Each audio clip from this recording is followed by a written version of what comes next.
Alrighty. No, my headset volume's all messed up. Let me fix that. Oh. It is time for Ferdinand. And I'm gonna try to be a bit more coherent this time than last time. Last time you could kind of tell that I'd already messed with the mod a lot and knew what was going on, and I just forgot to explain a lot of it. So it's in a way good that I lost the save and now we're starting over. That's almost an improvement. So we're gonna start so next time I'll have to restart the stream announcement, I guess, to avoid that problem. Okay. So we're playing as any ruler.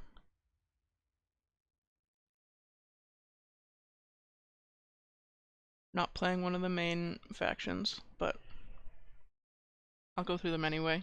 So this VOD is kind of cohesive. I realized the last one was like unwatchable pretty much. So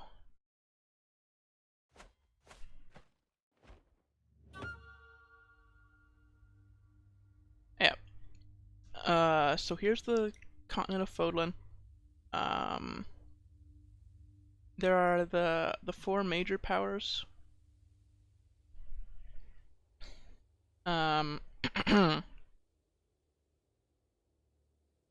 You see, start with the Holy Kingdom. Holy Kingdom of Fergus, led by Dimitri. If I click here, somewhere in here, I'll get him on this side. Wrathful, vengeful, paranoid type. Basically on a revenge plot. To defeat the leader of the Adressian Empire.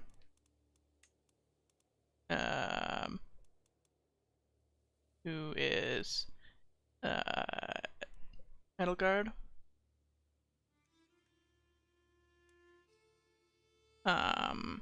The Leicester Alliance is kind of stuck between them. And they're mostly concerned with saving themselves.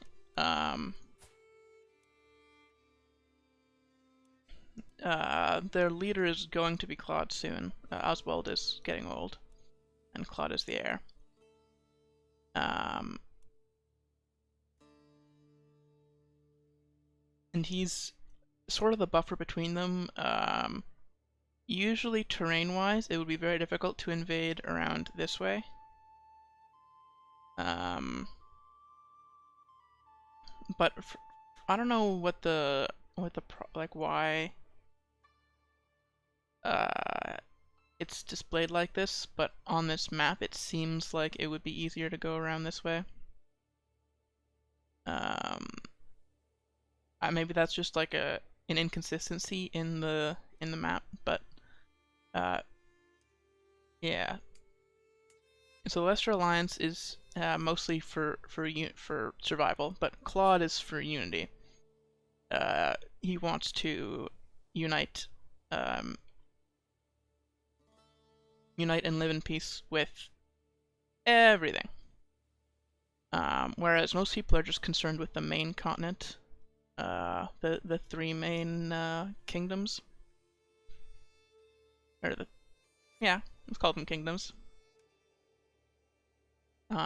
Claude wants to make peace with Elmira and the Serang region,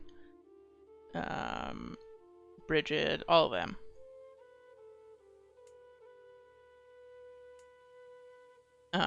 So to talk more about Edelgard, she is trying to conquer basically the entire continent. She doesn't like the Archbishop, and thinks that she's basically atheistic, but she's represented in this game or it's not that she doesn't believe in gods, that she thinks that humans shouldn't rely on gods. That's sort of her faith. Because right now the separation of church and state, like the church has a lot of power over the other two kingdoms. She thinks that's unfair, and some of the things that the church does is unjust. So she's trying to conquer everybody and have everybody live under her ideology of it's called ableism.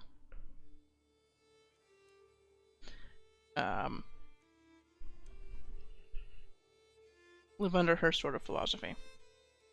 And those are the main forces. The church and yeah, the church is mainly just trying to defend and defeat Edelgard. You'll see that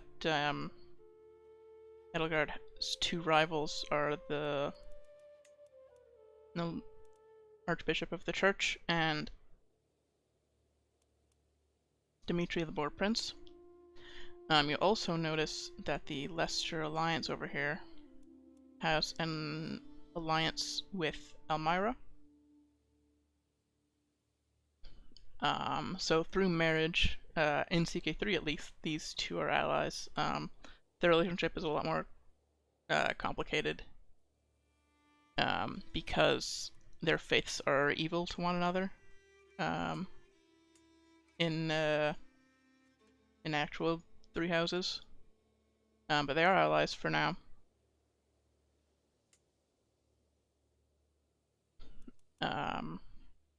Yes.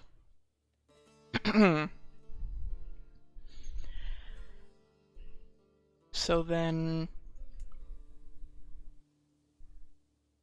I'm trying to think if anything else is going on. Yeah, those are the main three forces. The rest of the kingdoms outside are kind of not really part of the conflict. Like Claudius, one of his primary objectives is to unite the Leicester Alliance and Elmira with one another, because he is half Elmiran and half Leicester, half Alliance. Half Leicester, as they would call it, I believe.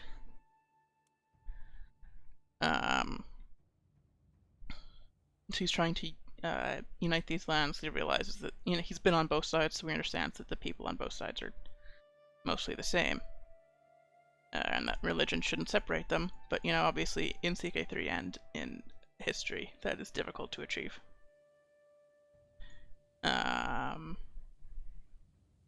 Yeah, other places of note: Dusker up here. The Duskurians were subjugated by the Holy Kingdom of Fargus. Some of them have moved up to Nuada. And I believe they were already here, a lot of them. Yeah, many of them escaped up here.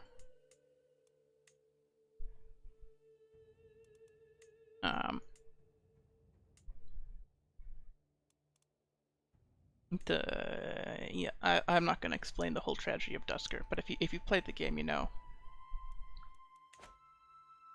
You know all this shit. Hey, Adam Hart. Welcome, welcome. Let me see. So once we start, I'll go through the features of the mod. It's Fire Emblem Three Houses. The total conversion mod is to Fodlan, the continent from Fire Emblem Three Houses. It's the way that most people know about Fire Emblem is through Super Smash Brothers. You got the Sword Boys in there, Marth, Roy, Ike, all them. All the Sword Boys. Not all the Sword Boys. There are a lot more Sword Boys.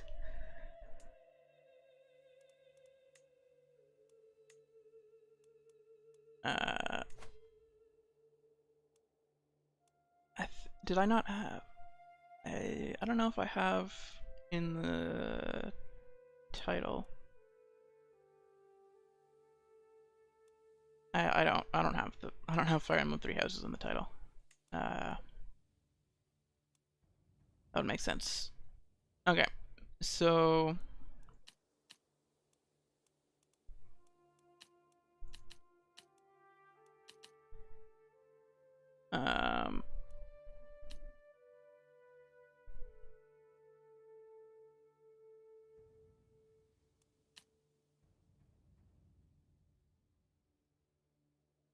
so we'll do exclave independence on the default is significant AI only, so we'll do significant so we have to deal with that too.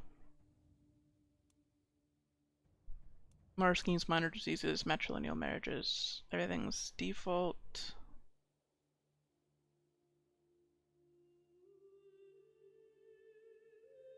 Regional heresies. I think this does actually change things in this mod, but I know like the Mongol invasion doesn't change anything. Do your requirement on custom kingdoms on. So the kingdoms in this game are fairly large, so.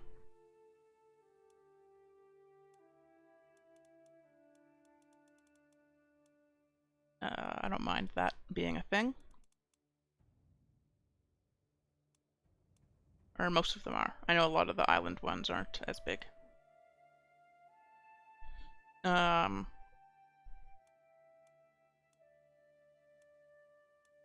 Generate families.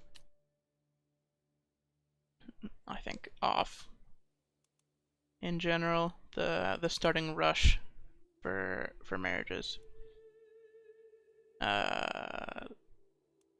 May as well let that happen. I don't think this actually changes anything in this mod. I don't think people have families generated, because I know Edelgard never has a family generated for her. Same-sex relations, sexuality, faith acceptance. Because this is 3 houses, I'm actually going to do equal here. Because a lot of the characters are uncommon sexualities, so I don't mind that. Faith acceptance, default's fine, randomized off, random ruler off, Hungarian migration, Scandinavian adventures. None of those are going to change anything. Okay. So we can start.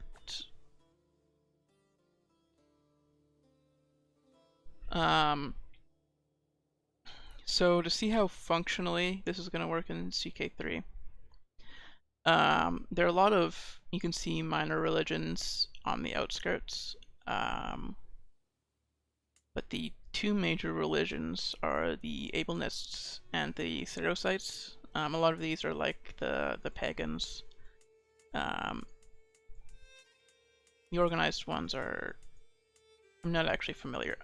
Of course, I don't know how much of this is, how much of this there's evidence in the game for, or how much of this is sort of speculation for the modding team. Because you know, these most of the places outside of the regular continent, outside of like Dusker and like the like slight border, like a little bit of Brigid, Strang, and those. They come up a little bit, but most of the time it's the main continent. So the main conflict is between the Ablenists and the Cerosites, which I believe are custom names. Like, we don't really, I don't think the game really calls them that, but and you can see some of the work in progress stuff here. So Ablenist, in general, it teaches the followers to reject theocratic authority in favor of reaching out to their fellow man. It's actually very odd that they have temporal head of faith. because they sort of do reject all of that. So this is going to be our faith. So unrelenting faith, prowess +4, faith hostility advantage, just like basic war buffs.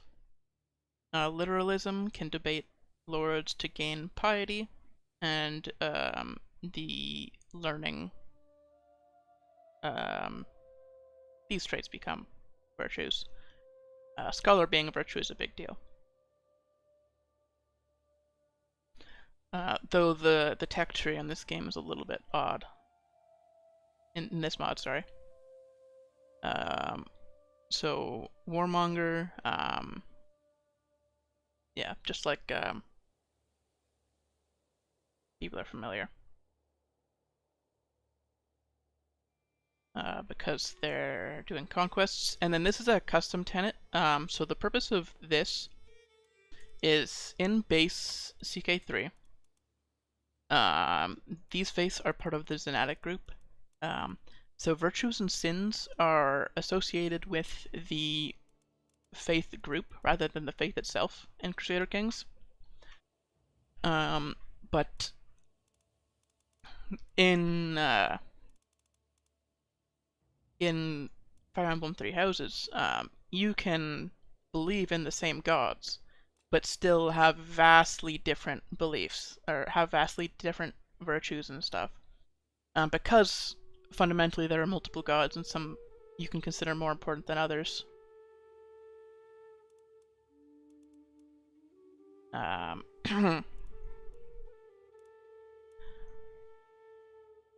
So the ableness, we went over.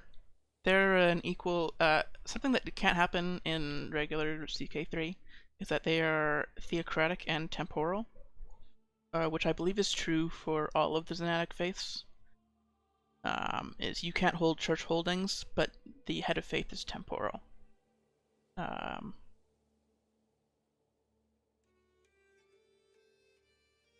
we have equal, righteous, theocratic.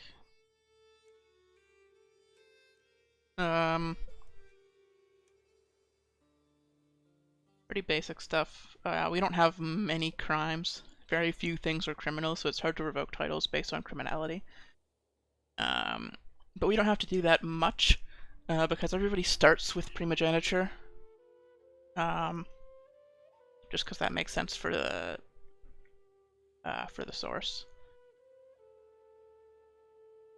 Same-sex relations accepted. Adultery shunned. Deviancy shunned. I'm actually not sure how accurate this is. I guess it might be. It doesn't. I don't think it comes up.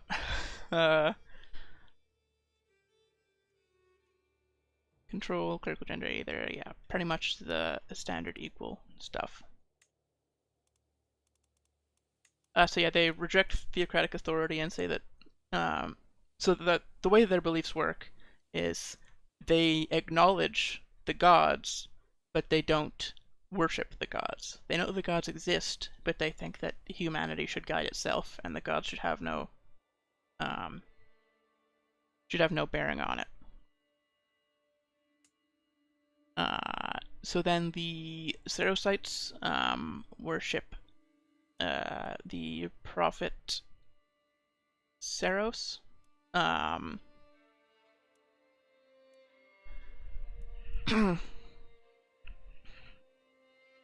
And their head of faith is, I don't know if they state that she's a descendant of Ceros in Three Houses, but in Fodlan, they just flat out say that she's 1,000 years old, and she is Ceros.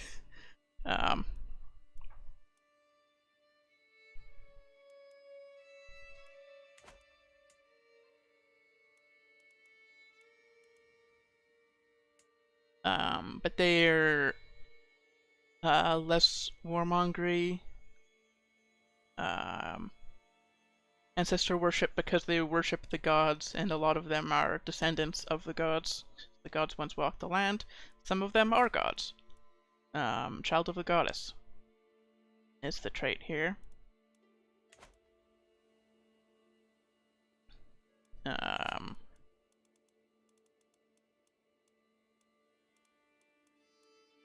Yeah, those are the main two. The Arthurics, they believe that the gods are evil. They're the opposite side of the spectrum as the Cerusites.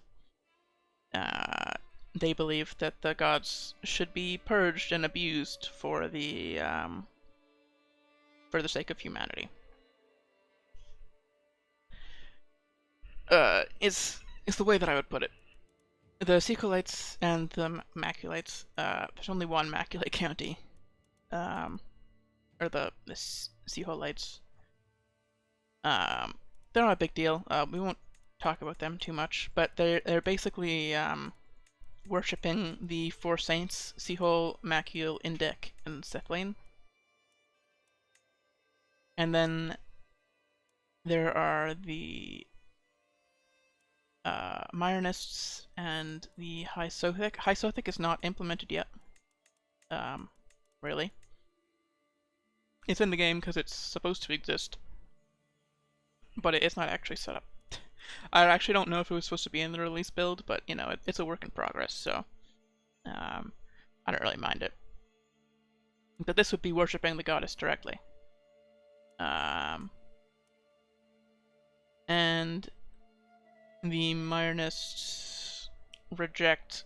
Okay, so they're similar to the Ablenists, but they believe that it should be done peacefully, not by, you know, declaring war on the literal children of the goddess. I believe that's most of it. Elmira over here, everybody on the outskirts are kind of treated the same. They're outsiders. They don't worship the same gods. And they would be very interesting playthroughs, like mechanically, especially because in CK3 this doesn't happen in the game. But in CK3, the vassals of these kingdoms are going to go out and try to conquer all these lands. So playing in these lands is very interesting, but it's not like they're not important characters to the games for the most part, with the exception of Macule here, who's one of the children of the goddess. And Elmira. I don't know if I don't think Indec is landed. In fact, I don't know if he's in the game yet. Because he'd be like a baron or something. He owns a very small amount of land. I actually don't know what the basis is for Macule having this land, except for the fact that it's abandoned and he's the only one there, so I guess it's his. Okay. So we're playing as Ferdinand von Eyre, who is one of the vassals of the Empress of Adrestia, who's trying to conquer the world and enforce her ablenist beliefs of rejecting the theocratic authority that through warfare. Ferdinand is a vassal who doesn't necessarily believe in her path, but she is canonically one of her right-hand men. So if I go to council, I believe I should be set as something right now. I'm not. Okay, so they haven't messed with this actually. But Ferdinand is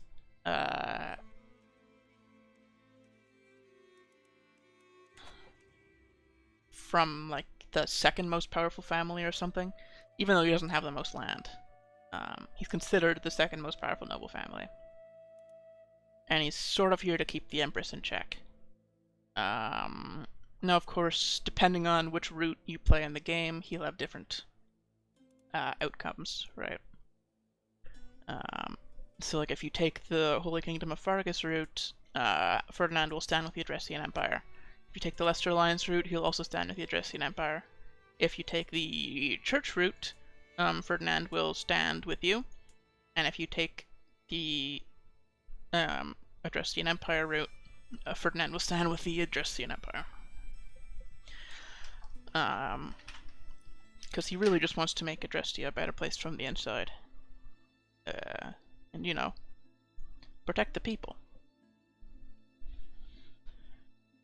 But he will also switch sides depending on the choices that you make in the game, so it's hard to judge what he should really be doing.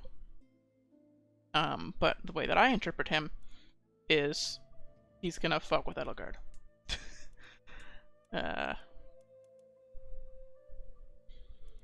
Because he's sort of, at least at the start of the game, he talks a big game.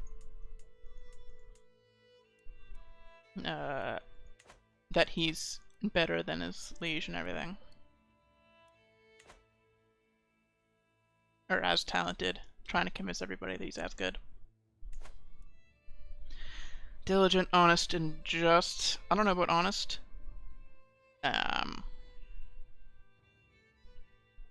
But diligent and just are correct. I would almost replace this with arrogance, but they might be big fans of Ferdinand. Because he becomes less arrogant as the game goes on, assuming you don't kill him. Alright. So other features of the mod, these crests. So crests mean you are descended from either one of the saints.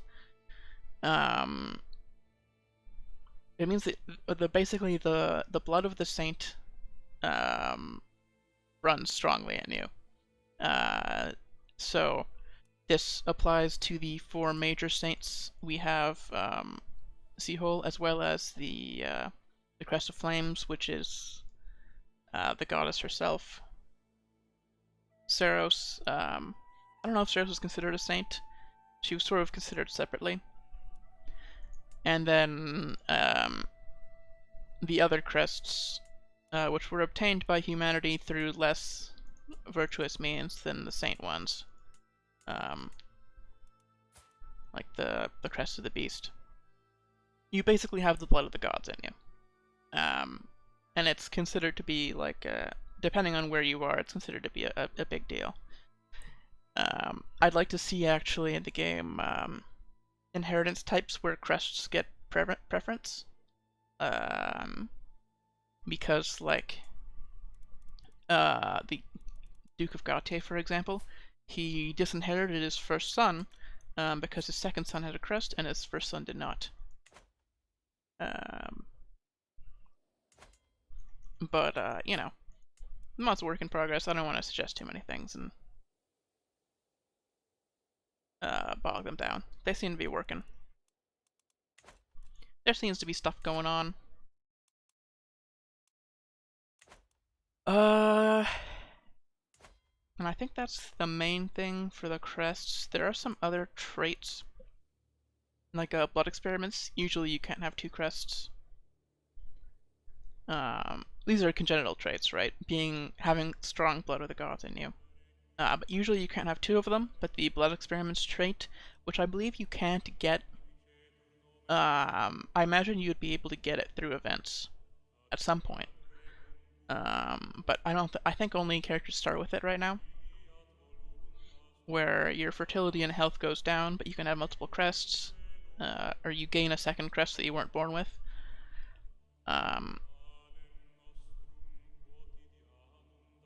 Yeah.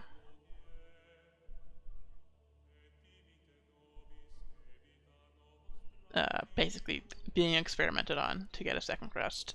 Now, nothing else really comes to mind. There's the Child of the Goddess. These are the, you are basically a god traits.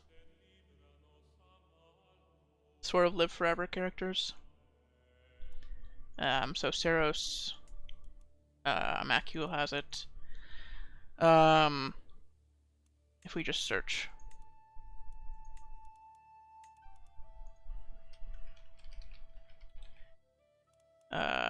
Child of the Goddess.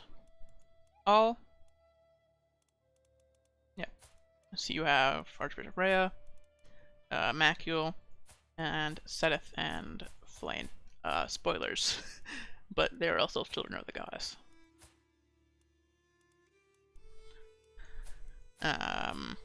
Spoilers that all of these are children of the goddess. Oh well, Macule isn't spoilers. Yeah, people know.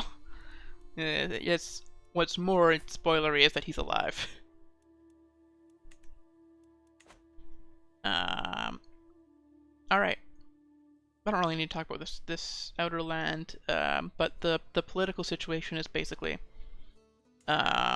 Brigid has would have a treaty with the Adrestian Empire, where they're not supposed to they're supposed to be in a pact of non-aggression, but it is a little hard to represent that.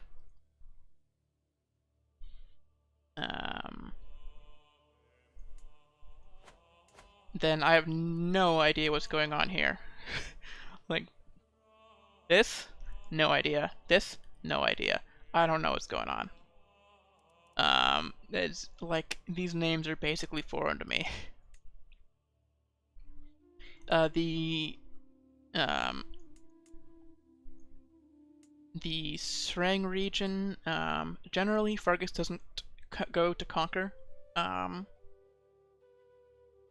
any of these lands. They're considered outside of the main continent, and they're considered like unholy land and stuff. But Srang, raiders from the Srang region would regularly raid Gautier. And Fraldarius? I don't actually know. So they're basically just defending from raiders. And then the important thing about Elmira is Elmira does basically the same thing to Duke Holst of Goneril here. And I don't know if they can actually raid. They're an organized faith. So, probably not. But, like the dukes and stuff would usually raid out this way.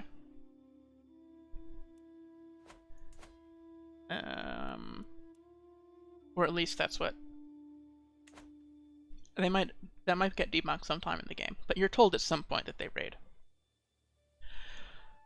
Okay, I think I'm out of things to talk about, so we can get started.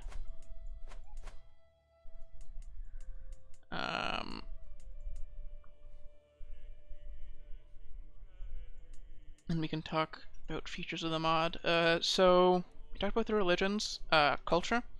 So the way that culture is currently represented is, in Three Houses there's evidence of a lot of these cultures existing, a lot of these innovations existing. So every single era is unlocked from the start, and the ones that there's evidence of existing in Fodlan, in Fire Emblem Three Houses, they show up as already learned. Now I believe the cultures outside aren't as developed, yeah, so they're, I'm also waiting for them to sort of get, like, something, right? Like, even if they all start with, like, the same stuff, because it's hard, it's like, starting with 0 innovations is difficult. Like, I'm sure it would be interesting to play that way, but it doesn't seem like an intentional thing, so I kind of want to wait for those areas to get more developed. Right. So that results in us having things like primogeniture and plate armor to start, but not having things like armillary sphere, because there's basically no navy in Fodlan at all. I don't think boats are mentioned pretty much ever.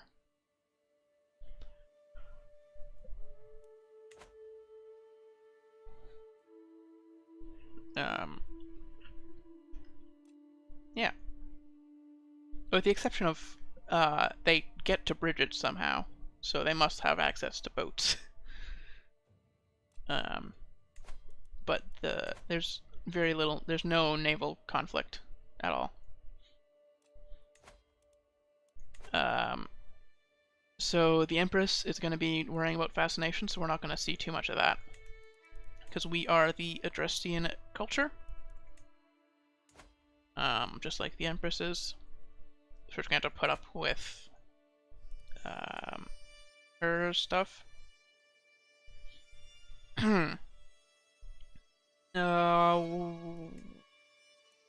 What else we got? I talked about the crests already.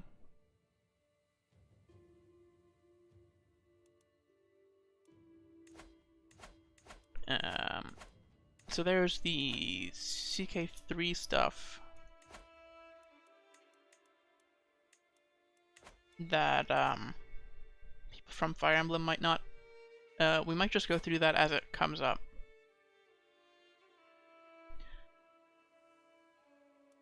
Wow, I'm really struggling with this.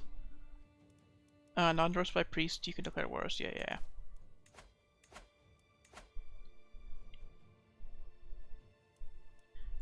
We need to marry is one of the first things we need to do.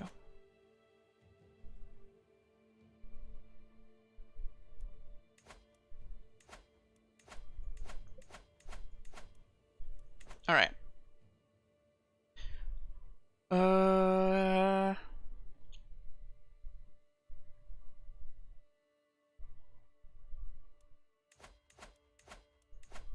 think I'm out of things. They're using art from the Fire Emblem Cypher card game here, with characters representing each of the. So all of these are characters that are in the game, right? Lorenz is a vassal in Leicester. Edelgard is the Empress of Adrestia. Anna is a wanderer, I believe, because she's just a traveling merchant in Three Houses. Not so traveling. She's pretty much always at the monastery. Intrigue being Hubert, who I believe is in the line of inheritance for one of the duchies, like Vestria or something. He's in the line of succession.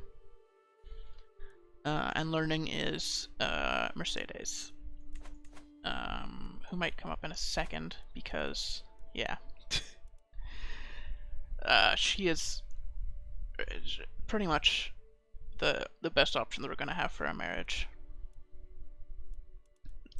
With the exception of maybe Annette.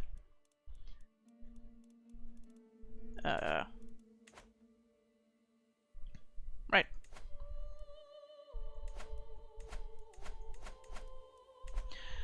So we have 4 counties, we don't have any vassals.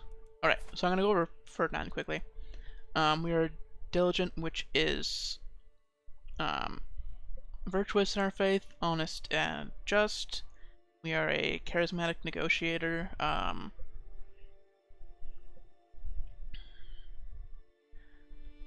And comely, and we have the crest of Siho. I believe this is all subjective stuff, but I believe that diligent and just are very accurate for Ferdinand. Crest of Siho giving sort of a bunch of benefits. Diplomacy, stewardship, learning, and prowess. And attraction opinion. All useful stats, but not as crazy as some of the other crests. We'll try to keep it if we can, but just for flavor. Pretty tame crests. Some of the crests give like really good benefits. So the Church of Saros giving +2 to 3 stats, +4 to learning, +10 to prowess, +10 to interaction opinion.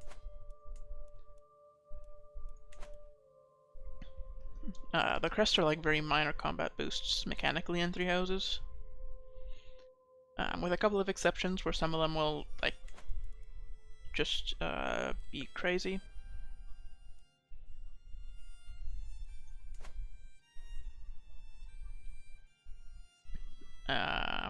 Okay.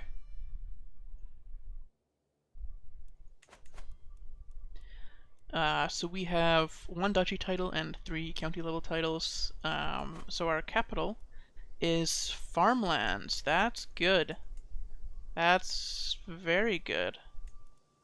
There isn't that much farmland on the map, I don't think. There's the Barony of Aegir. This is Gronder, I believe.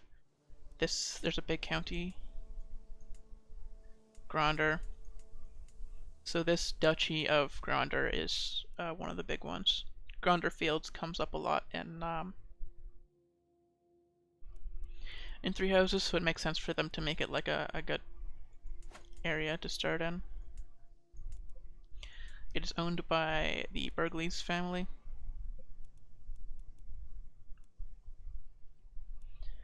Who are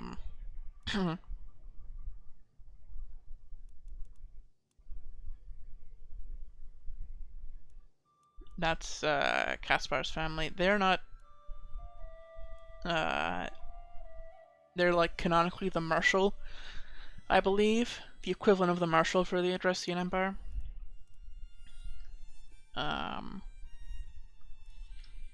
Considered sort of a big deal. You could also consider Yuritsa the Marshal.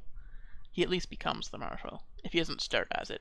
Burgleys would have started as it, and they would have transitioned to Yuritsa. Okay. Let's play the game, shall we? So first thing we need to do is find a spouse for people that haven't played CK3 much and are watching as a Fire Emblem fan. This is basically to get alliances and have children and the like. For Ferdinand, I think Mercedes makes sense canonically. But I'll filter for inheritable traits and see if there's anything great. No. What is this? Okay,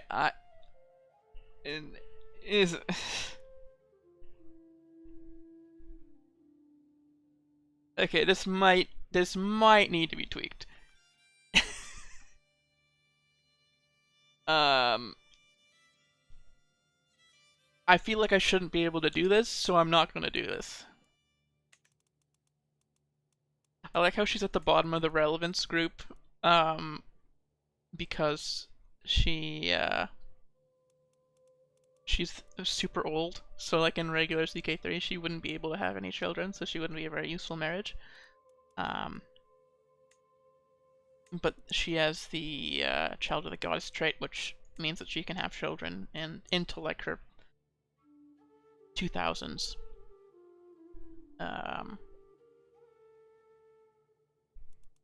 That's funny. Okay. So marrying Annette would get us an alliance with Urs.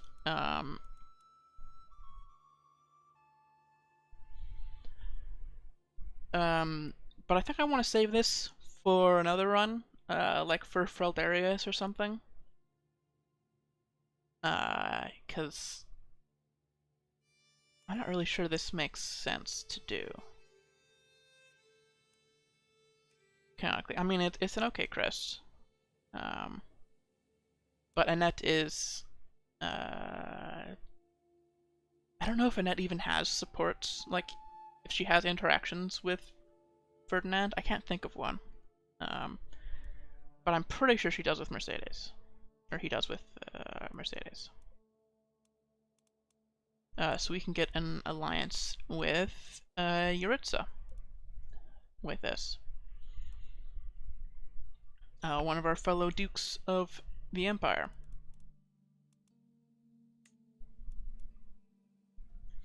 And the comely trait may get intensified, and we have chances of getting both of these crests.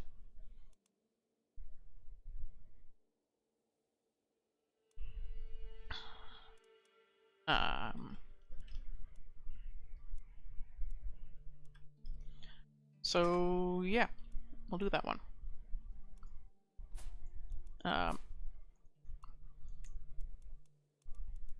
If we killed Yuritsa, she would inherit his land.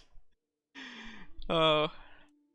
But we don't have to worry about that. We'll get claims on the land. Will we? She doesn't have claims. That's interesting. I think that's, just a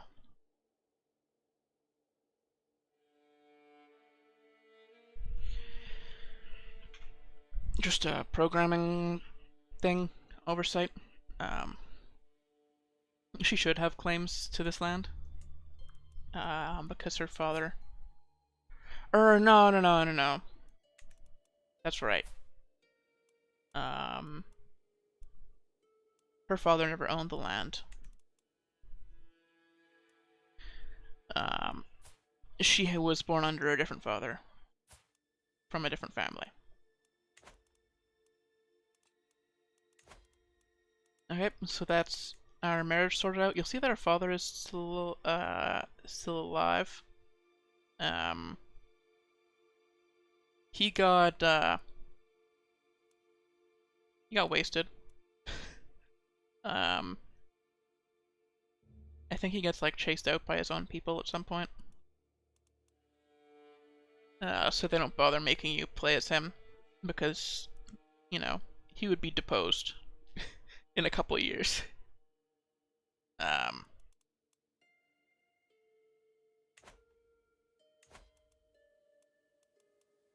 It's got our marriage. So for lifestyle, we're a diplomat, so I think we're gonna stick with this and go for the prestige line.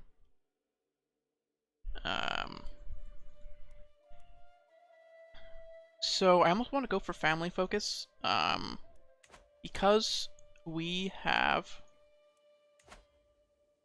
primogeniture. We don't care how many children we have. Hey, Bandana, welcome, welcome.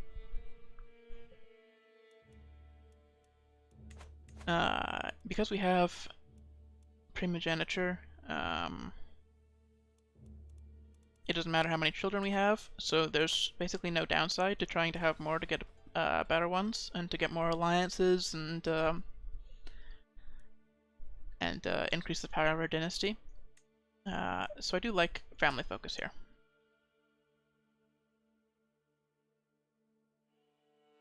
Majesty would probably be more like canonically correct for Ferdinand. So we might swap to that after a while. We're probably going to go down that tree to get to like a life of glory and dignitas and stuff, because that's very, very Ferdinand. Very Ferdinand.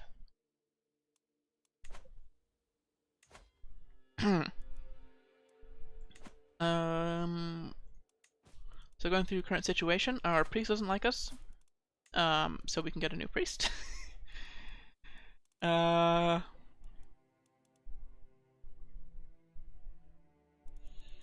priest is actually quite good.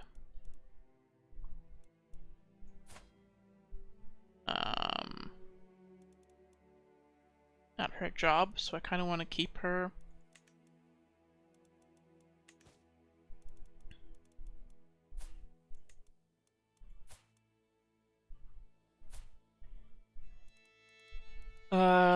These are all fine, these picks, but we're going to try to get a better spy master and a better priest through marriages. So this spy master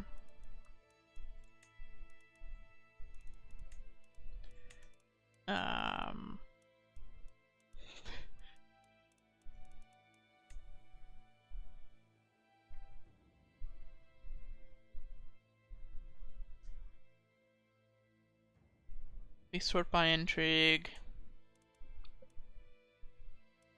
19.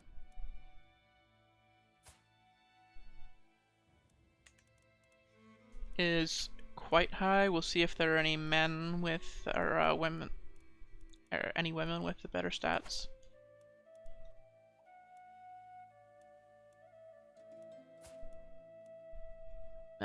So if we marry you off, yes. So Edelgard here is a better spy master. Oh my god. She'll sort this out herself, but this is very funny. The AI will not choose to marry her, so it's not that big of a deal as long as we just ignore the fact that we can do it. So we can get a 17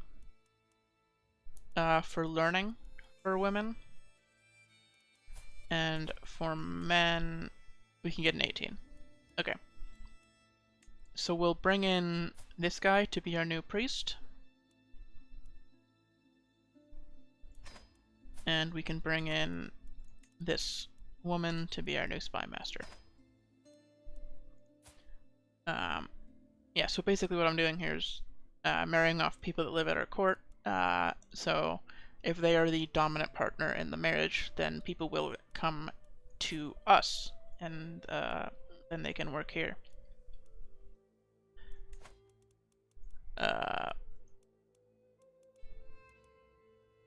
So now we can bring in some knights, some people that are good fighters as well, using this process. So Giselbert here.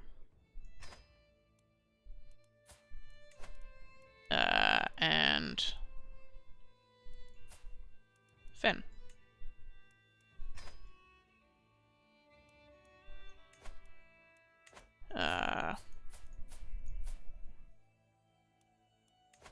It's $10 to recruit this guy who's also a good fighter, and then we can have him marry and get an even better fighter. So that'll work. Search for physician. We're gonna find a physician among the people that we just brought in. So Realm, the first thing that we're gonna do is pass limited crown authority. We want to get to the highest level of crown authority. These give like various bonuses with like how you interact with the people that are under you, your vassals. We don't have any vassals right now, but the Empress will actually grant us a vassal. This guy, I'm pretty sure. The way the AI works is they'll see that this guy is de jure by law our vassal, but he isn't formally our vassal, so she will transfer him to us.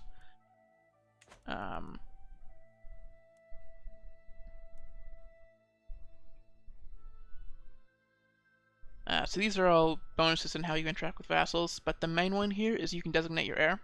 So usually you can choose between either your firstborn or your secondborn inheriting all your land. If you get to the 4th level of crown authority, you can choose anybody. Any one of your children. Or the firstborn of any of your children if one of your children happens to die.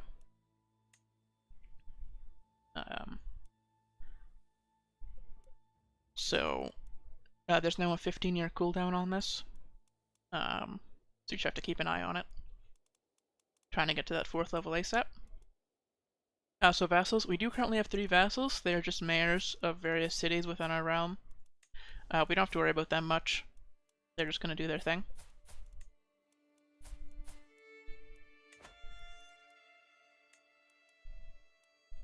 And yeah, here's where you would pick your succession laws. So ultimogeniture is youngest child inherits, primogeniture is oldest child inherits, and then house seniority is like oldest relative who's part of your house, the same noble house as you. So we're the Von Eyre house. If I had a brother, they would also be part of the Von Eyre house. So unless they founded a new house, they would inherit under our under house seniority. If we had a younger brother who was a couple years younger than us. And the reason that you don't usually go for that is because then you have a ruler who inherits who's like 70 years old. And that's not that fun. To keep, like, go through all of your siblings, almost. All the ones that don't die, and just play people that are at the end of their lives. All the time.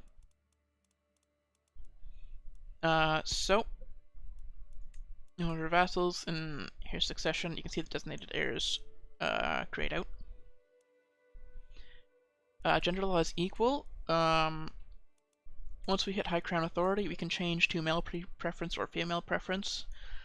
So that's the 3rd level of crown authority, and that will let us have the firstborn will be able to basically choose between the firstborn son, the firstborn daughter, and the lastborn son and the lastborn daughter. So we'd have 4 options for inheritance. Um, instead of at 4, where we would get to choose between all of our children. Okay, so that's everything for realm. For military, very interestingly implemented in CK3 is the class system. In the Fodlan mod, sorry, is the class system in Three Houses. So you have men-at-arms, which are like trained units. Hey! Welcome. Welcome, Strax. What's up? I think my stream manager's broken, because it... Ah! Yeah, it is telling me of the raid, but it's not telling me it in the right spot. But, thanks for dropping by. There it is. Now it's telling me about the raid.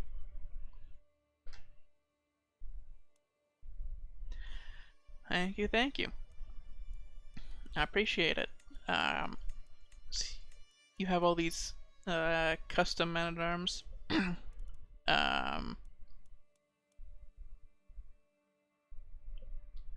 I mean, I'm trying. I don't know if I'd consider my own stream good, but I am trying.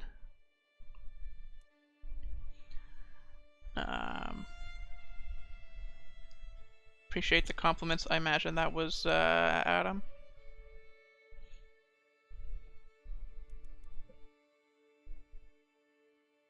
Yeah. Yep, I mostly do, or my online presence before streaming was mostly just Fire Emblem stuff. And I wasn't like an influencer or anything. I was just present in some Discord servers. I wasn't actually, I don't even get into Crusader Kings until like early this year. But I've been a fan of Paradox, so I said I was going to play Crusader Kings 3 when it came out, and then I didn't notice when it came out, and 3 months went by, and it wasn't January, I think it was November or something. I don't remember what month it was. I noticed late that CK3 was out. But yeah, this is the total conversion mod for Fire Emblem CK3. There is a Game of Thrones mod in progress, I believe, by the same people who did the CK2 one.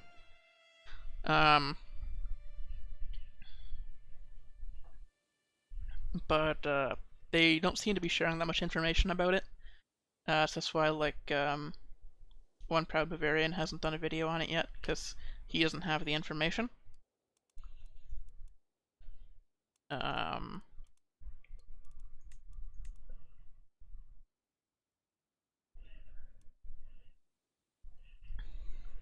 I also haven't seen Game of Thrones, but I heard very good things about the mod for CK2. I don't know if it's exactly the same team, but I know there's a lot of the same people. Or at least a few of the same people. I'm basically like secondhand information, as I heard from another mod team about it. But yeah, there's a bunch of custom men-at-arms in this mod. Yes. So this is an empire, right? So they don't have all the Diure land.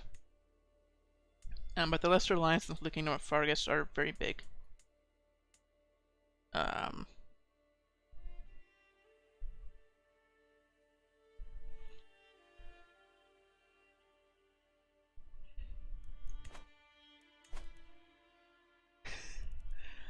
Fair.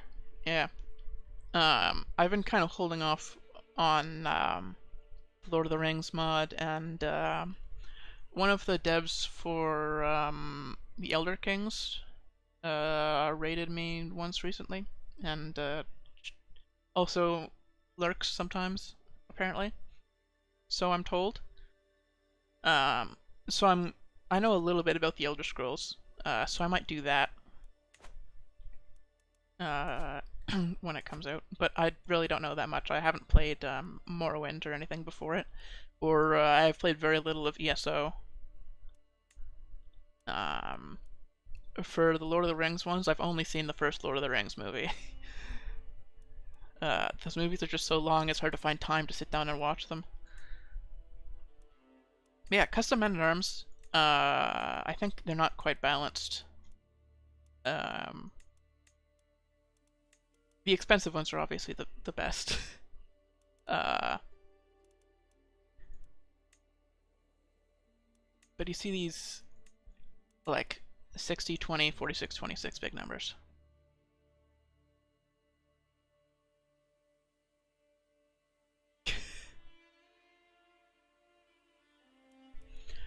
Oh, yeah, there's a lot of interesting concepts in Fodlan. Like, I went through a lot of them when the stream started, but, like the crests, basically having the blood of the gods running through your veins, giving you boosts, various boosts, depending on which god it is.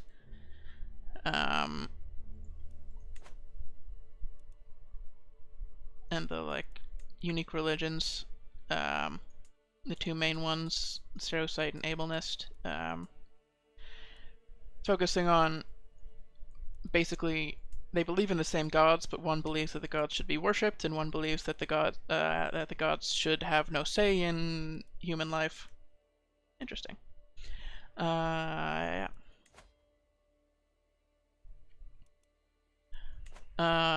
Sort of. Like a fraction of a god. So they're like the children of the goddess, who are like actual demigods. And then crests are like one level below that.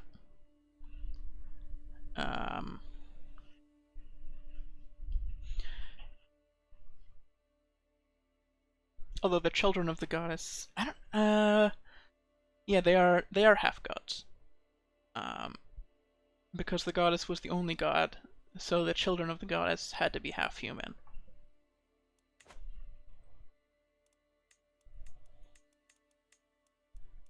Right. We'll talk about the men-at-arms more, I guess, when I can actually afford them. But the way they're implemented is, right now, is a little bit, lackluster. Like, there's crazy shit like the Wyvern Riders. What the hell? But it's only 50. You can see that it's a smaller size, so it's not as crazy as it looks, but it's still very good. Yeah, a lot of them are smaller to make up for it. You can see the mages are super expensive, or they're very expensive. They're very small regiments, but their damage is quite high. Like, absurd. Alright. Yeah, talk about them later. And there's all of the... I don't know how many of these are, like, there's, evidence for in-game. Yeah, they're quite expensive. It seems like premium stuff. Like, basically you have so much money that you can just waste it. I'm pretty sure there are. Wyvern Riders, so let's say 100 is the base. So basically have all of these. And that's not exactly how it would work, but have all of let's for simplicity, because it's not that much different from what's actually happening.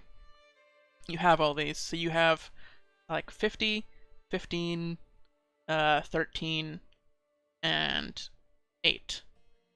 So you compare that to like the fighters, who are 16, 12, 4, 4, Myrmidons, 14, 16, 10, 6, archers, 24, 10.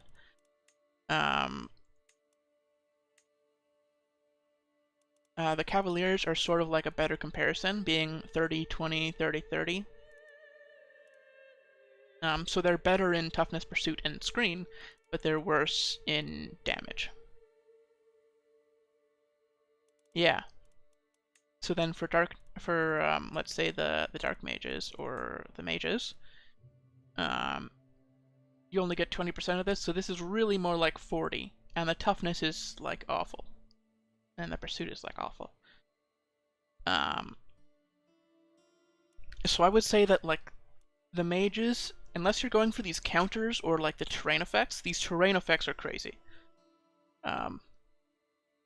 If you're in the terrain, then the mages and the dark knights and stuff, I really like. But I think the 85 cost bracket is the most effective. Just it's the most bang for your buck, I think.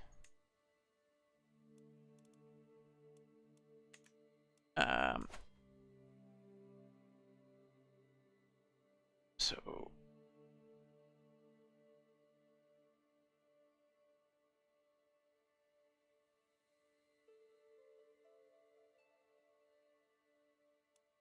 at the beginning of the title, eh? Alright. Yeah, I did realize that that's, because I have made the mistake. I have streamed in the wrong category before. So it can kind of look like, I don't have my, in my setup I literally cannot see my title. It's quite bad. But yeah, I can keep that in mind. I'll probably be rewatching the VOD after I'm done. Because I stream to YouTube as well.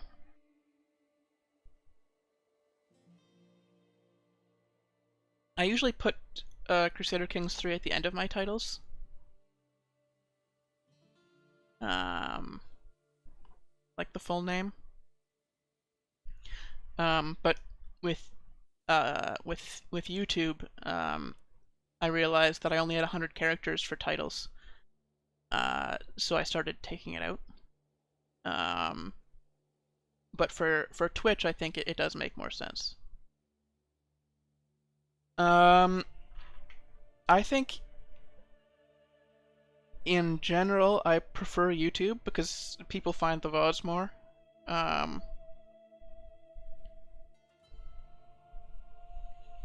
But that could be because, you know, I'm messing up, but also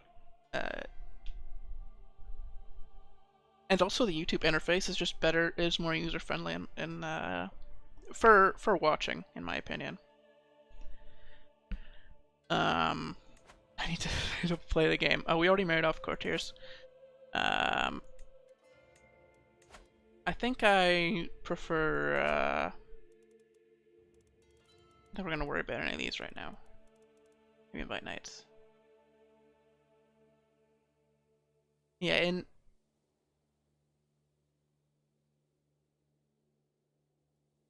Right, right.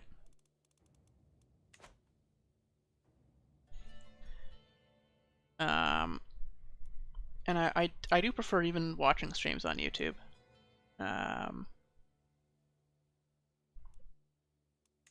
But I don't have any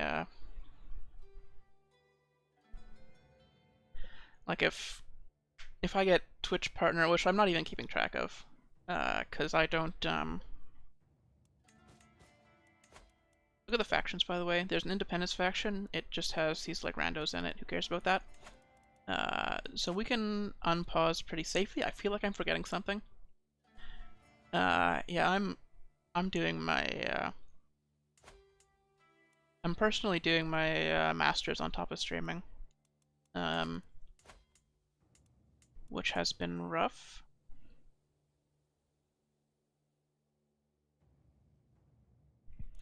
Oh yeah, these I think it is actually based on Ireland. A lot of these outer places, unfortunately, are not yet fleshed out. So you see that the cultures have 0 innovations, which really doesn't make sense for Brigid, because like the Brigidians, they play like a role in the story. Same with the Elmirans. It is weird that they don't have any innovations, but they're working on it. I know that they released the mod to the public mostly just to get people in on it. I really think that I forgot. Oh, right, we need council stuff. I should probably be working instead. I should be working part-time instead of streaming, really, but I took COVID as an excuse not to move out of not to move out of my parents' house. So otherwise, I would have been out in September. The plan was to move out in September. Had roommates and everything sorted out, but not necessarily stuck at home. So we got married to Mercedes. This is they're taking a little bit of liberties here with the orientations. So she's one of the bi characters. So this is, but there aren't any homosexuals, so I can see why they would take the canonically bi characters and make some of them homosexual.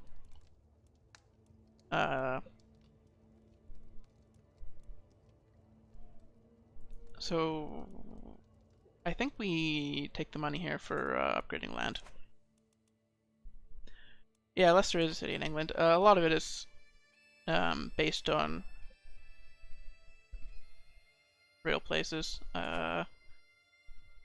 Leicester is it's a barony in CK3 as well, I believe. Or Leicestershire is a county as well. The entire Fire Emblem community had to learn how to how to pronounce Leicester. See you later. Thanks for dropping by. Thanks for the raid. Appreciate it. Grant Vassal. So this is what I was saying. The map is canonically accurate, but the de jure structure means that you get granted a bunch of vassals at the start of the game. See ya.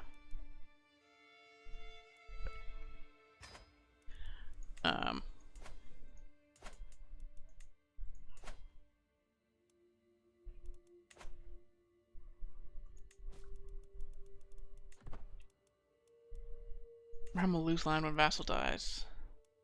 I think this will update. If I just click on this, yeah, I'm the new heir.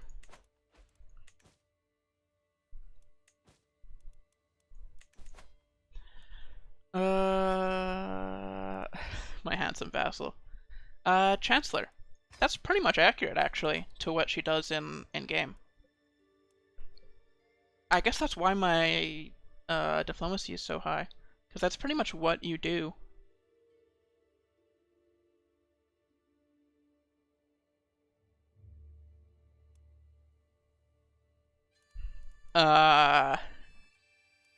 Shoot. It's Francia, right? In the native.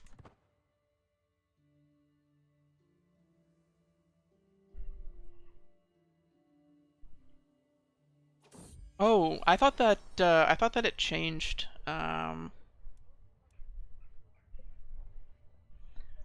Because usually I see Francia spelled with a K.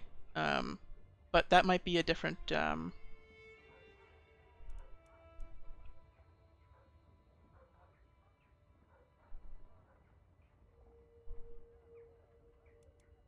flaw of character. Is I'm just gonna focus on myself. I don't. He's 61. I don't need to help him.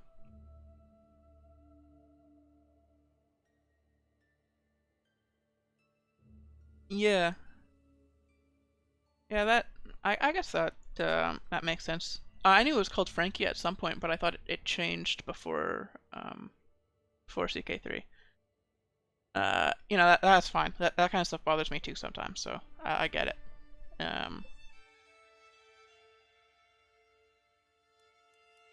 So Outliner, we're gonna upgrade the domain.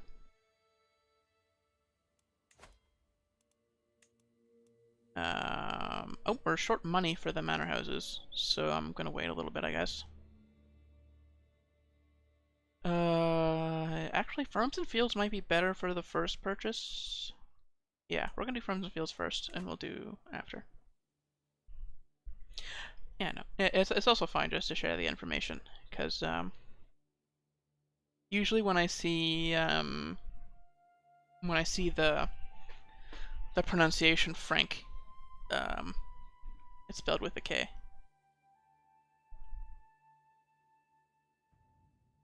Yeah. Yeah, because I did mention everybody in the Fire Emblem community had to learn how to pronounce Lester. I still can't pronounce a lot of English place names. French too.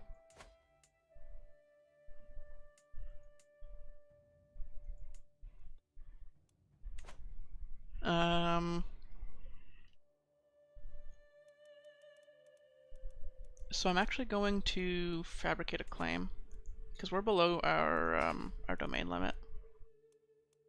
Oh, we don't need to.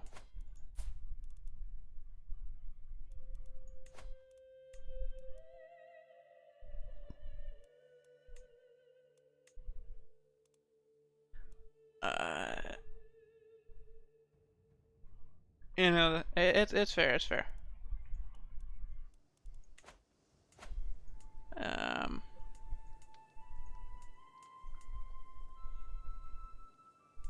Ew, the capital is in a hill, but the other baronies are in plains. I was gonna fabricate a claim, but we can actually just be tyrannical. Oh, wife is pregnant already. Hades is pregnant. I should look up. You got it the second time.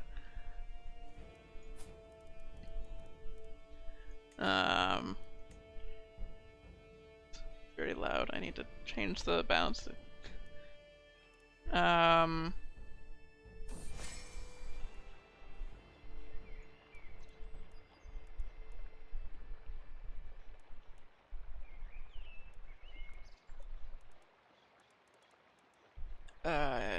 Tea time. One of the events.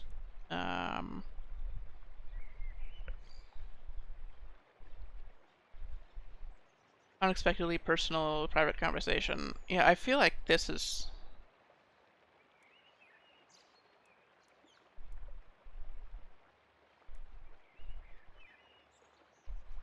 Sip tea. Damn it! Oh, okay. Also, thank you.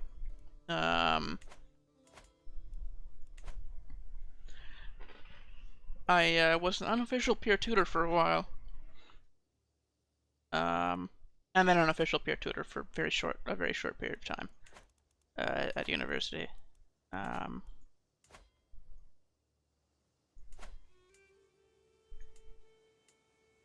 But I got laid off because people didn't want to be tutored apparently, or they didn't know that the service was available. There was like free tutoring available that the school was paying for.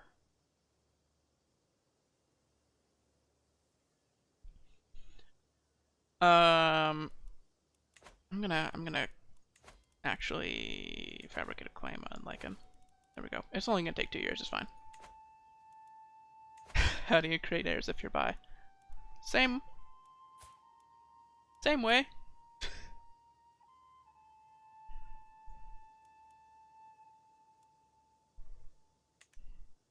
They've actually, I'm in the Discord server for this modding team, and I've noticed that they talk about adding a way to adopt people to be heirs.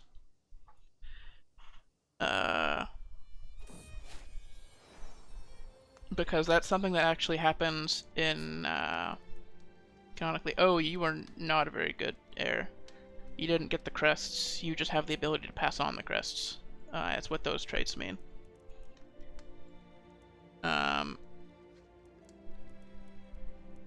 So firstborn should be named after my father, Ludwig. Nope. No,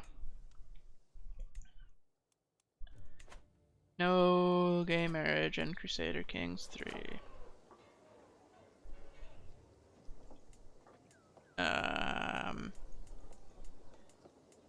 And in Three Houses, I believe.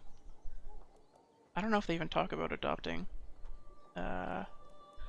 Holy War.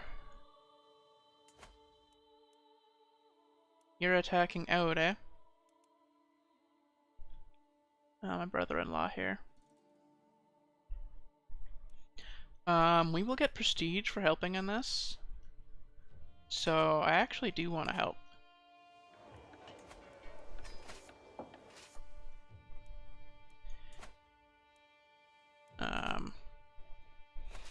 We don't have any men-at-arms, so we might lose this.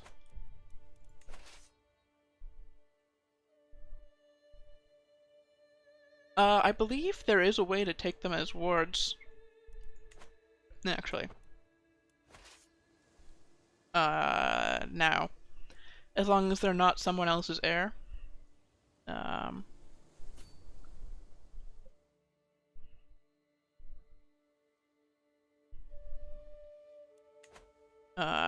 You can take children as wards, but you cannot make them heirs. So as an example of adopted children, so here is Gaspard, Duke Ash of Gaspard. Leonardo is listed as his biological father for now, but he was actually adopted. Christoph was so these two are his biological siblings, and this would be his adopted sibling, Christoph. Edmund up here, Duke Edmund is a distant relative of Marianne and adopted her. So she's then his heir.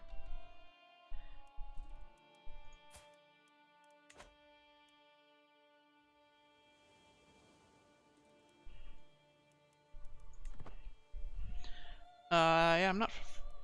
Unfortunately, the Games of Thrones comparisons are not gonna work with me because I have not seen a single episode. So I understand less now. What you mean?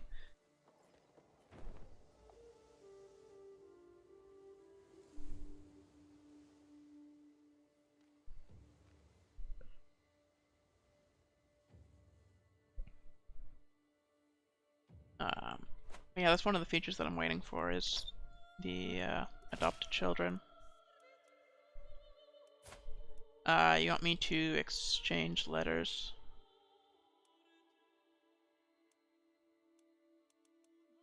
With this Duke? Sure. Yeah, I heard good things for a while, and then the finale happened, and I stopped hearing good things. But, I would like to know the information.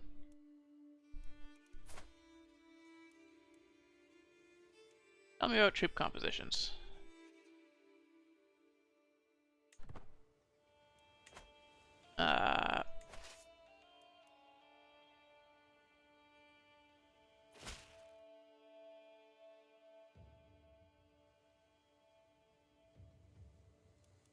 Yeah, if I was to play, it would be mostly to get the,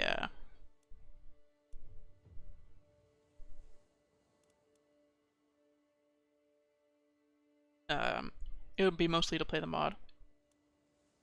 So this event, we were just exchanging letters with one of the other dukes who were nearby. And now that we've done some small talk, we can either try to get a favor or try to learn from him or do a trade deal.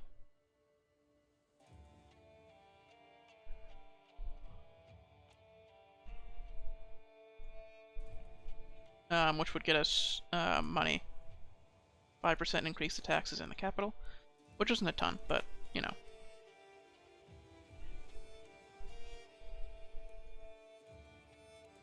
Yeah, I mean, it's on my list of things to watch, but honestly, I really doubt I'm gonna have time, like, ever. lately my time is classes, schoolwork, and then streaming. And then stream prep as well. So we can get a perk. I'm gonna go for the prestige increasing stuff.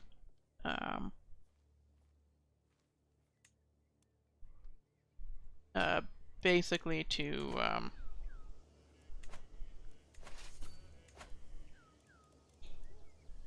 Ferdinand is a prestigious man. He cares a lot about this stuff.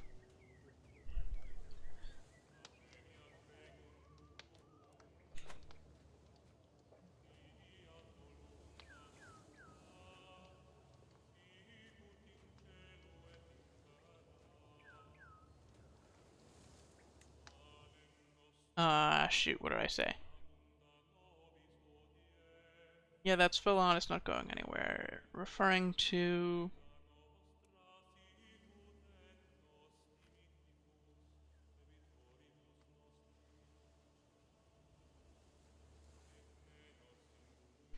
Damn it. Lost track. Oh! The Empress is under attack. Oh! She's near death already.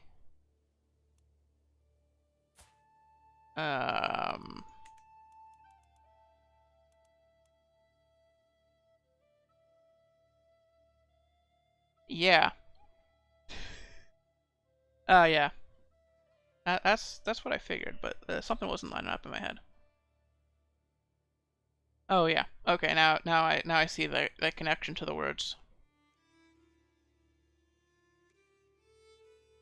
So somebody's trying to murder her. They have a very low chance of succeeding at the murder scheme. But she has these 3 rivals, right, who are probably trying to kill her.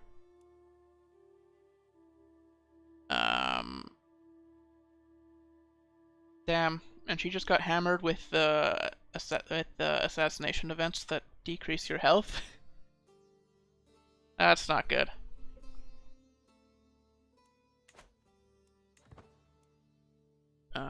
And she's under attack by Arundel. Well, I hope she survives, but yeah, nope.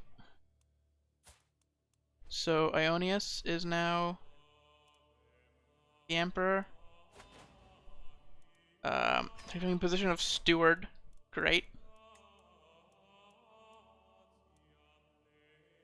Which makes a lot less sense. Ionius is the father of the previous Empress.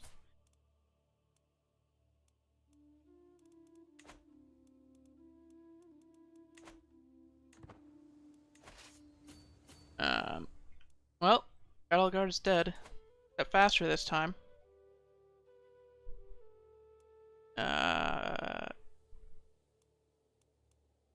Now we'll see who ends up inheriting the Empire, because he's not going to have any children. So his heir will be his oldest duke, when he dies.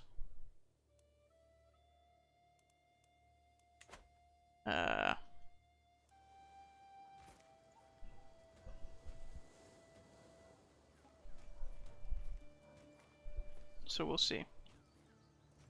Oh, there's an independence faction going on. What's that looking like? Oh, what I didn't do was switch out our spy master. So we recruited these new people to court. And I did not put them in charge.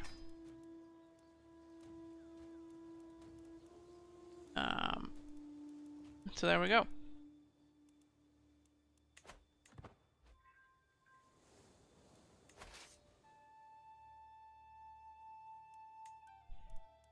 You can declare wars. I'm just gonna... We're warmongers, so I know when I can declare war.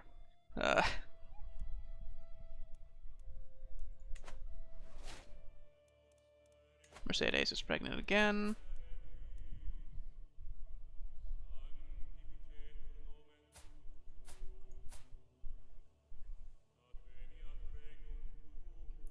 We do get 5 prowess from this. I think most of the crests give 5 prowess, some of them give more.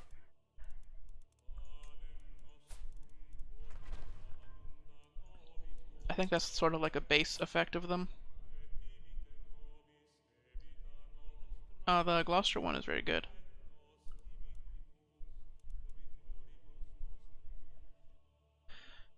Lysithia up here is already inherited. At 18, her health is fine. She's pregnant. Last time I played, last week, she actually died in childbirth at a very young age. Age like 18 or something. But now she has an heir with one of her crests already. Cordelia von Ordelia. Good name.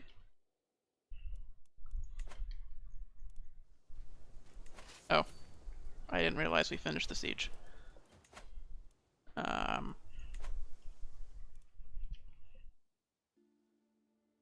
So for anybody who hasn't... I know there's nobody here right now, judging by my viewer list, who hasn't played CK3 at all.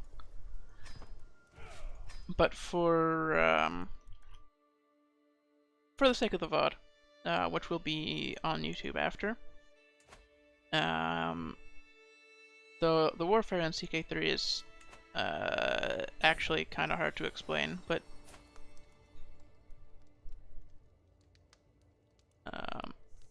Ferdinand II, I like that this is automatically suggested, but basically you just raise armies, you siege towers, places down, and you win.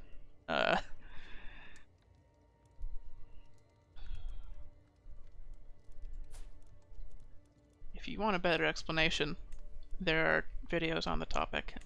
It's very difficult for me to, off the cuff, go for a full explanation. Oh, Ferdinand II. So what do our holy sites give us, actually? Learning lifestyle and levy reinforcement rate. Yeah. So the Sarocytes, the other religion, who places more importance on listening to the gods, they get a small health boost if they get this holy site, which is crazy, and they usually get the holy site.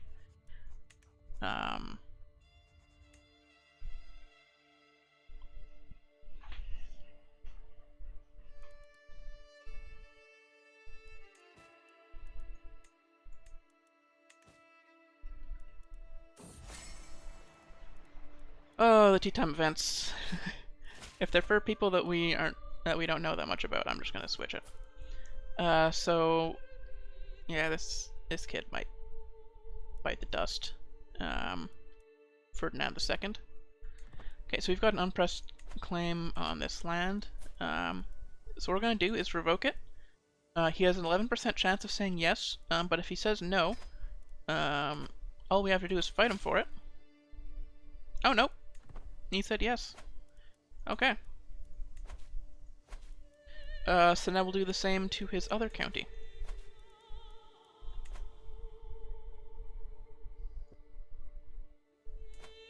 And then the land that I have my eye on is the duchy up here of Gronder. Yuritsa is in another war. Sure. He's in a tyranny war. We can help him out. But the Duchy of Gronder here has a lot of farmland, which is just very fertile land. In fact, I believe it's one of the best duchies on the map. Like, excluding holy sites, because like Garrigmock Monastery,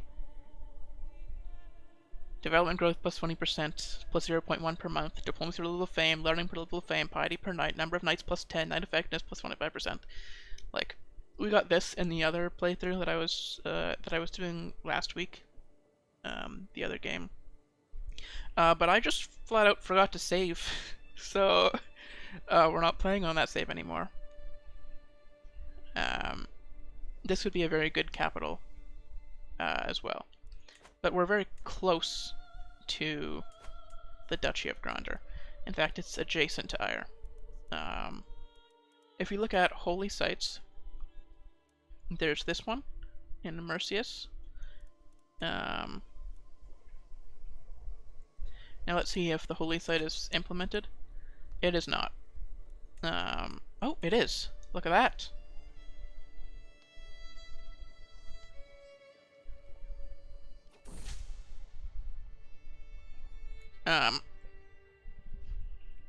So I think this, I don't know if this is a religious special building or not.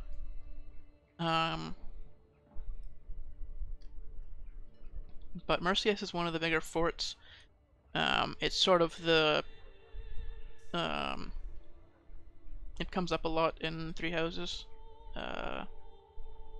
Defender advantage, hostile raid time, levy size up, development growth up. The development growth is the main bonus here. The fort level stuff is great, but it's not like, it's not a huge deal.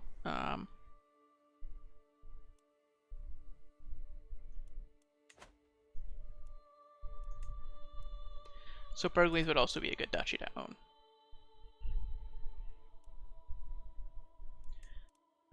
Other holy sites, there's the one in Enbar, which I believe has a custom building as well. The Enbar Opera House, which is a huge development growth boost. Oh, I'm no longer the steward. Okay.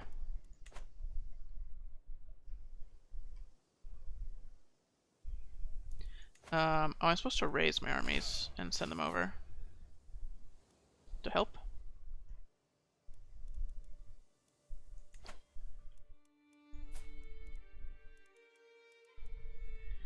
So the Emperor could die at any moment, and the new Emperor is going to be the oldest Duke.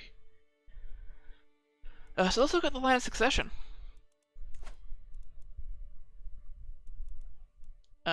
So it's this Duke is 71, this Duke is 63, this Duchess. They're all nearby us, which is a bit worrying.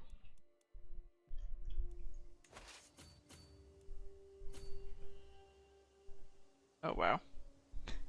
They have higher quality soldiers, yeah. Wife is pregnant again. Maybe we'll get another good child. This child is great.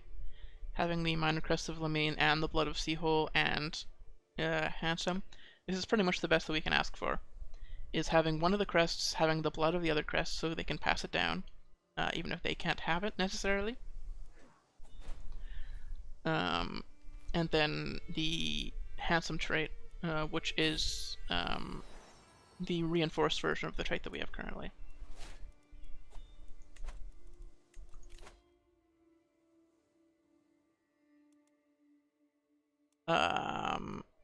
So we're going for the prestige stuff, so from hand.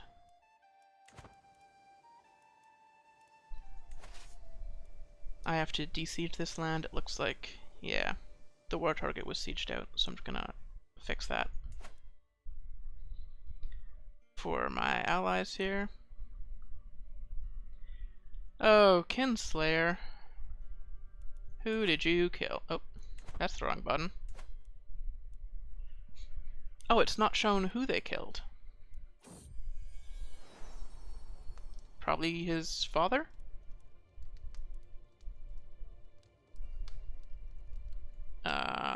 Could be one of his siblings.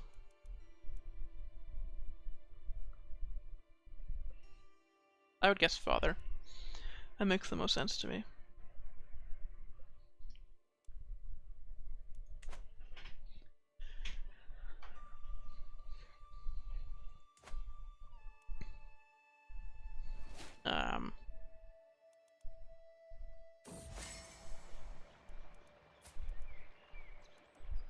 Liege won the war with Duke Volkard. Okay, so he's in jail. I'm actually interested to see what happens to him.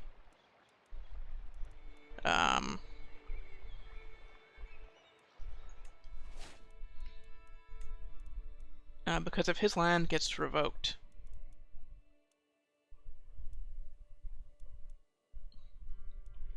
Arundel is sort of a major player in Three Houses. Oh my god! He was banished? Well, his son got the land. So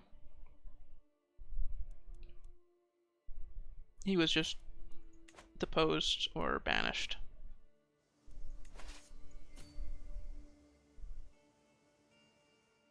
It looks like we've already won this war, helping Yaritza. So it's going to end any second. So be it, disband all. Okay. So now we're going to wait until we have enough money to upgrade our home county of Aegir. Oh, duchy buildings. We'll get one of these as well.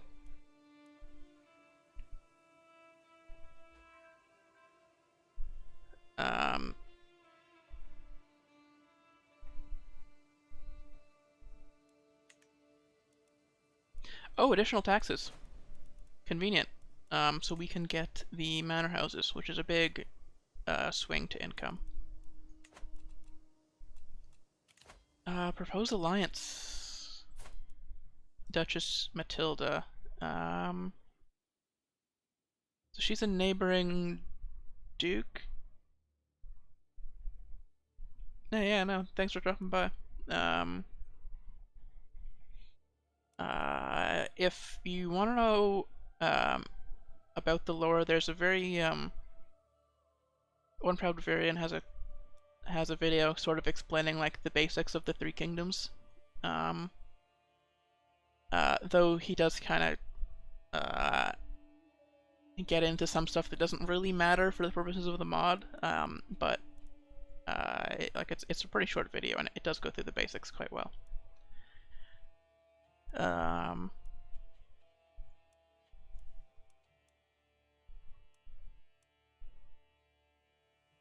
So yeah, so this neighboring vassal wants to propose an alliance with us, which I think is fine. I'm trying to think like what the downside is here.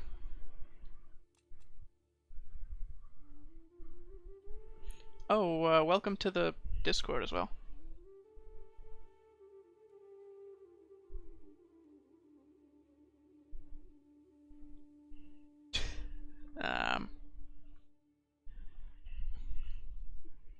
The community there is mostly Fire Emblem people, but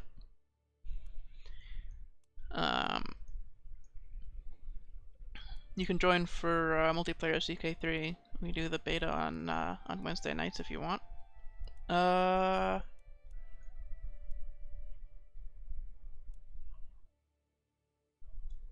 to think. There's no real advantage to doing this, I don't think.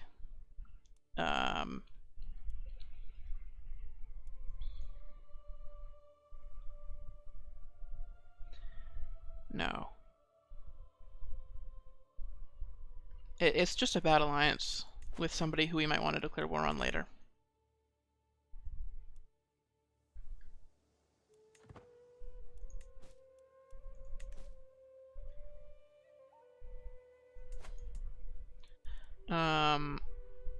Looks like there's a tyranny war going on here.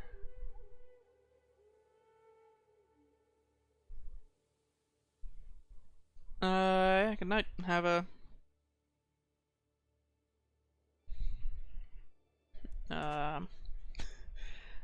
good sleep. I don't know if I'm envious. I just had tea, so I'm a bit wired. Thanks, though. Wife is pregnant again. Firstborn here is sickly. So the heir, the current heir at least, can do either a learning or a stewardship education. I think stewardship is more relevant early on, because it's administration, management, the flow of gold, so this is like, you know, upgrading your land. Whereas learning would be more important if we were like the culture head. Oh, yeah. Yeah, no. Even if I was wired on T, I would be tired at past midnight. I don't do well that late. I do very poorly. Yeah, I think stewardship would just be better if he was to inherit. Which doubtful.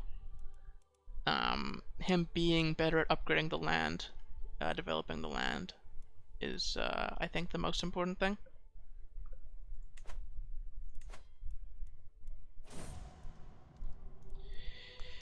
Yep.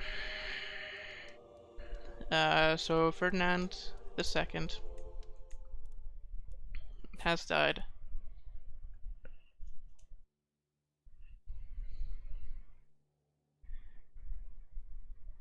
He was sickly. He had no health boosts. Okay, so we got our claim on this land here.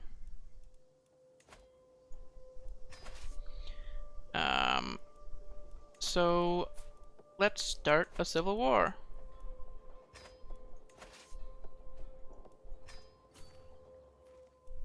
So we are the rightful owners of this land, so we don't mind fighting for it.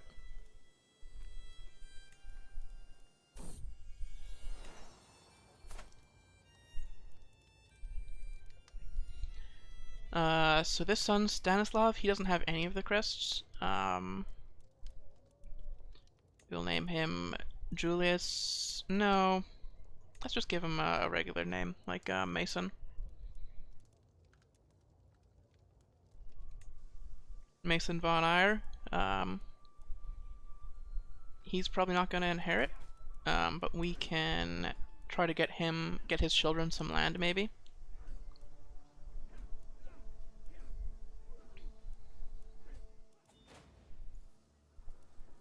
So this is going to be a pretty long siege.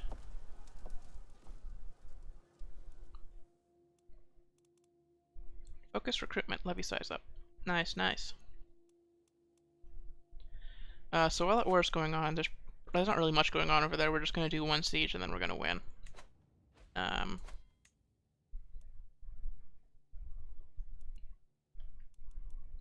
We can try to find a marriage for our sons.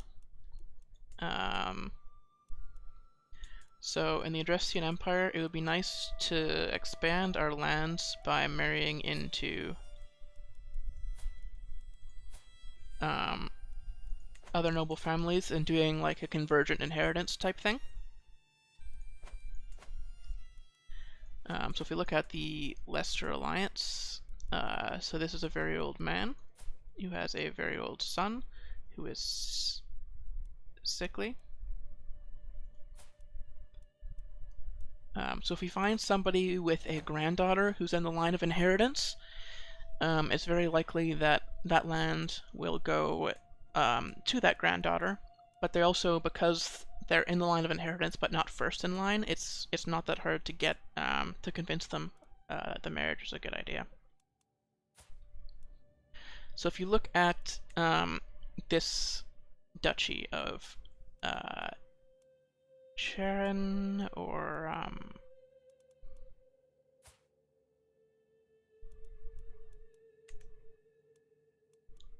yeah, so this duchy of Sharon here,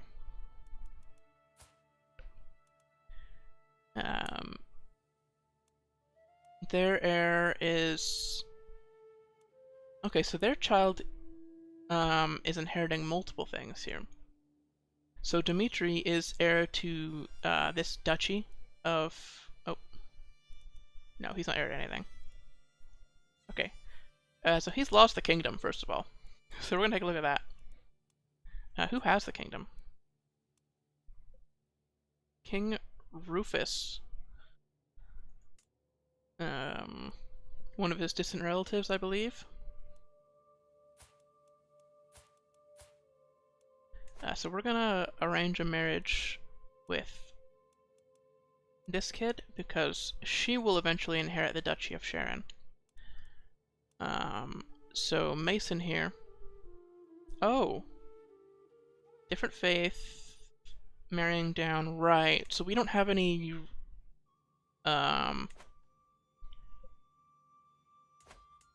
unfortunately we don't have much ground to stand on to arrange these marriages.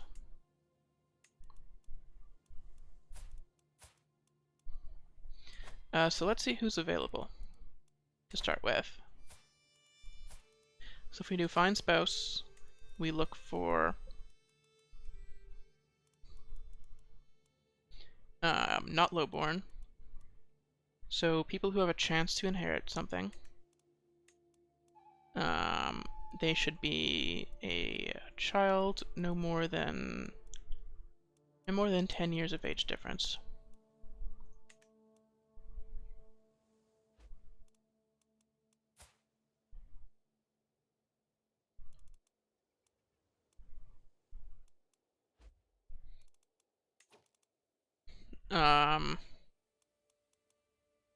So here is this duke up here.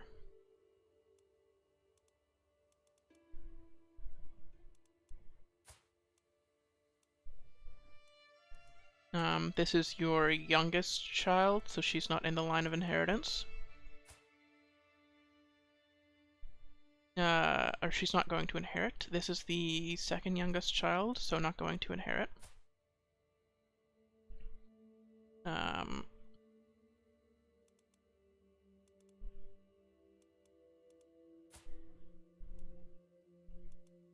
Yeah. So basically, unless their parents are inheriting something,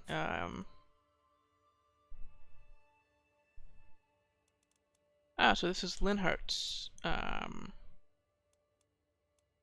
daughter.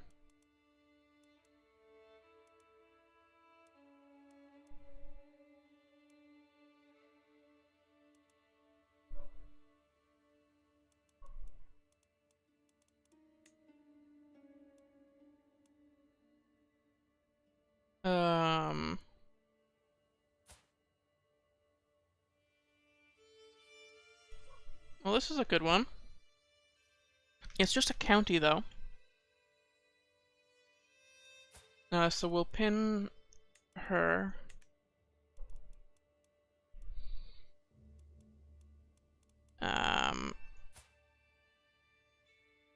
Manuela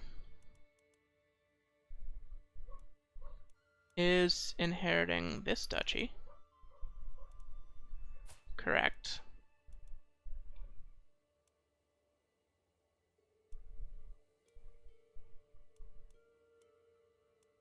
So that wouldn't be a bad one either.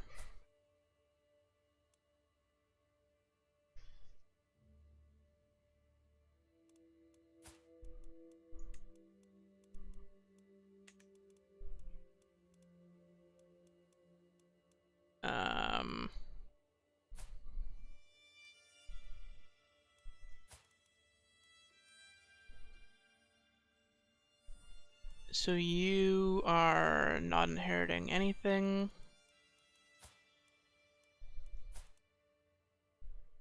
Mostly for people who are going to inherit more than a duchy.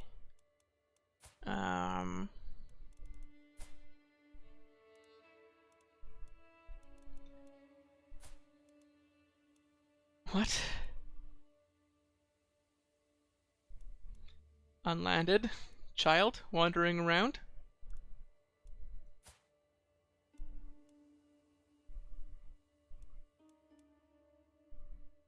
Oh, Crest of the Beast. I didn't know that there were other Crest of the Beast holders.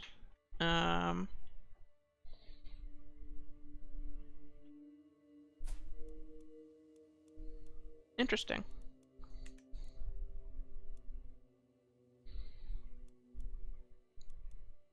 I'm not really sure what the lore reason for that would be.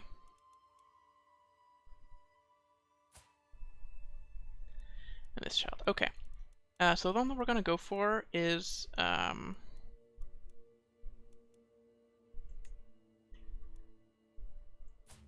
Manuela.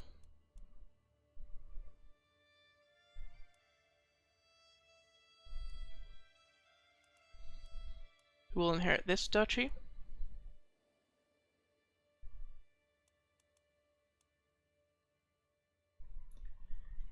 So we can send that proposal, and then the firstborn, we will also find a spouse for, and von Hevering here, will actually inherit the Duchy of Hevering at some point.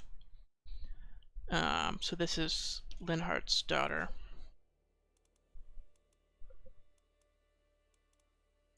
So there we go. So those are two good betrothals.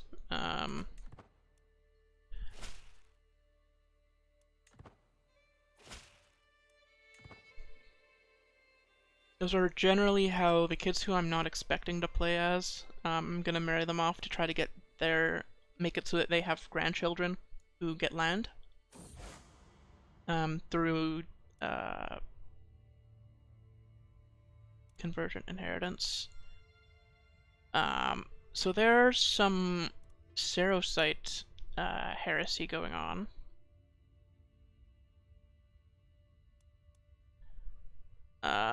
We might convert to Cerocism at some point.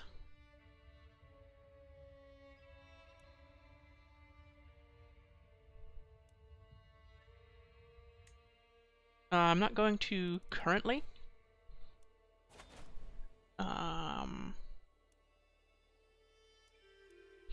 Because I think it's more Ferdinand to go ablenist.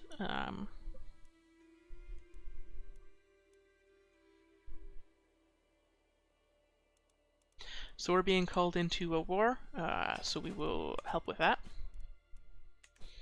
That was for our new alliance. So once we're done sieging down this land for our own war, which is going to take another 4 months, we can head over there to help with theirs. Looks like they are in trouble, though.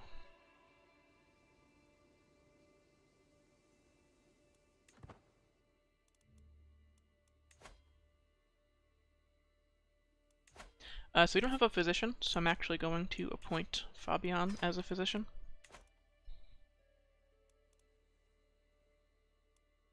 Household savings. Nice. Oh my god. The heresy is really going off there.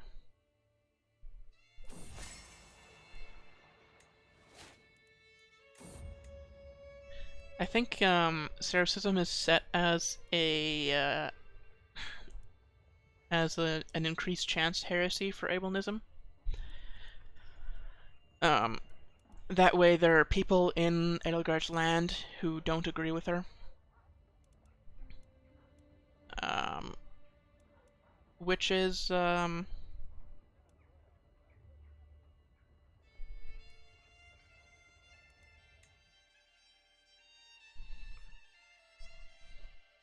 quite accurate. She does spend a lot of time.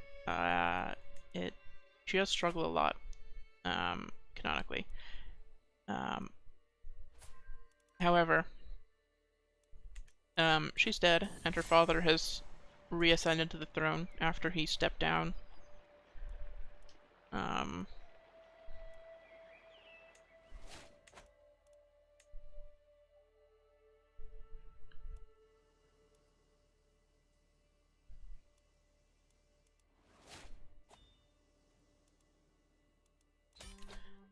Available perks, Praetorian Guard. This is going to get us more prestige.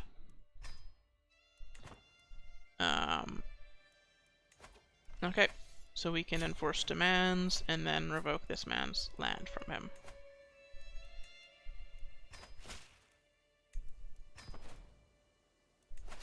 So we'll disband for a little bit and then we'll send over to help with that war. But I really don't think we can win. Burgleys is quite strong. And they are helping the attacker. So we can cheer on our knights for a tournament here.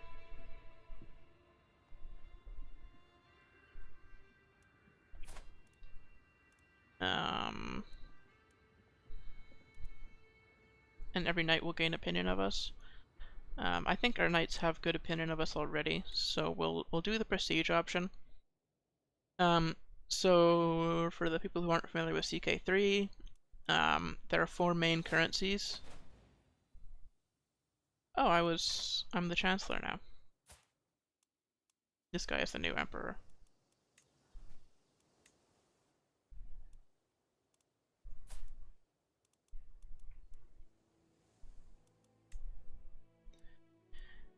And he's quite strong. There are 4 main currencies. So there's gold, which is used to, at least in our type of government,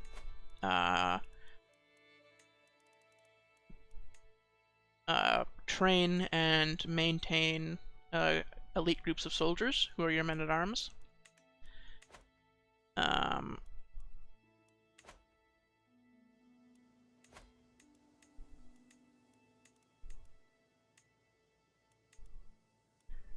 It will also be used for I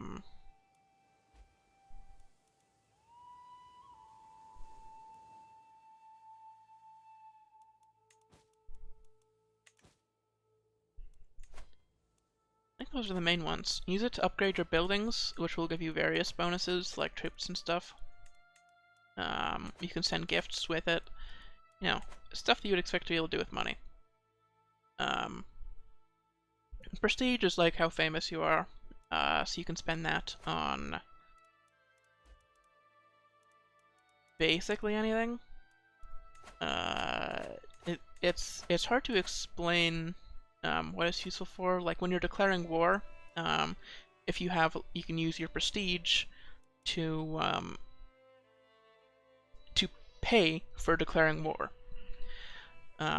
Like people will follow you into war if you are prestigious. There's also your level of fame, which is like the sum of all prestige you've ever had. So this is more like how much people know you, and then like your prestige is more like how much people know you minus, you know, how much shit you've done that required them to know you. And then piety would be used for declaring holy wars or asking priests for money. I'll explain it more when it comes up. And then renown is how well known your family is, which you can use to get perks that will affect your entire family.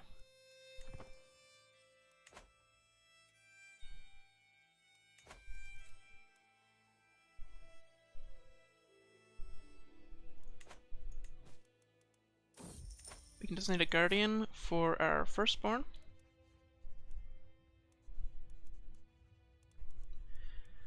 So we want somebody who's good at stewardship.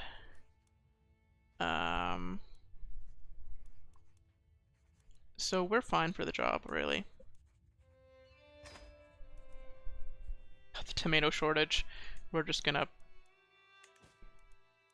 ignore the tomato shortage, to be honest. Okay, so 1,800 troops. I really don't think we can help them win this war.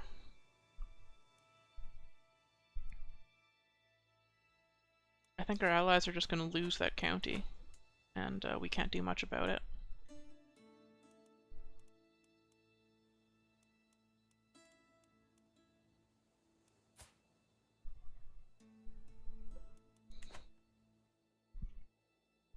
So we can check periodically on the landed Fire Emblem Three Houses characters.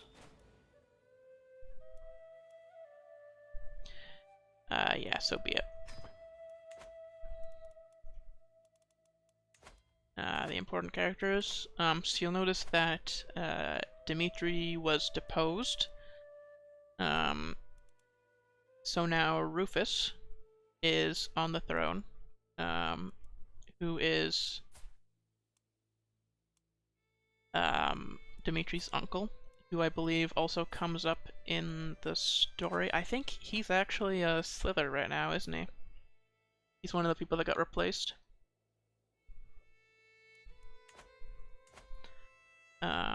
Then the Leicester Claude has inherited the Leicester Alliance. He has married Hilda.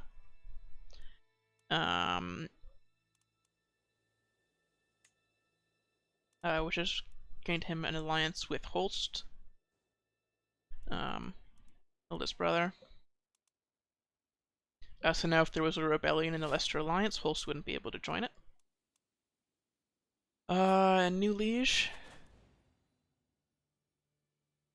To the handsome Ferdinand.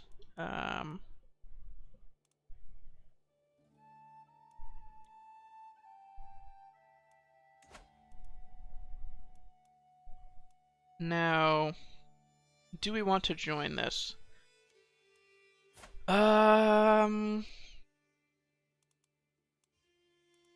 We don't exceedingly care how strong Uritz is. He is aiming for this county. We will join his war.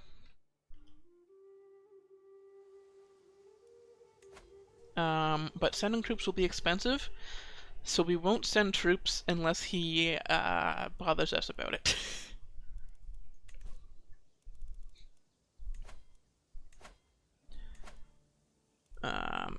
Oh, so we should convert faith in our land. So the people in our land, some of them are Cerocytes currently, and we are Ablenists. Let's look at the faiths. So the holy sites we'll look at first. Sort of see the locations of them. I don't think any of them are relevant to us, really.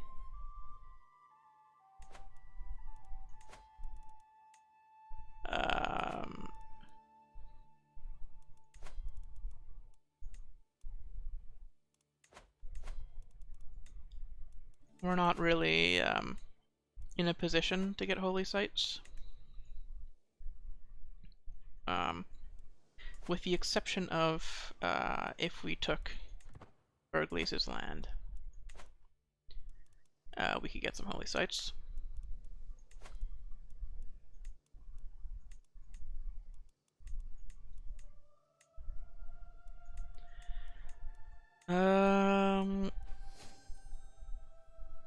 I'm the new house head. So our father was still alive, so he was technically the head of the house, but we are now the head of the house because he has died. And I'm now the dynasty head.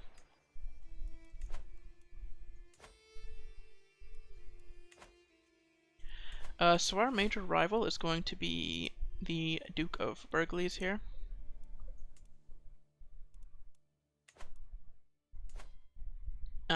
He has the land that we want, which is the Duchy of Gronder and the Duchy of Burgleys. They're kind of the strongest duchies, though currently we have enough land. We don't need more. It's an influential duke.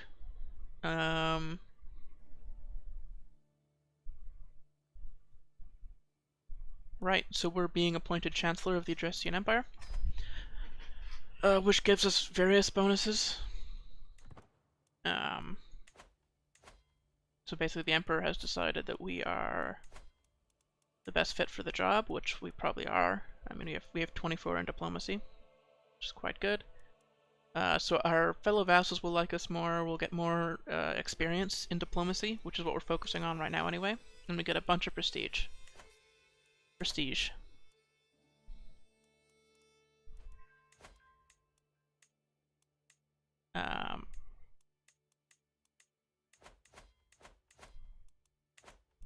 So the main upgrade that we want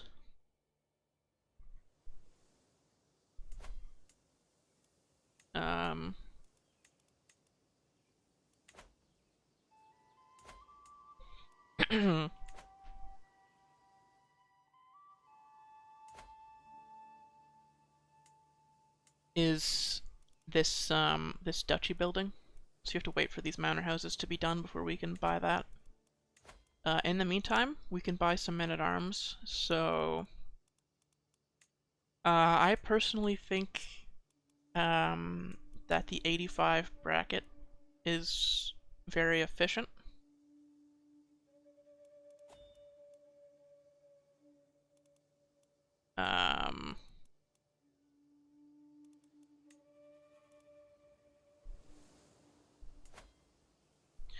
So the Wyvern Riders would be very good in mountain and desert mountain terrain.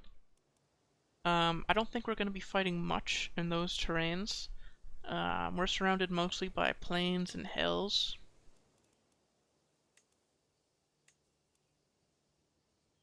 So like the Great Knights would be quite good. And very Ferdinand.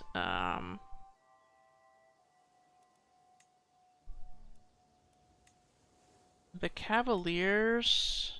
Okay, they're bigger. You get 100 rather than 50 Great Knights.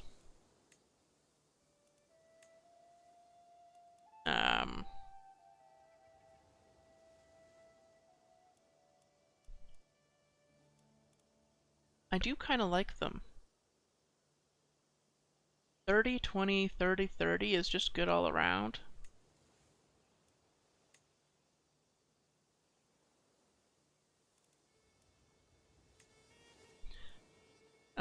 So the Bonites down here. I think these Cavaliers are what we're looking for. Let's get some calves. It's very Ferdinand to get some calves anyway, so...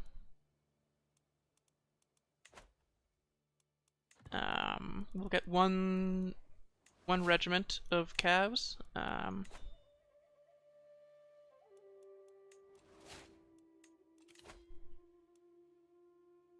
True ruler, we're aiming for writing history here. To take the commission epic decision.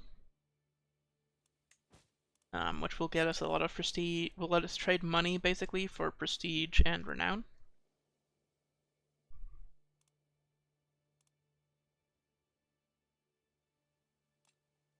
There's a dangerous faction. I believe it's just the peasants, yes. The peasants don't like us much.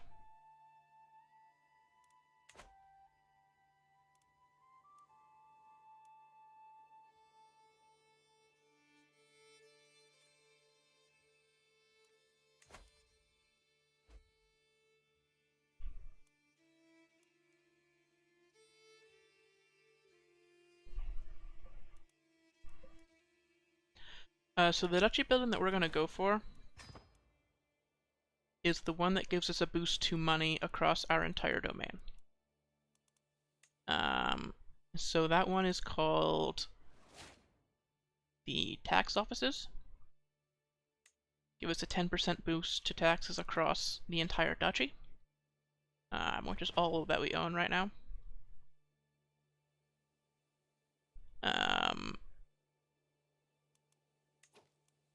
The Royal Reserves might be better.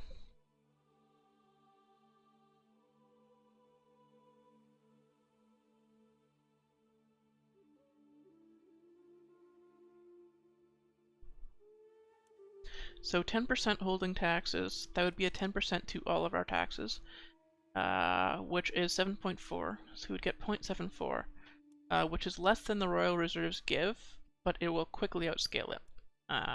So we're going to go for the tax offices. Yeah.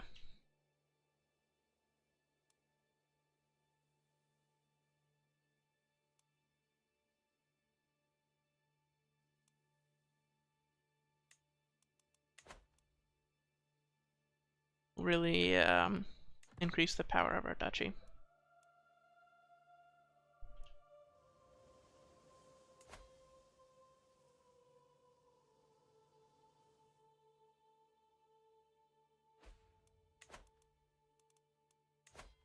So one of the things that we're gonna convert to the faith in our land first.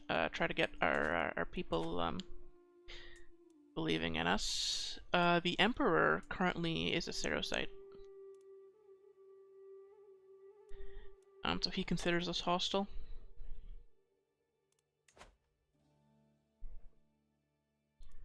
But he can't revoke land from us because we're not evil. He just won't like us very much.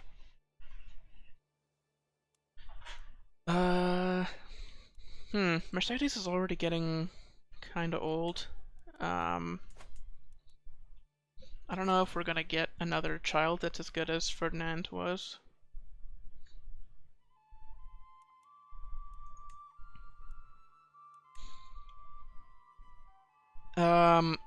We're actually gonna decline for now. If he starts converting our land for us, then I'll consider converting with him. But for now, it's better to stick with the faith that our land holds.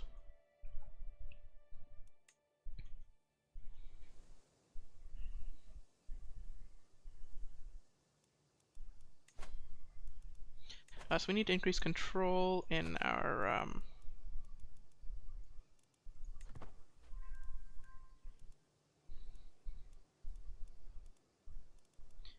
well, that's not right.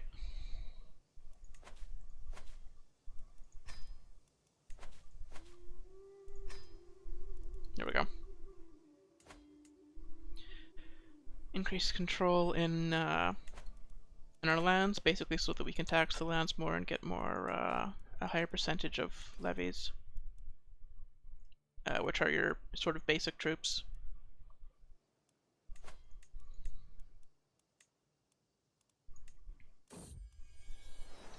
A daughter, not a great one.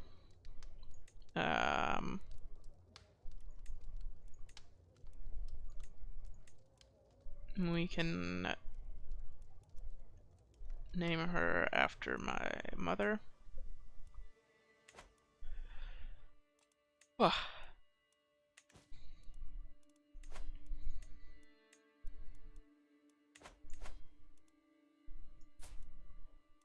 We can't. It's really hard for us to, to increase our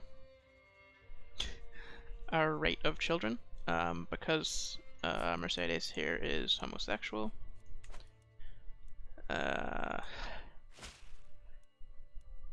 The tomato shortage event happens very often.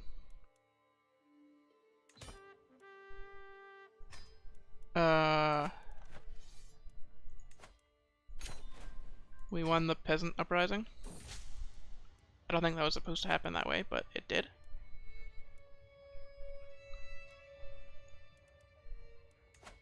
I guess he didn't have any troops.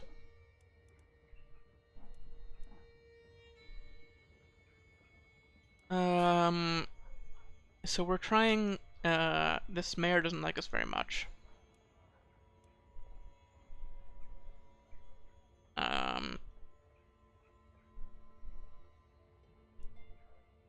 He's a rational villain, eh?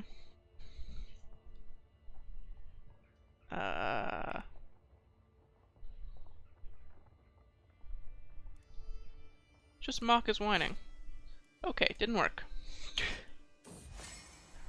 I'm not 100% sure which of his traits would have changed that. It didn't seem like any of them were important. We're just having tea with our priest. Not too worried about that event.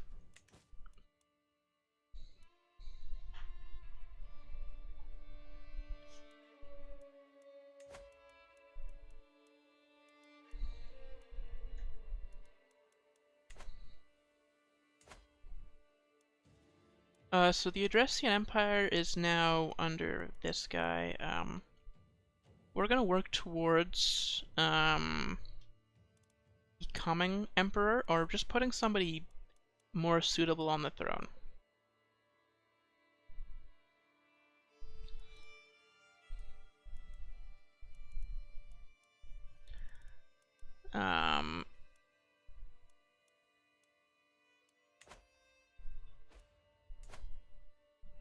Because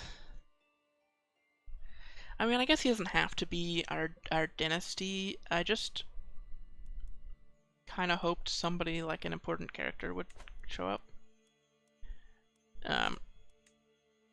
Speaking of important characters, Lysithea now has 3 children. Claude, Hilda is pregnant. So they will have an heir.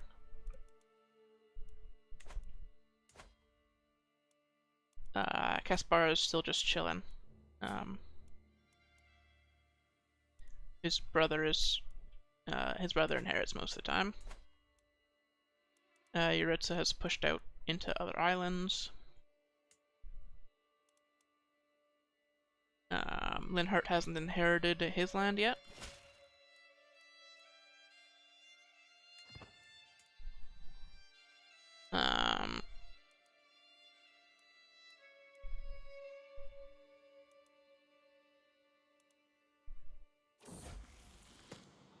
With certainty. Sure, greatness awaits you.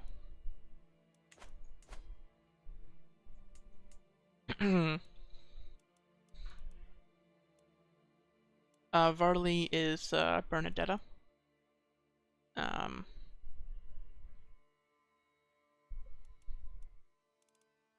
not sure this makes any sense.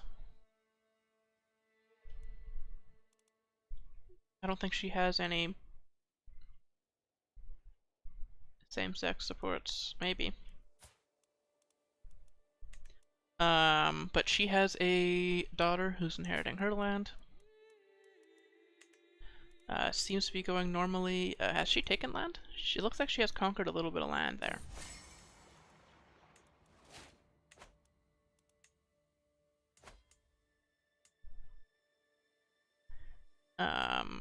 So Gloucester, Lawrence has not inherited yet. He has a son who's named Richard. Marianne has not inherited yet. In fact, she's wounded. So she may not inherit. Also, she's patrilineally married, which is not a good idea. So her dynasty won't be passed on. So somebody made a mistake there.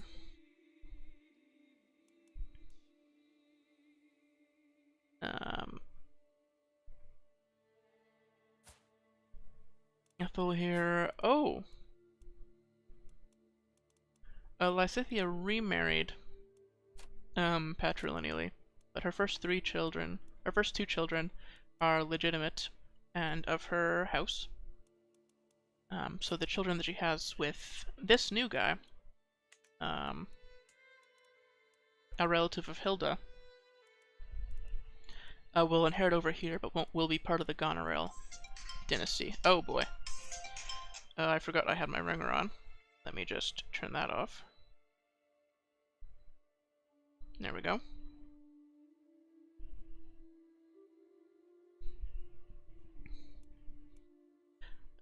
So we got a perk, so we can now commission an epic, which I'm going to do.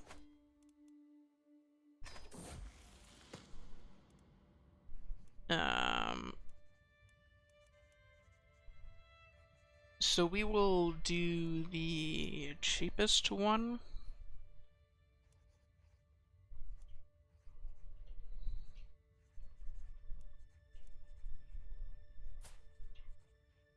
We can do the expensive one.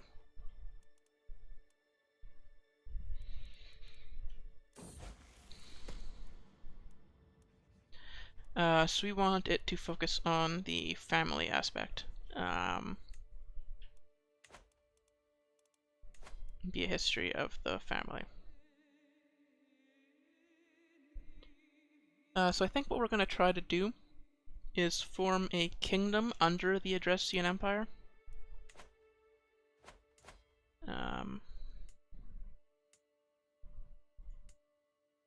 Oh, who owns the kingdom? This guy does. and the Empire is owned by somebody else.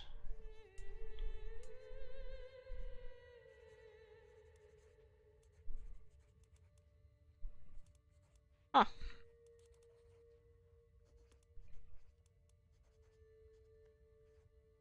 So my liege is the king of Adrestia, not the empire of the Adrestian Empire. Perhaps a break is in order.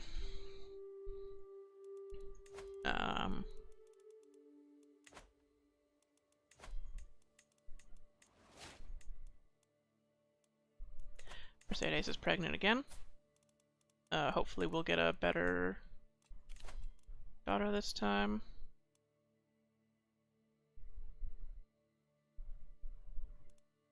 No. They're trying to take my son away from me.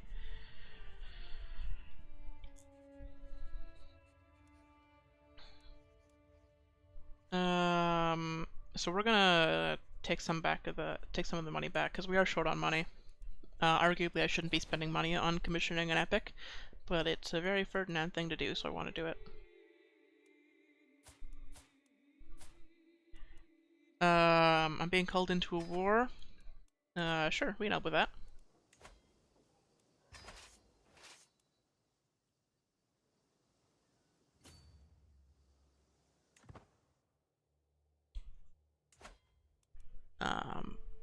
So the...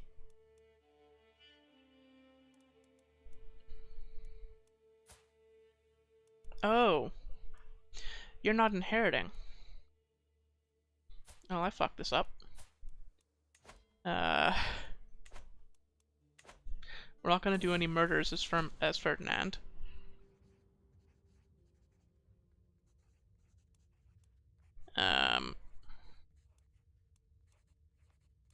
Wherever inspiration can be found, advantage plus 10. So that'll help in battle.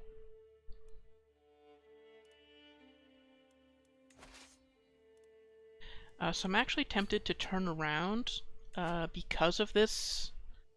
The fact that you're not inheriting means that I don't really care whether they win or lose here.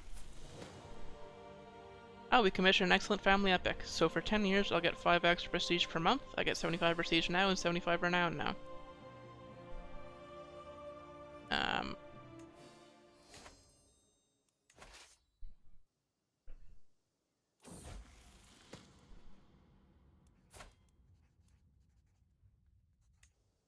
And we've made a friend. The writer of the epic.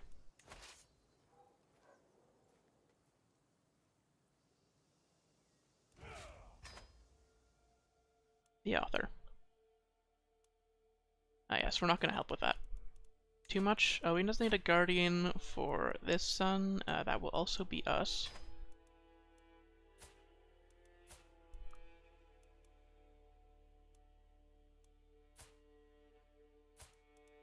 So I want to break this betrothal, I think. Considering it's not conversion inheritance like I thought it was.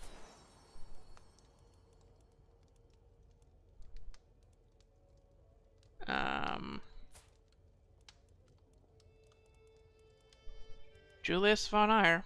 Sure. Not a great son. No crests or anything.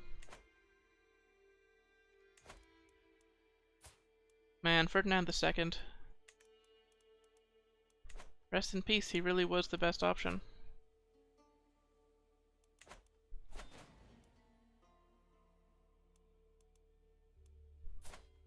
Yuritsa's going out conquering still. I will join his war in name, but we've got our own stuff to worry about other than raising troops for other people's wars, so...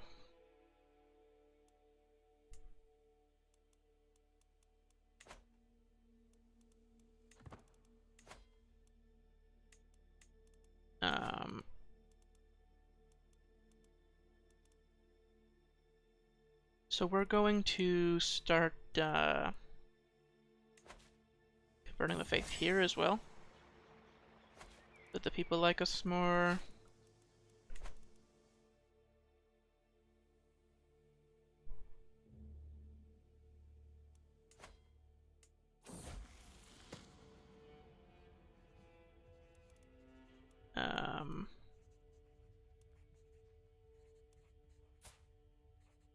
Ludwig wants to be just. Or cynical, or temperate. I think just is a good trait. Stewardship and learning. Considering he's looking like he's going to be our heir at this rate.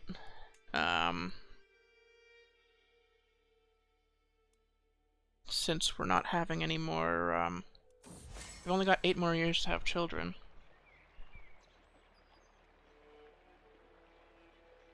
Which at the current rate is about 2 more children. Having a tea time with Mercedes. So last time we sipped tea. This time I'm gonna laugh.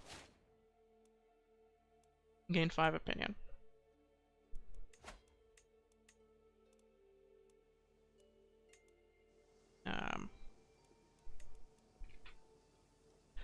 Alright. So we want to build, things that are cheap, pretty much. That'll give us 0.3 in taxes. Wow. I'm no longer the Chancellor. Jackass.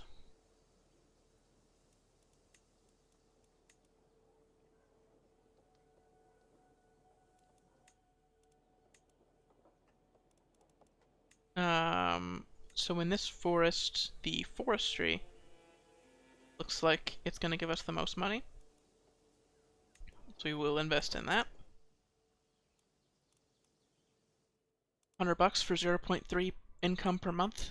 It's quite good.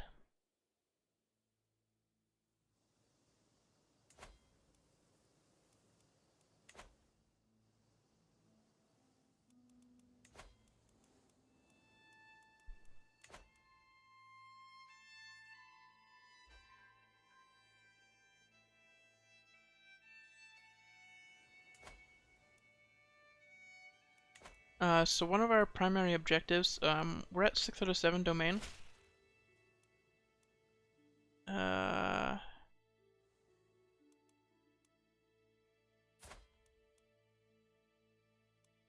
This is a war against the tyranny.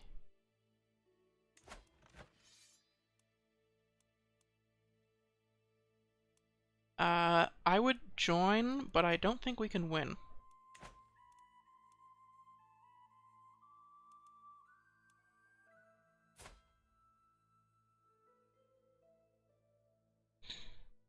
Also, is the Adressian Empire under some sort of partition? Like, what happened? Like, what is going on with how they inherited?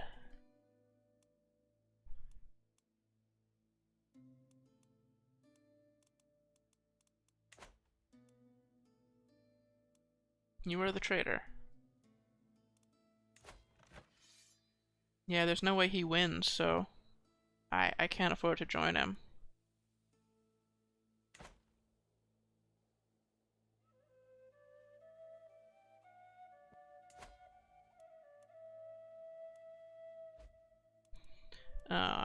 So Duke Conrad of Burgleys is our nemesis right now. So after our priest finishes converting our lands, we will start trying to get a claim. We can't just declare war. We don't have a casus belli. We don't have a reason for war. So we need to fabricate a claim, say that we are the rightful ruler of Gronder.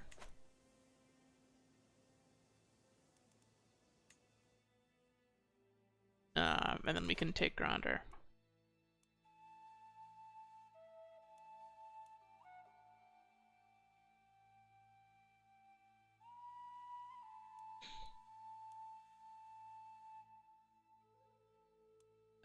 So diplomacy per level of fame. That's going to give us a chunk of diplomacy right there.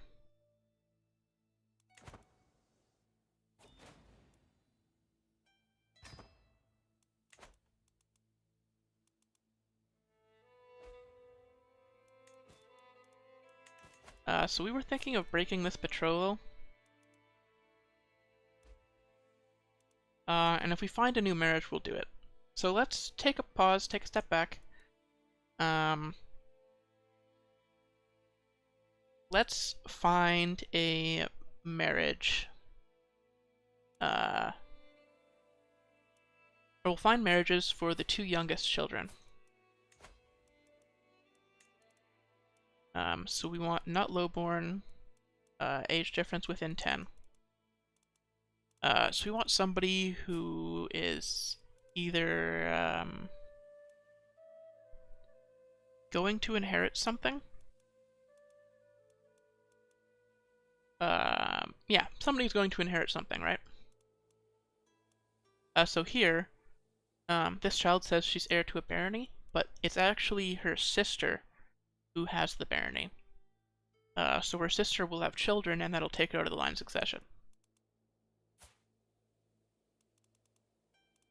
This Hevering is a son of Linhart, but we already have a marriage with Linhart's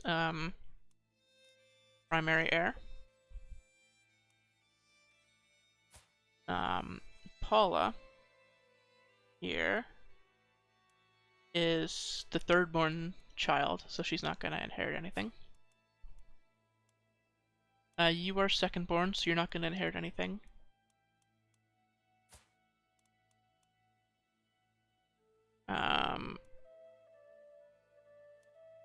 Yeah, so you are 3rd-born as well, so you're not going to inherit anything. Marie Kamina is actually... This is an interesting marriage. The Crest of the Beast, and being Amazonian.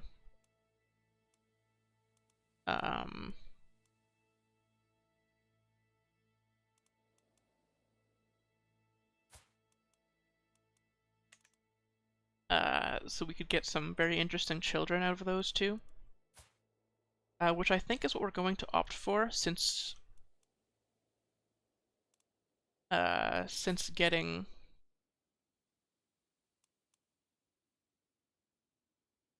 a marriage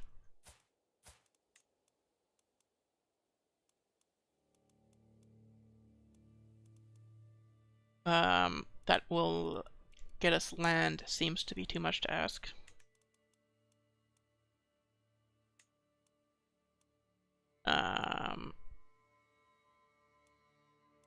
So yeah, we'll see what's up with this one. We'll get people of the dynasty who are... Oh, you know what? Part of the problem might be that we have too many alliances. So if I click here, you'll see... Oh, nope, not too many alliances. Oh, because that's Yuritsa's child. Yeah, so the people that are coming up... We have too many existing alliances, so we can't have one that'll create a new alliance. So what I'm going to do is break this betrothal. So that will get rid of one of our alliances, if we unpause. And then we can look and see...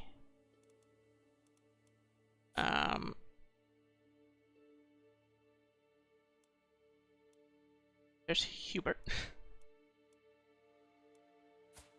Look and see if there are any, anybody who's going to inherit. So they have to be the firstborn child, the firstborn daughter. If they have any older siblings, it won't work. So that's the first thing that we need to look for.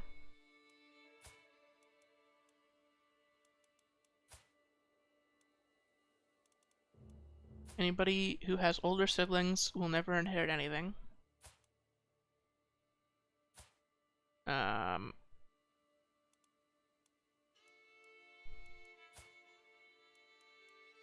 Okay, so basically no options.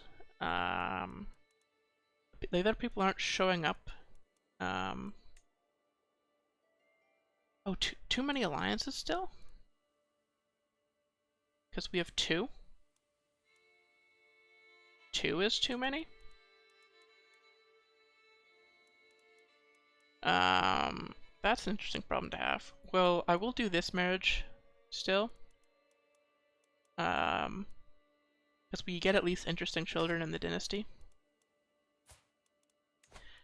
This, and it doesn't get us an alliance, so it won't affect anything else.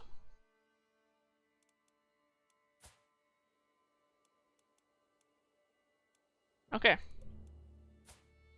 So let's take a look. You are not the oldest child. Neither are you. Oh, you're a twin. But you're the younger twin. These are children of Linhart, who we already have an alliance with, and we already have the marriage set up with.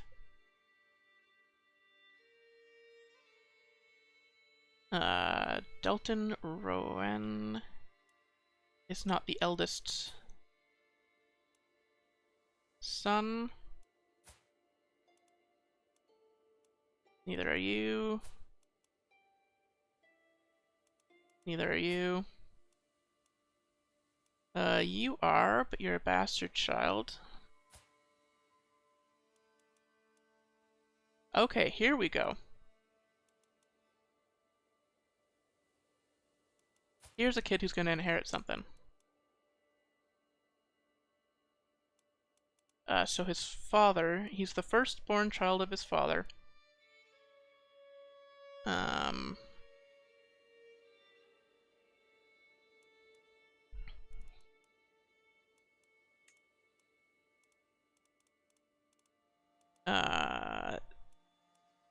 Yeah, he's the firstborn child of his father, and his father's inheriting something.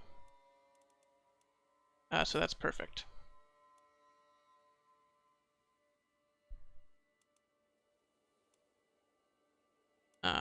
This kid is not inheriting anything. This kid is not inheriting anything. Neither is this kid. And this would just be an interesting one for genetic traits. So this is the perfect marriage, I think. There we go.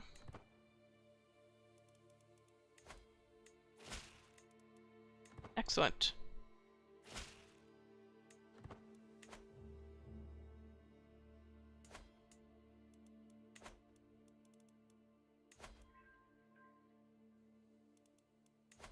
To make sure that we're always increasing control in our lands.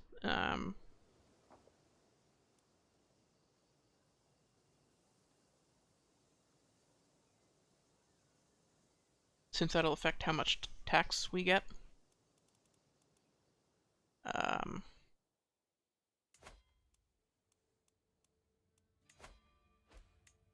So we didn't get another alliance through those marriages.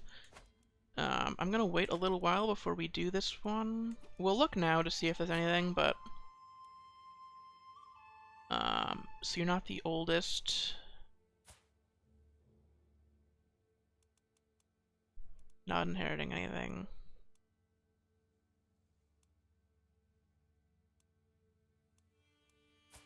Look at this child. Not inheriting anything. The ones that'll get an alliance are probably not going to work. Yeah, we kind of already went through all of these. So we won't go through them again. We'll wait a couple of years and see if a child is born who's going to inherit something, who we can arrange a marriage with. I would like for your son to move to his court. No. I'm raising my son by myself, thank you.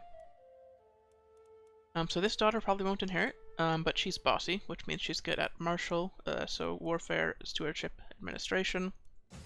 We don't have a martial child yet. So let's have her be educated.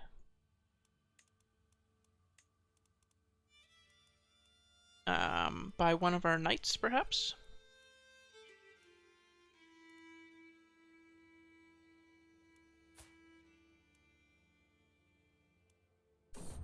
This priest is actually quite good. Even though he's 8, he has high learning, which kind of makes up for it. Our 13 though is pretty high. Yeah, let's have that knight raise the daughter there. Loyalty or fear? Let's keep the emperor in mind. So our liege is the emperor. We're a direct vassal of the emperor.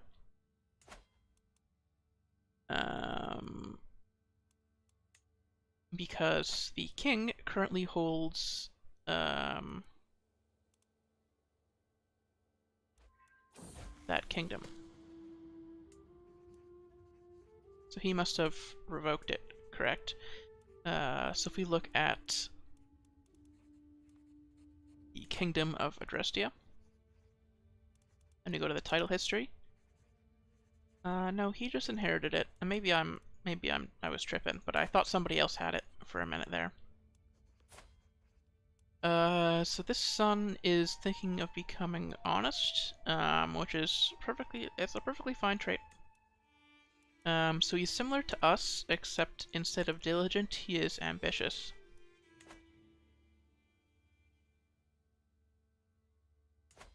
He, for the most part, takes after his father, Ludwig von Eyre.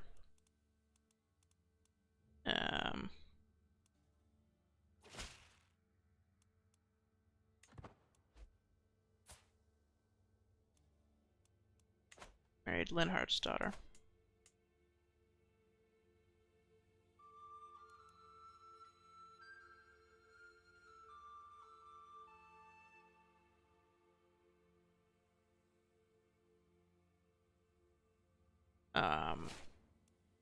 So let's look at the three major factions. So the Adrestian Empire is under control of this nobody, pretty much. Well, the Kingdom of Fargus is under the control of Rufus. He's having a bad time, infirm and depressed. Not good. Then the Leicester Alliance, Holst is currently winning the election. The King of Elmira has not died. When the King of Elmira dies, Claude will actually get a claim on that land, and he'll be able to declare war to take all of Elmira. And we'd kind of want to see what the result of that is going to be. Because either there's a rebellion and Claude gets deposed, or... Hello. Ares.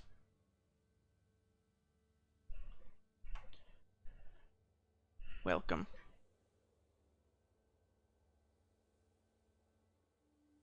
Just realized my stream manager was asleep. Turn that back on. I hope it's still working. I'm still getting messages in chat. So we seem to be good.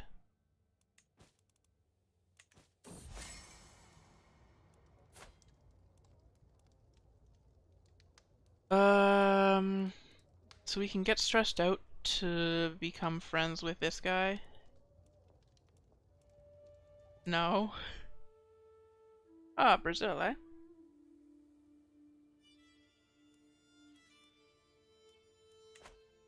Yeah, I've got a colleague who's from Brazil. I've had a couple, actually.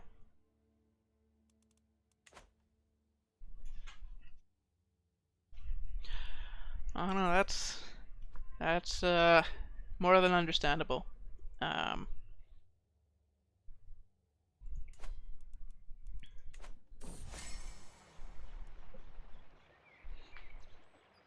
You're doing better than I would if I was speaking basically any language, or even typing it, writing it. This is pretty random, so we're just gonna sip tea. Okay, we got it. It was sort of like a relevant knight there that we're having tea with. So our rival is this guy, who we've just kind of left in prison. Former vassal.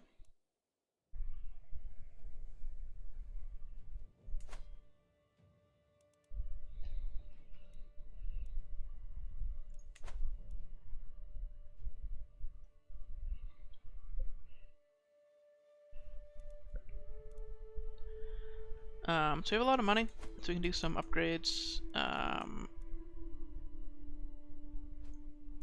for more income, pretty much. So in Aegir, we can do a trade port.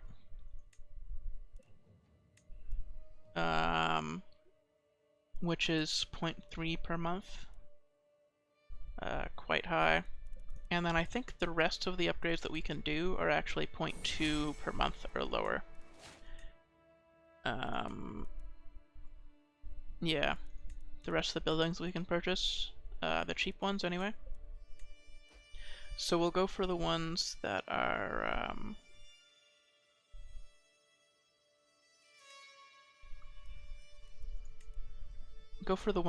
cheapest, so the 100.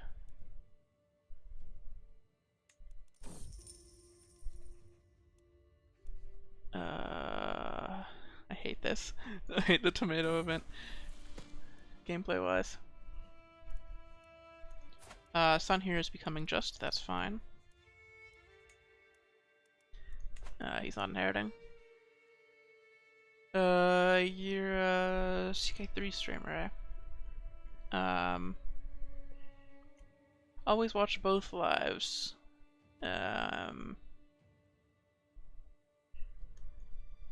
It's difficult for me to interpret what you mean by that.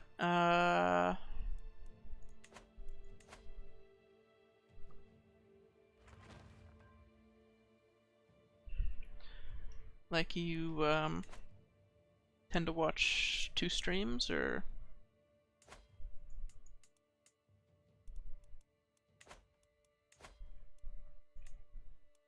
Or, what's up?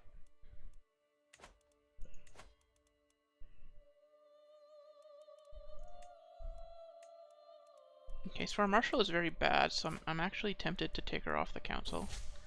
But we're getting prestige from having her there, because she's a powerful vassal.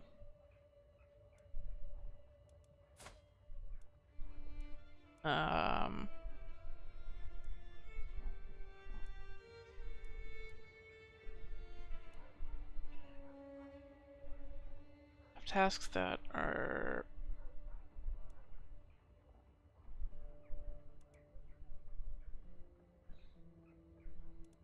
all problems we blamed on him. Nope, still failed. We've had that event on that guy twice now.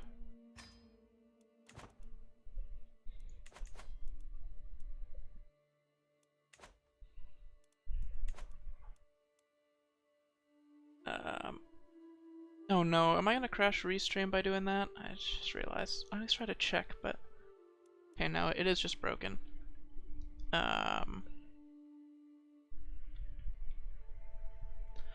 So I actually can't tell how many people are watching on YouTube. There's no way for me to tell with my current stream setup, but I noticed that the previous stream had a ton of views on it afterwards. Like more than my VODs usually do. That could be because I kind of pushed advertising it a little bit. Oh no. Not too many lurkers. Current situation, we're still trying to increase control. Yeah, this marshal needs to be replaced. She's just too bad. So we can bring in this woman, Marcella. We keep losing control in places because it's just not good. It's quite bad.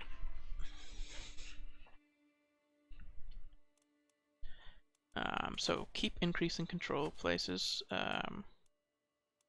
We will put a better marshal on the council.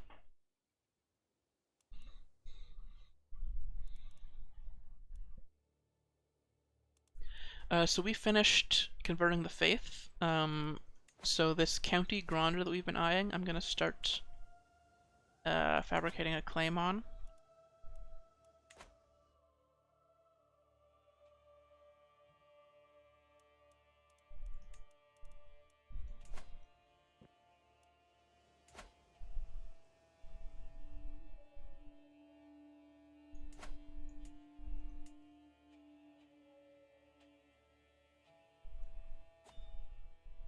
Ooh, we get a dynasty legacy. So, because this is Fodlan, I'm very interested in noble veins, which will increase our chance of getting congenital traits. I'm not as interested in convergent blood, reinforcing congenital traits, but the chance of increasing the chance of getting stuff like crests seems really powerful. Otherwise, I prefer to go for stuff like desirable match, for more freedom in who we can marry to. I think this is probably the best first level perk. I think people give Noble Veins too much credit, even before the upgrades to many other perks. But because it's Fodlan and we have crests and stuff, I want that one. So maybe if we get another child, which we might not, wife being homosexual isn't really helping with that. It's my fault for marrying someone whose sexual orientation does not match the marriage. Very much my fault.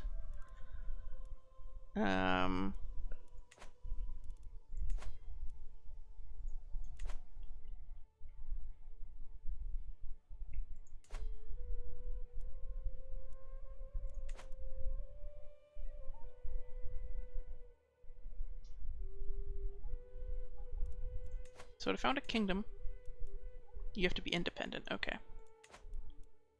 So if that's the goal, to found the Kingdom of Aegir,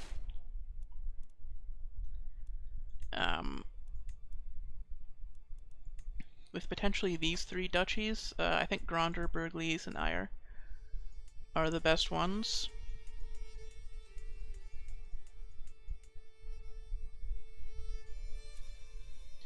And then we can expand out to try to get these lands, Niendorf, Rim, and Caledon after. I'm the rightful Lord of Gronder. See it done.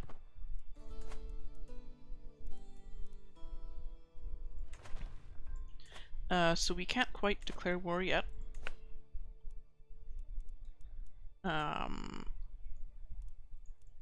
Because we are a little bit weakened.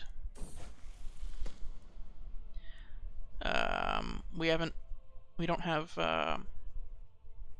many men at arms, so it would be very difficult to win the war. We are the heir. The current heir is a fortune builder, which is the best level trait that he could get for a stewardship of 13. His base stats aren't great, to be honest, but he has good traits. His children have the ability to have crests. His wife is intelligent. Like, he's got a lot of things going for him. He's just not perfect, you know? So this son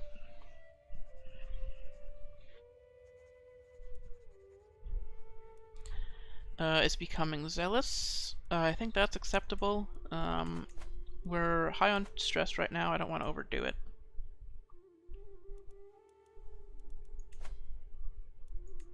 So we want to keep getting the cheap buildings like hunting grounds and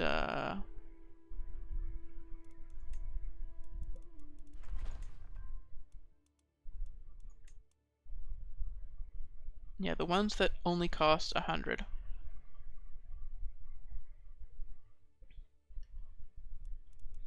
Are going to be the efficient ones for income. So once we get all of those ones, we can start building up our men-at-arms, and then we can declare war for Gronder.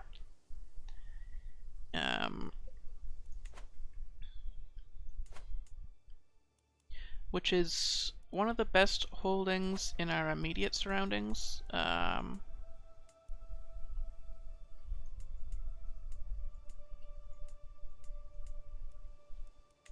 We don't need to found a kingdom, actually. We can just stay as a duke. I don't mind staying as a duke in the Adrestian Empire. The main reason that I wanted to found a kingdom was to be a king under the Empire. But we can't found a kingdom as a dependent ruler.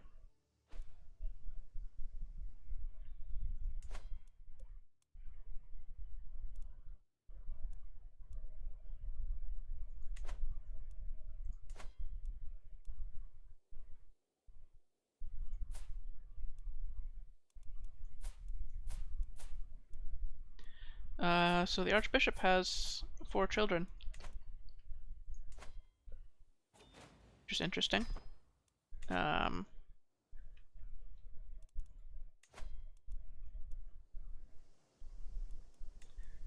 we can get another hunting grounds here.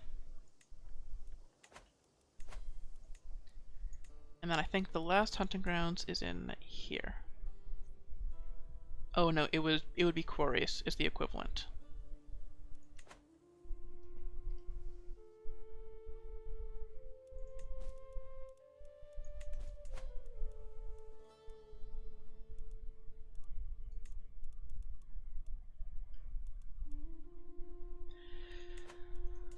So Duke Rupert of Burgleys.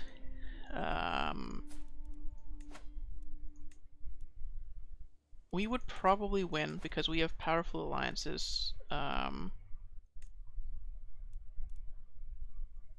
We aren't yet allied to Linhart. But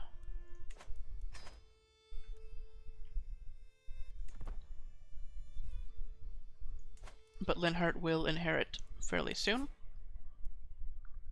And he will be our ally.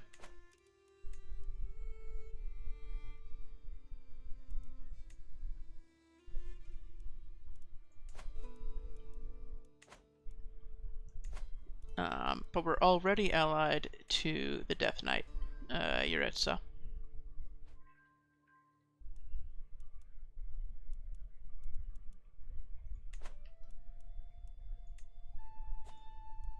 So we could probably take them down, but...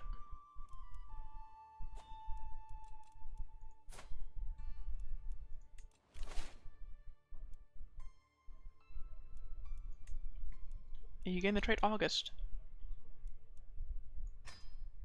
There we go. So that will get us prestige per month, diplomacy, and martial. The martial will help us in our war. Oh, we can designate a guardian for the youngest son. He is doing a martial education. So our marshal can teach him.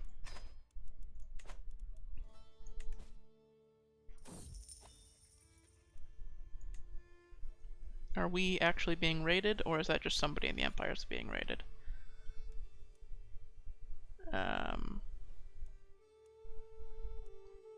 It's usually the latter, right?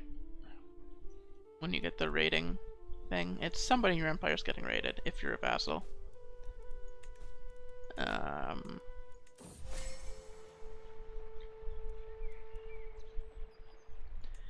Left. Okay, so we can do quarries. This is 100 for 0.2 tax per month. And that is the last of our upgrades that we're going to do for now. So now we can focus on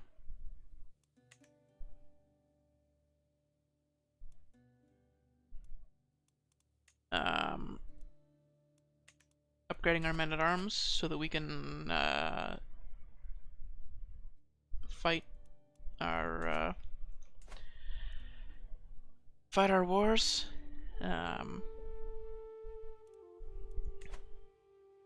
Build up a stronger economy through warfare. Curse undone. So our former vassal, who was in prison, who was in our prison, has now died. In prison.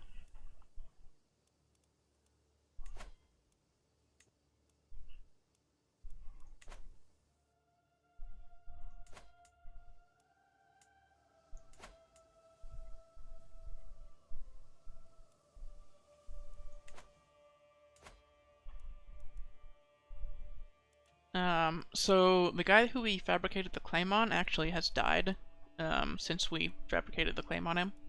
So he really didn't like us, but his son doesn't mind us as much.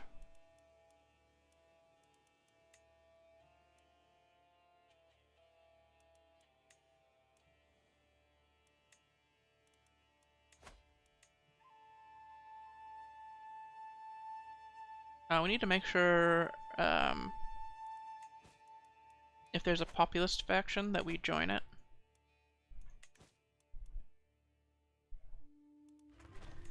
Since there's so much ableness in the Kingdom of Adrestia, there could be a populist uprising.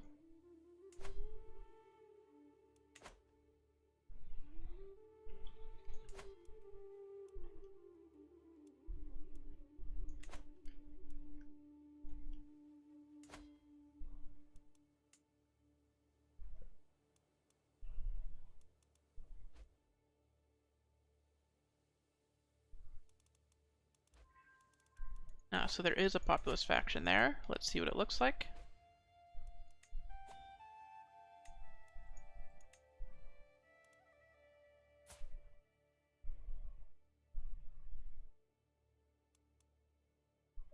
So can we not join it?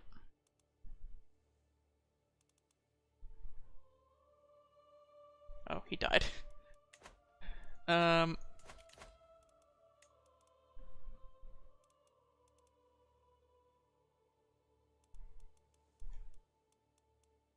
Oh, our marshal has perished.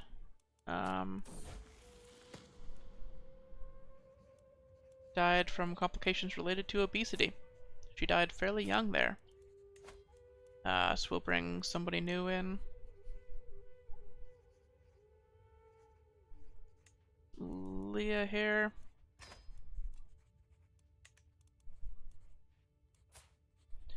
Never hurts to make friends. Yep, good trait for a diplomat. There we go.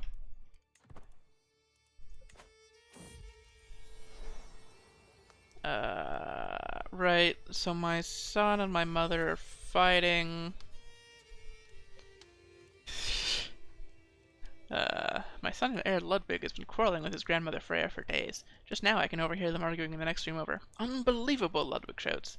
How can a doxy like you believe you are the ideal manifestation of our family values? I am clearly far more deserving of that distinction than you are. No fighting in the family.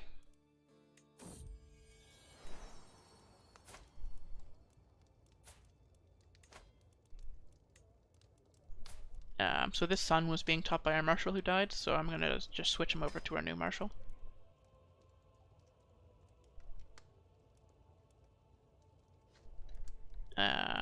So we just have to convince them that both of them are wrong. And they shouldn't fight over petty shit like this.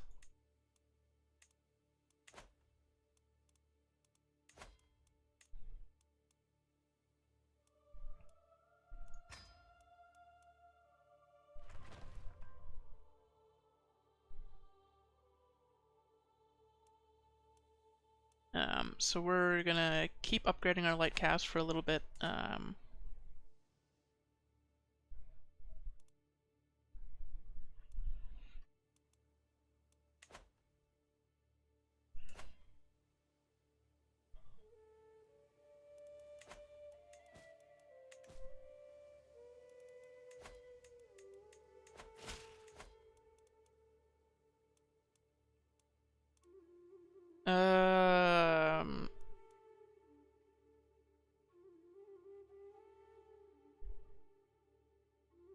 Start exchanging letters.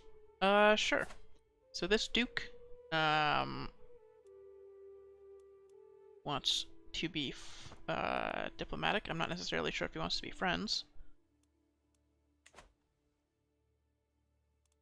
So while we're building up our military, let's take a look around the map. He likes court alliances.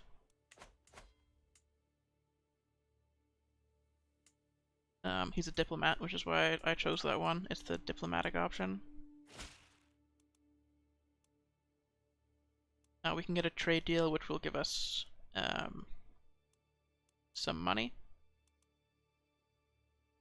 I don't really need a favor with him. So here's Holst. See, Claude has the claim on the clan of Elmira. He could take the entire thing. Gloucester, Lawrence hasn't inherited yet. Daphne, Judith is still in power. Her daughter Giovanna here. She did have a daughter. Aelel still has this crazy man in charge. I don't really know how he exists, but it's quite funny. Marianne has not yet inherited. She also doesn't have any children. But she does have siblings who can inherit if she dies before.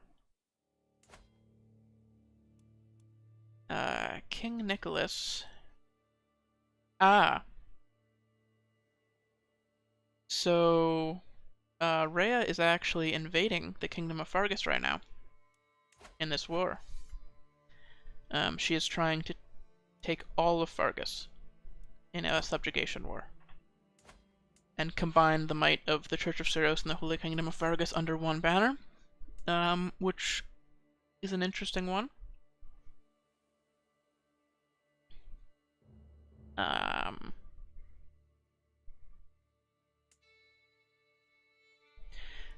Nicholas is currently on the throne,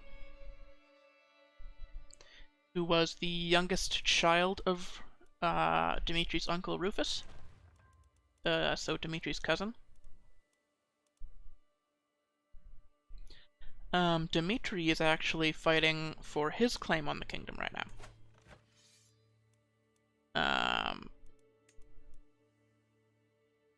Yes. So Dimitri is attacking to take the Holy Kingdom of Fargus as well. If he wins, he will get the Holy Kingdom of Fargus, and this guy will actually stay as the King of Dusker.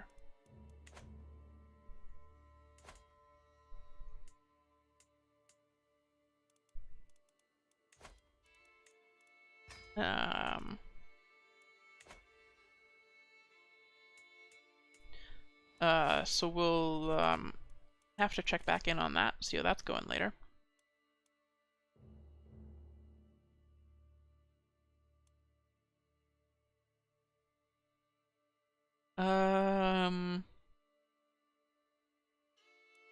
Groom to rule to buff all of her children is good.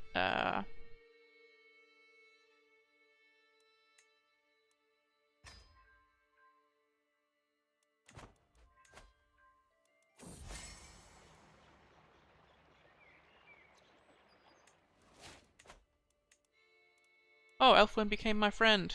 We had a bunch of tea times with him and now he's my friend. Because he's my friend, let's get him a marriage. He's one of our knights. He can marry another knight.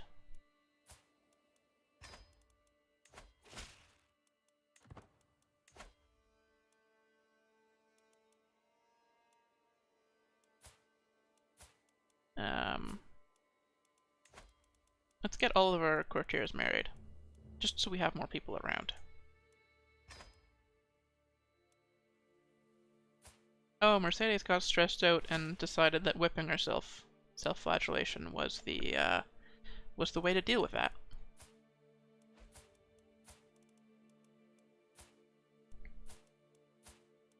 So this guy also needs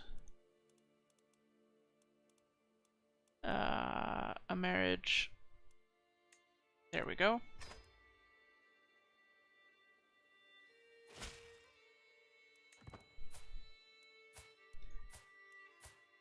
anybody who isn't married.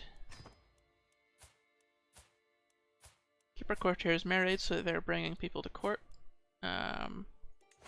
This, our friend who commissioned the epic, who we commissioned for the epic, sorry. That gave us a lot of prestige.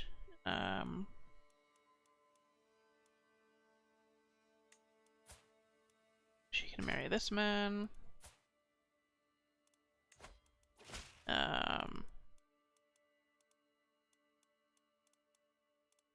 This courtier can marry somebody younger. So let's go for age difference no more than 15. And sort by prowess. So this guy has only 13 prowess. Okay, maybe someone who's useful. This guy's only 39. It's not that bad. It's quite bad. This courtier.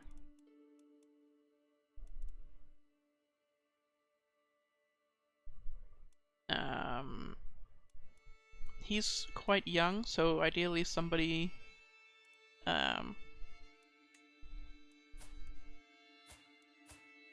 who can have children. And there we go. That's everybody.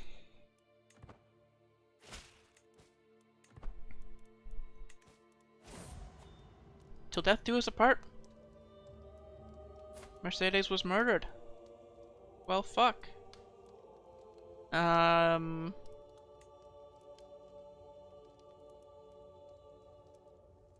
hope you find peace. We'll have to remarry for convenience.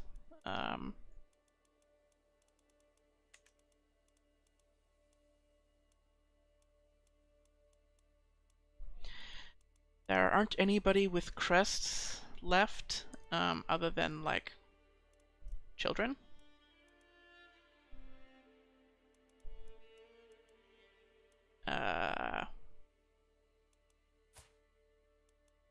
Well, there's Dorothea.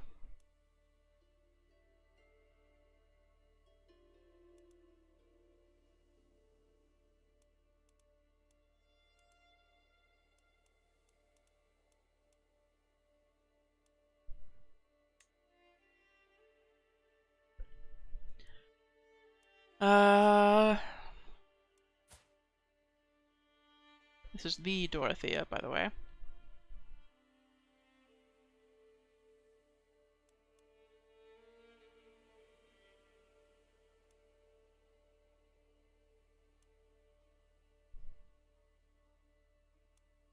Now, it's probably better to go for somebody who's younger.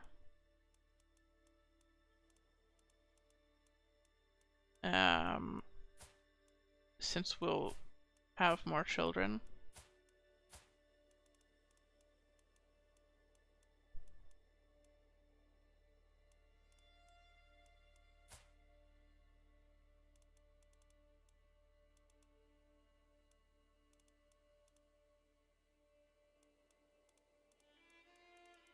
But you know what? Let's try it.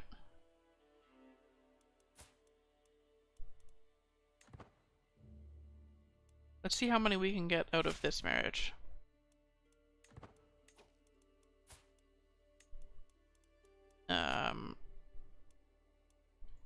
So we will go for a romance game, which we couldn't do with Mercedes, because she was very, very not straight.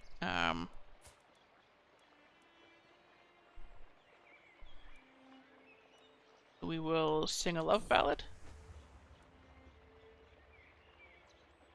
You have a beautiful voice, my lord. I think that's the positive one, but I don't think they mean anything, so...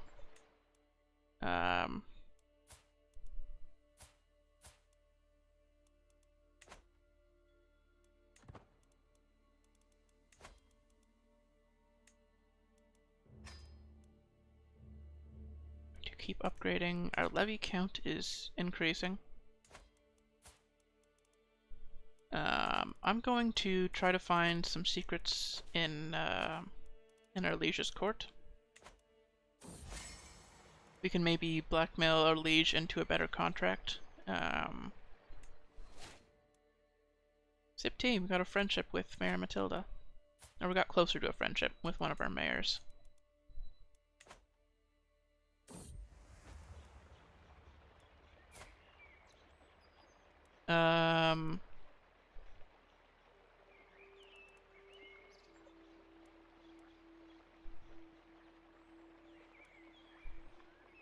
Yeah, we're gonna have to do a poem based on appearance here, because she has very high attraction opinion. Being gregarious and beautiful.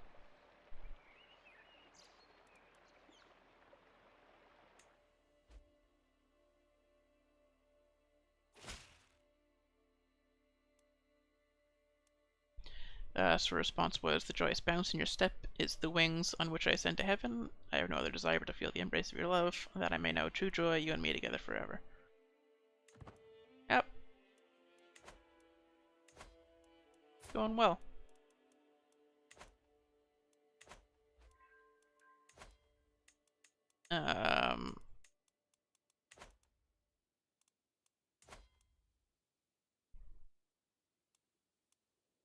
So Burgleys, they have a shit ton of bow knights.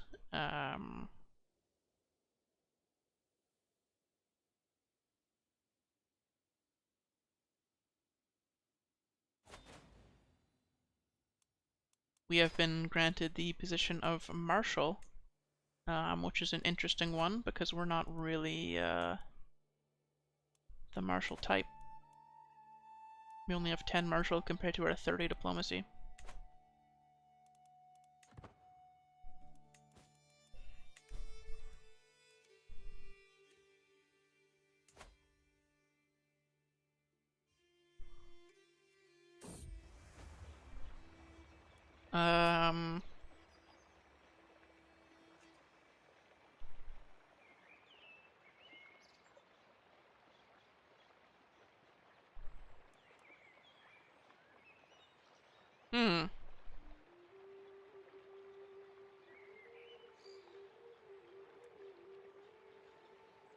I'm gonna say cat.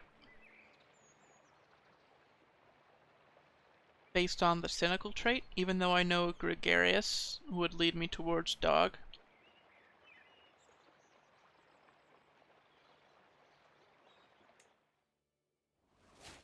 She adores the cat. There we go.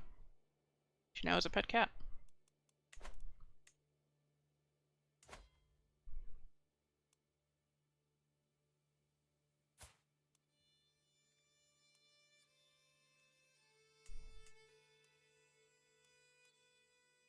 So Rhea is winning in her invasion of the Kingdom of Seros.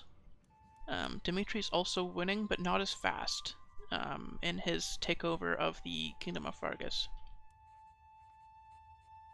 Mason Von Eyre is a charismatic negotiator, same as us. He didn't do great, but he did pretty well. So we'll see how good his children are, since they will have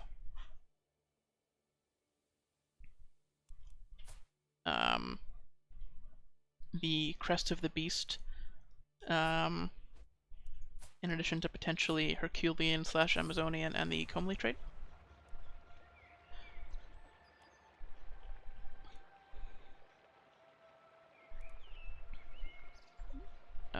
We will do a duel to prove who is worthy. Another enemy vanquish. There we go.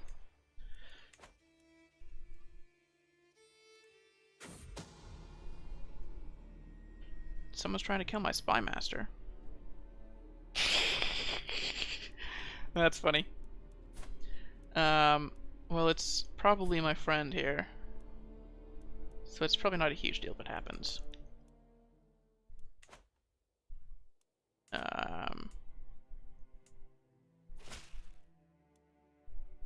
Wow, I'm not the Marshal anymore.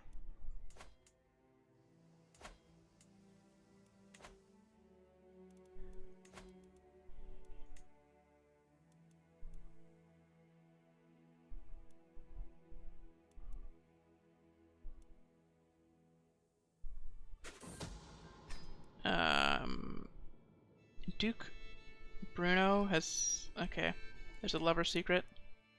We can maybe use that for blackmail.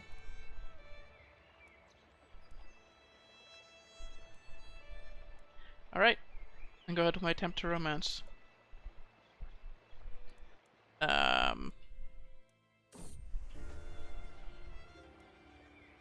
Never let you get into harm's way again. There we go. What?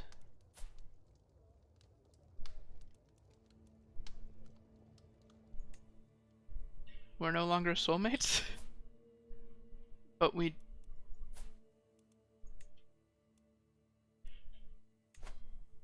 Well... Let's make an attempt.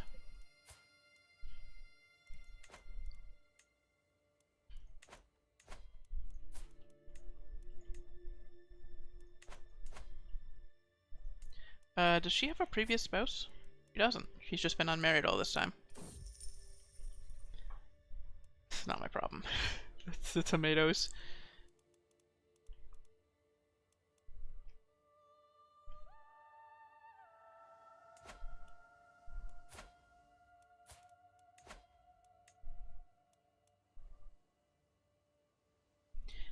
We need a hook on the liege to declare war. Because our liege is under High Crown authority.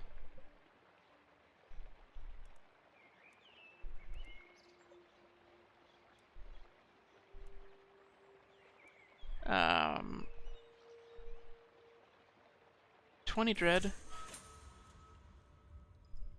He's just a cannibal. My mayor is cannibalistic. Great.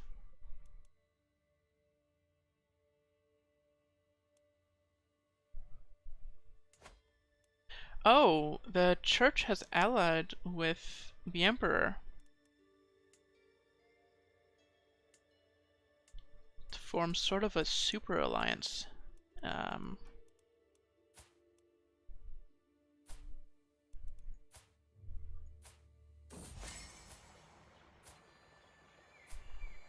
Really?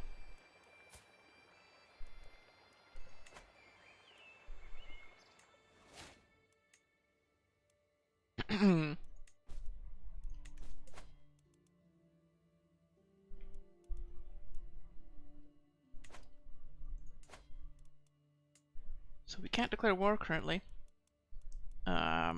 Is there a Liberty faction?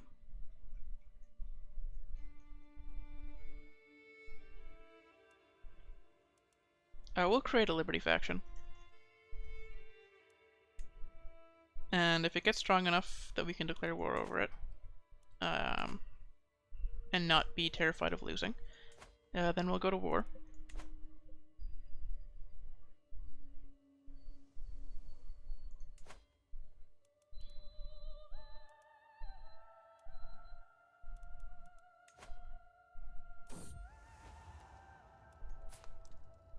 Unparalleled breathtaking beauty. Compliments well received. So there's a 95% chance of success there.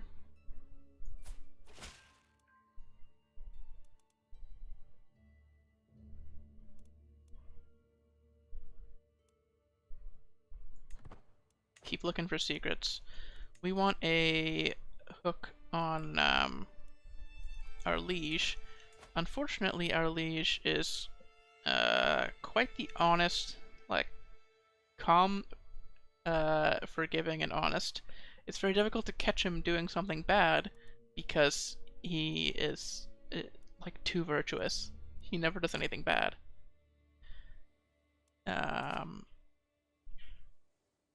So declaring war here might be difficult unless we can get this Liberty faction to go.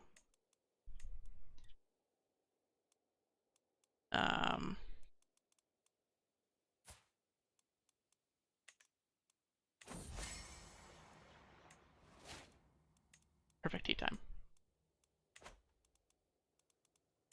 So in the meantime, let's do some upgrades, because I think we're strong enough to fight Burgleys right now. We're just waiting to potentially get that hook. The befriend scheme, and I will try to befriend the Emperor. Oh no, I can't,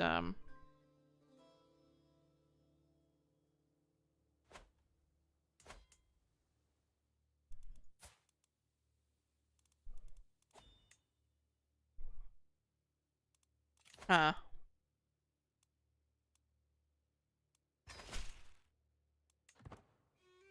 Okay, so we have a son who's unmarried. Trying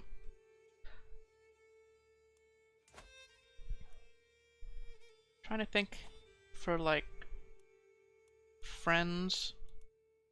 Oh, we have a granddaughter over here. Carolyn von Eyre. Who has the minor crest of Lamine.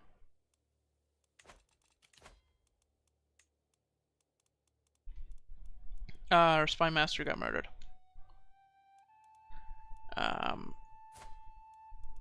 So I will recruit this woman to court, and then marry her off to somebody who's slightly better at intrigue than she is, and then put him in charge of our intrigue.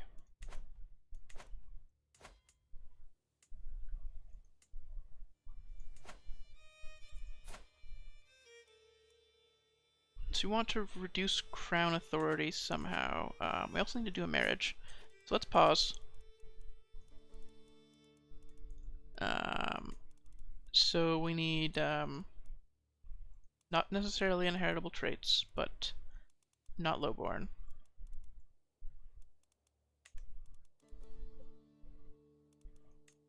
And age difference less than 10. So,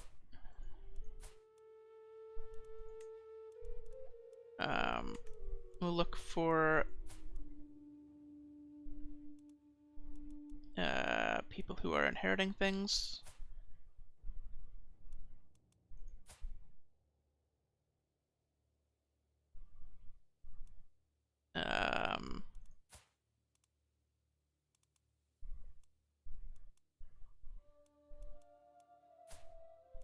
Ideally.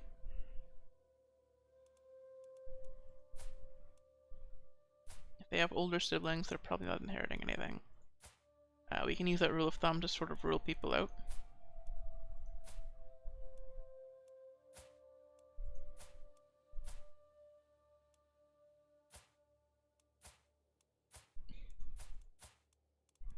Okay. There actually are none here. So instead, we will go for inheritable traits. See if we can get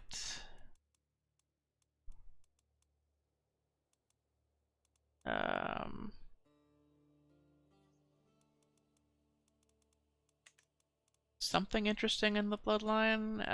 Not really.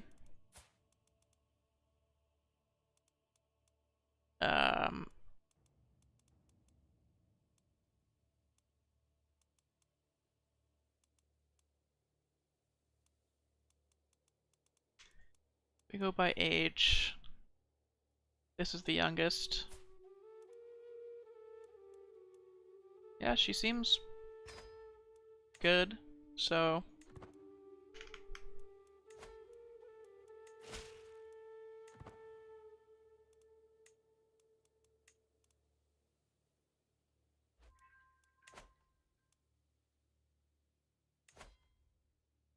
Additional taxes. Yep, so we're just gonna keep upgrading our land since we can't,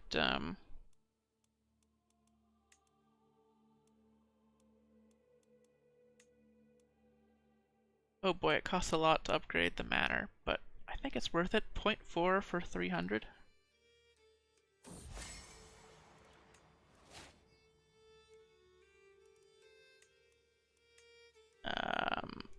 Compared to 0.3 and plus 1%.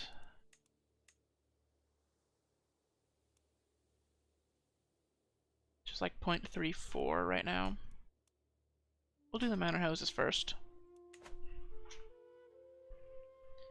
Keep trying to get the money. Um,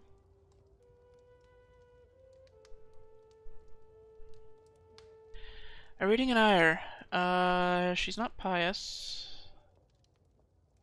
Let's be entertained. It was great, wasn't it?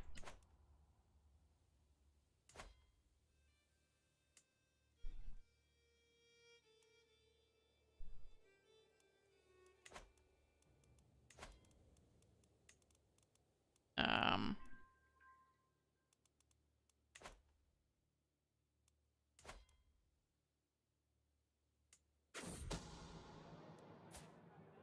the map.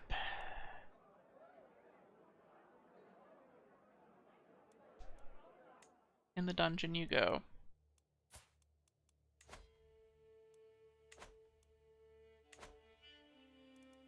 Do we have any other prisoners? No, just him.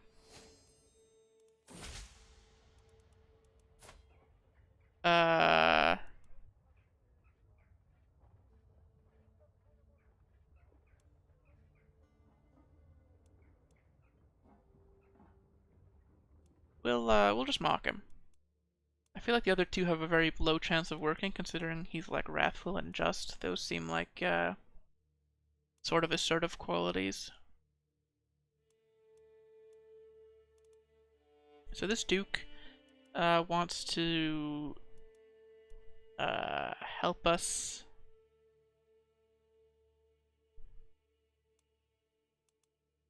increase our intrigue, but honestly, I think I've given up on us having a good intrigue stat. We are at like -2 right now, even if we wouldn't get any benefit from 2. So let's try to help him instead.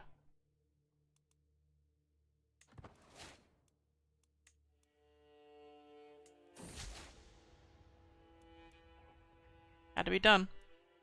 Got a hook on the mayor there.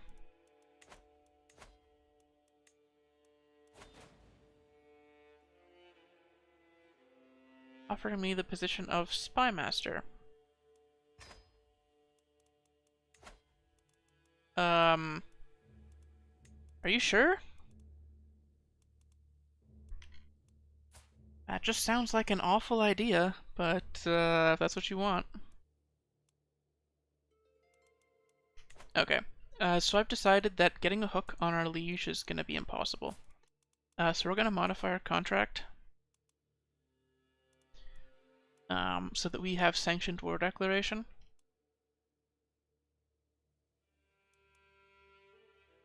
And then we need one other negative thing for us.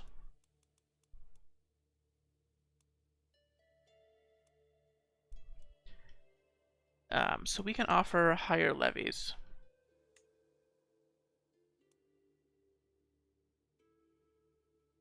Modify the contract.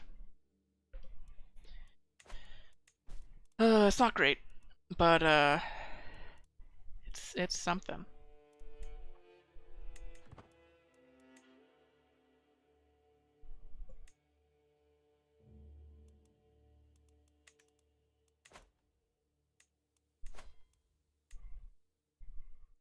Oh, this mayor is quite good. I will actually give him a spot on the council.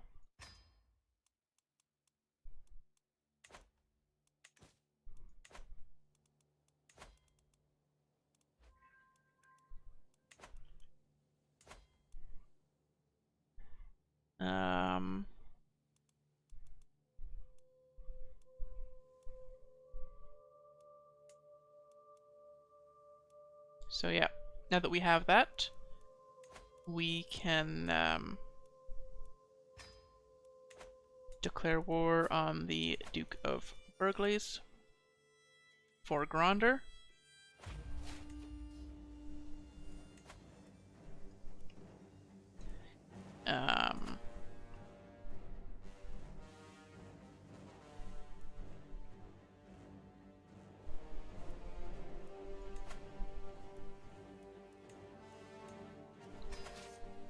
Raise all of our troops and head over.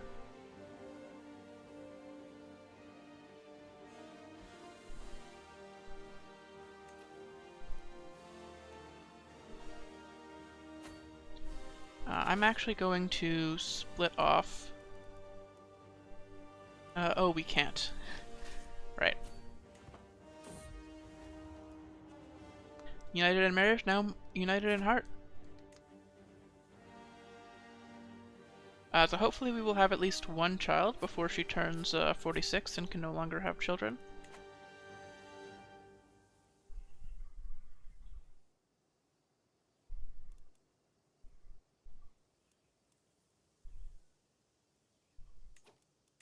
So I'm going to call...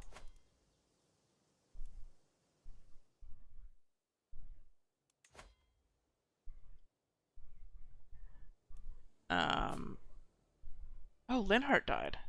Was slain in battle. Oh, well, we'll call Linhart's daughter in to help us.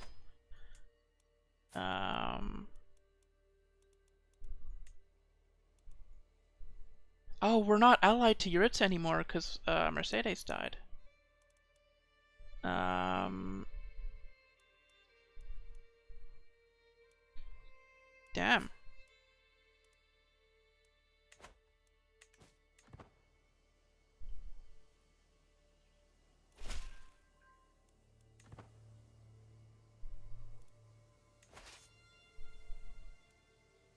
So we're not going to siege this in time. So I'm actually going to retreat to Iron. Oh. Okay. So my friend died and we got stressed out. Or my mother died. So he could become a drunkard.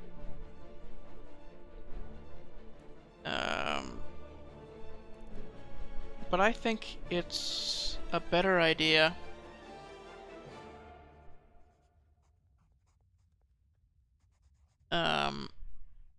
to not take these options, because I think both of them kind of suck. I will be strong and resist these impulses. So we'll have to wait for our allies to get here, and to pick like a well-defended place. Like Aegir. I wish I could see defender advantage listed somewhere here.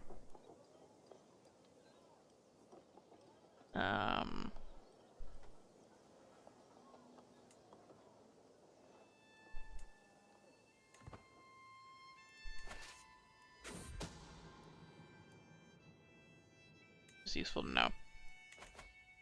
So we need an alliance, and we don't have any children to marry off.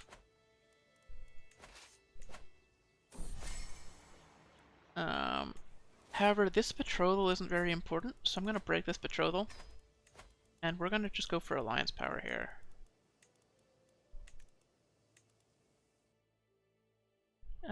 So this nearby duchy of Morgraine is quite powerful.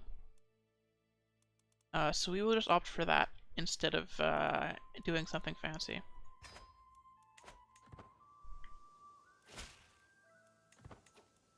Okay. And then we can call... let's just call all of our allies to war.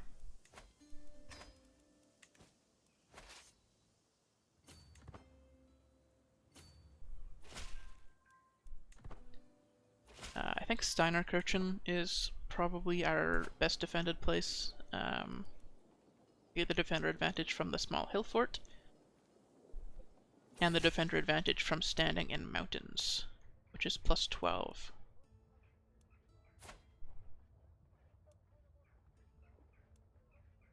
We can invite this guy to our court, eh?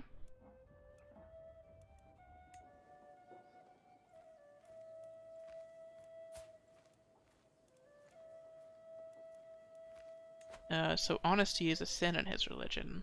Oh, this is one of the ones that aren't, like, fully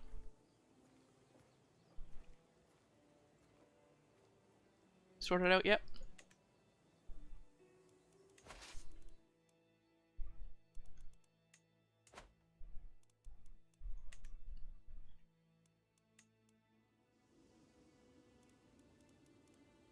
Oh, wow. There are allies, getting caught out.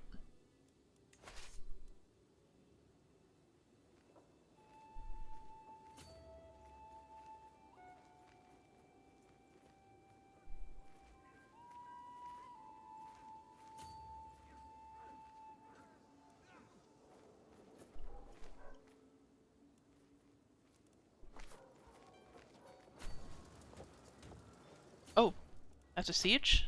Oh, the city has a fort level.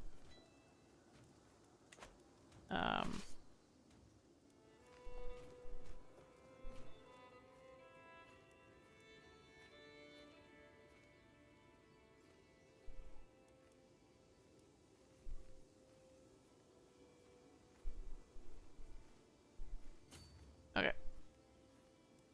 So these allies seem to be, from more grain, they seem to be sticking with us. So we're gonna chase down some enemies. Try to win a battle.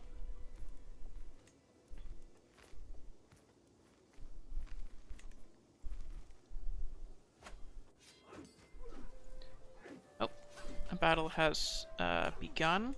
So if we look at how these counters are working, so these bow knights are countering our missile riders.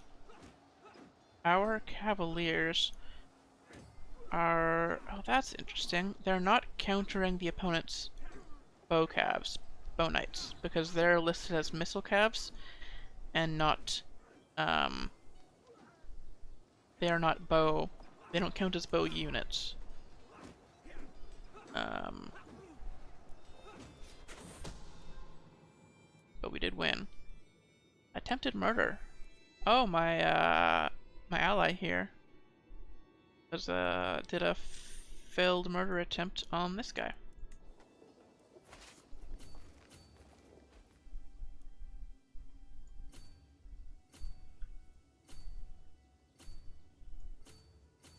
Okay, so we're gonna siege down Gronder. Our allies here have siege weaponry,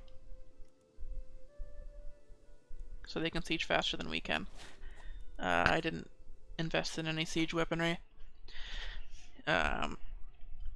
Because siege weaponry just helps you win faster. Which can be good.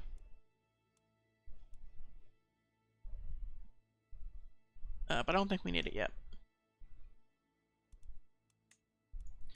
Alright, we have this befriend scheme, and we haven't been using it in anybody.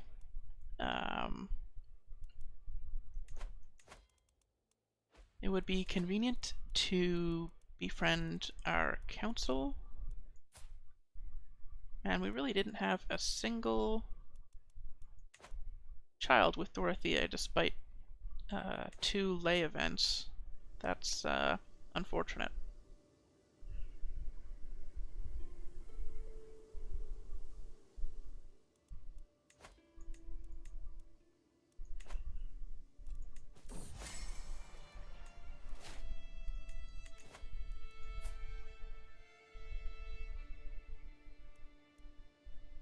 Thought we had more of a shot there.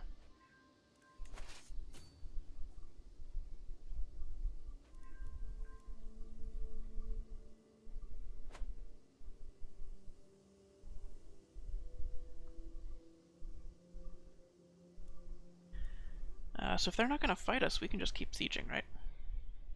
Looks like they're trying to join forces. Oh, they're chasing our allies around. The Emperor is being attacked in a peasant revolt. It's not really our problem.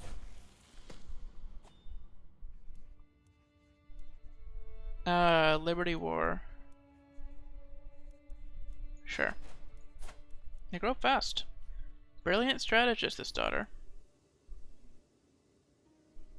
Betrothed to Otto von Essar. Who is the heir to the Duchy of Essar? Who has it right now?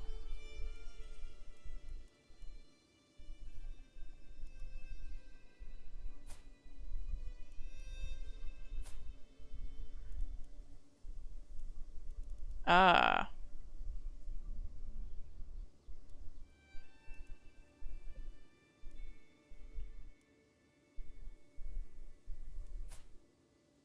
So he's the heir because he's the closest relative.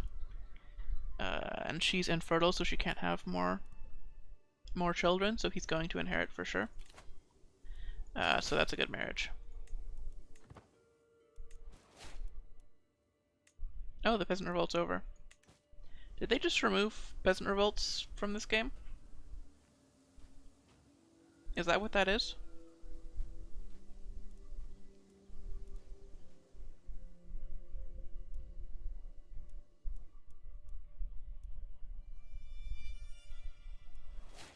Oh, the Knights of Saros. They inherited there. So they're Sarosites being attacked by their one of their vassals is an ablenist.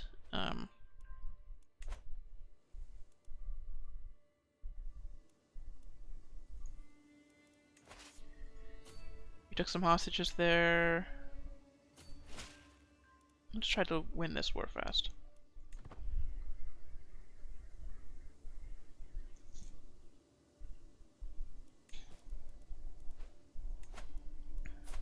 So you can call on your ally. I can't. He's already in the wars. Or the war that he can be in.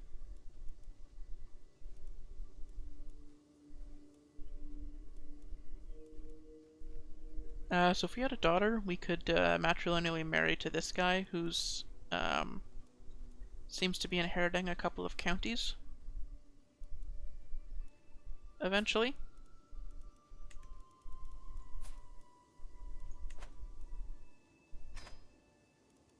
There's some conversion inheritance going on with him already.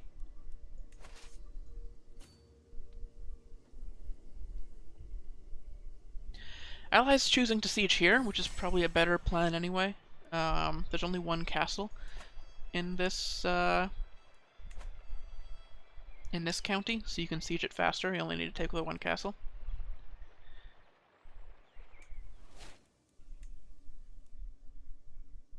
So we'll just stay nearby them in case they need reinforcing in a battle or something.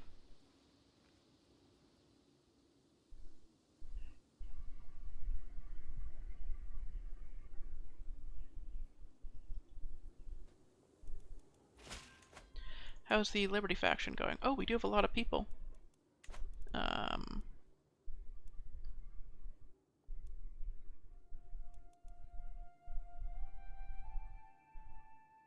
No, keep looking.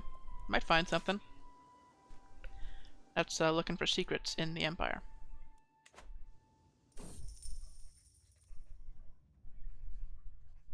I suppose I can import tomatoes. This is not my problem to solve.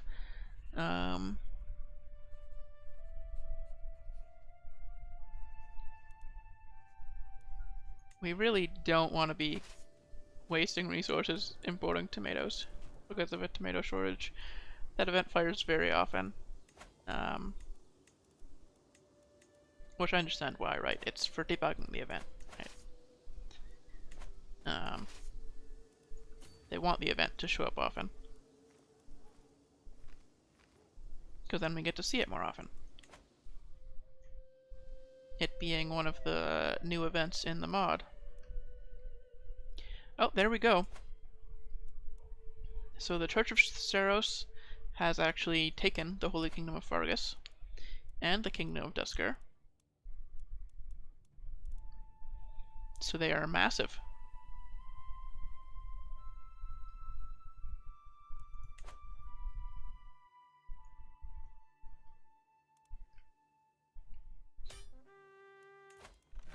And there we go. We won from the ticking war score.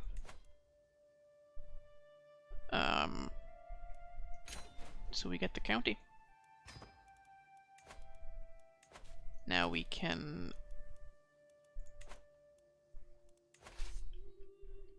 go and help our allies out with their war. This man has a lover. Okay, great secret.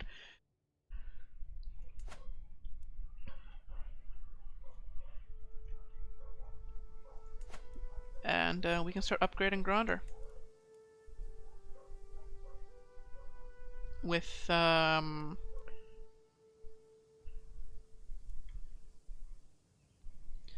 farms and fields, I think, is the most important one. So we'll do that ASAP.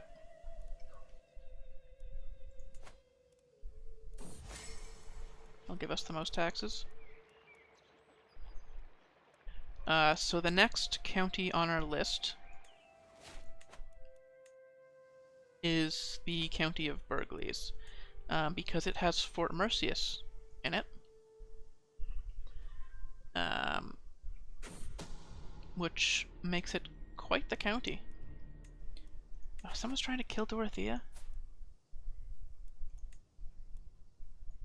One of my knights doesn't like her. That's probably what it is.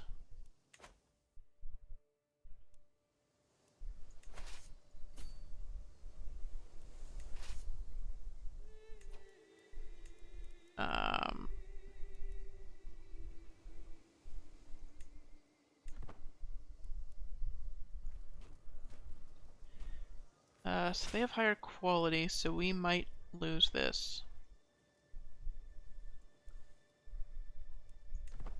Keep looking for secrets.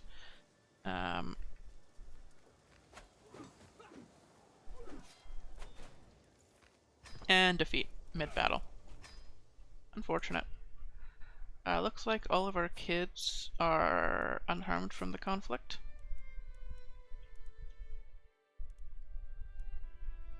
Since this daughter is a potential heir of ours, I will offer to... Oh, right. So we can't actually... We don't have any control over how she's raised, because her mother has... if this was our son, we would be able to ask him, hey, can we raise our grandson? But since it's our daughter-in-law who has who owns the land in that relationship, I have no control over it. So we're just gonna see what kind of an heir she ends up being.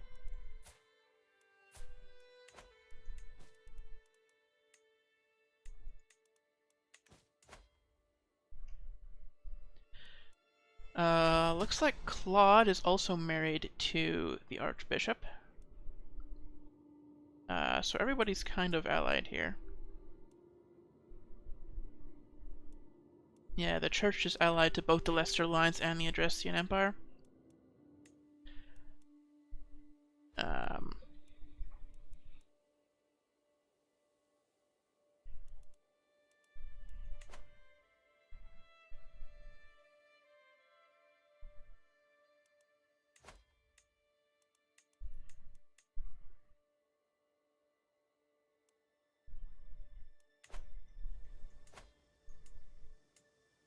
So we can look around to see if there's a better county than Burgleys that borders us that we can consider taking. It's not a priority right now because we can only look after 7 holdings. So building up the holdings that we do have is going to get us more value in the long run. It doesn't look like there's anything super fancy. There is the Great Bridge of Murden up here. Better diplomacy perk, befriend scheme power. We really do need to make some friends. So Bernadetta, how would you like to be my friend?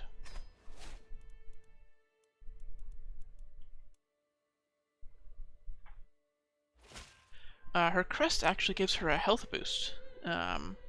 A medium health boost, which is quite significant. She may live to be very old.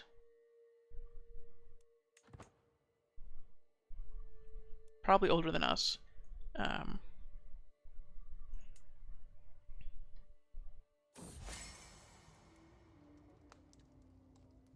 With effort, I will come to understand her.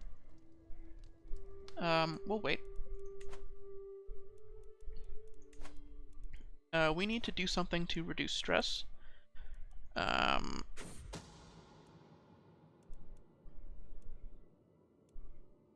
Oh!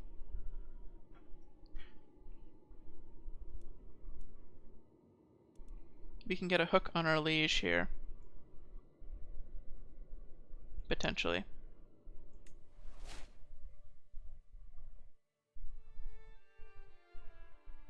We didn't though. We lost the like 70% chance.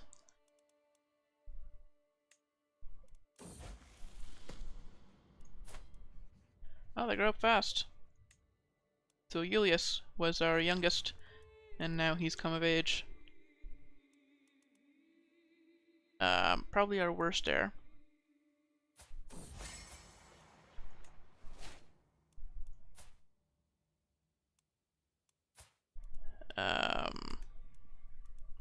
The others at least have like inheritance going for them.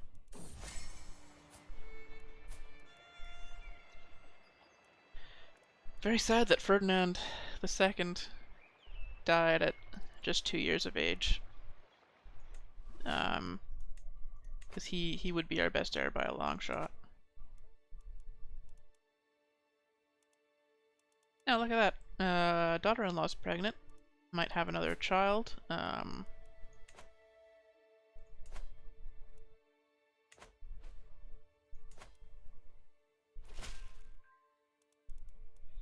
Arglys has created the Duchy of Xanadu. Yet to uncover any secrets at the Emperor's court.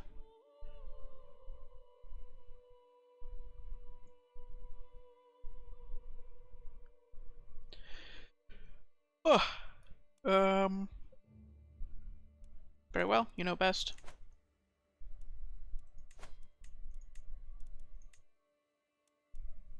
So we're still looking for upgrades. I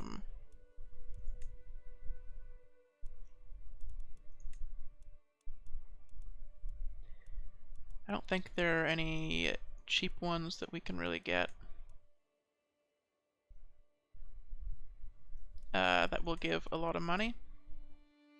Yeah, they're all kind of expensive, with the exception of Gronder. So we need to keep enough money so that we can still upgrade Gronder. And upgrade the capital duchy with the expensive stuff in the meantime. Or the capital county.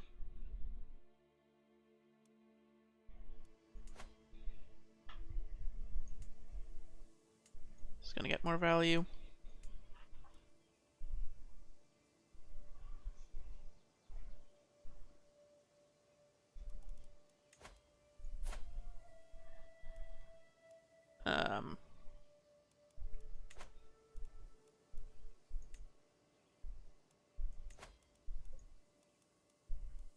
We're the Legion Spy Masters, so we could kill him.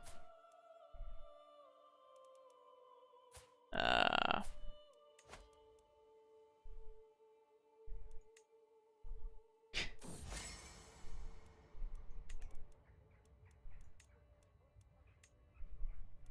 we're not getting that. We have this grandson here who got the Crest of the Beast. So Mason, the second son, is looking like the second best option. Since he has guaranteed an heir with a crest and some other inheritable traits. And the Crest of the Beast is one of the better ones. Some major crests as well compared to the minor crest that Carolyn here got. So we may have to consider having Mason inherit instead. His stats are not very good, so I don't really want him to. So I might just put my money on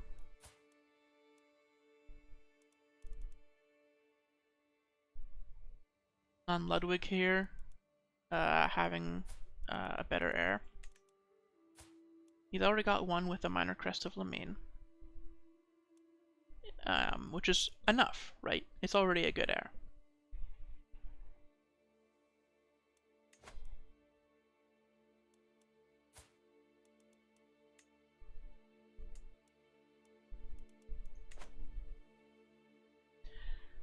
We can actually sort out marriages for our grandchildren. So we have, what, 5?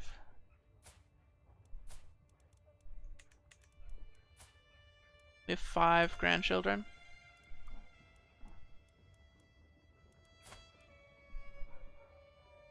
I will ignore him and steal his ideas. He's unassertive. What? Okay. I figured he was shy, but he's also greedy, so I guess it wasn't gonna work.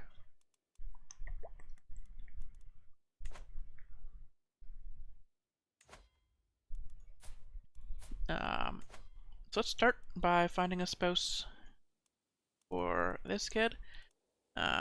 This is a potential heir. So we want somebody with crest, ideally. So the blood of Gautier, The Minor Crest of Daphne.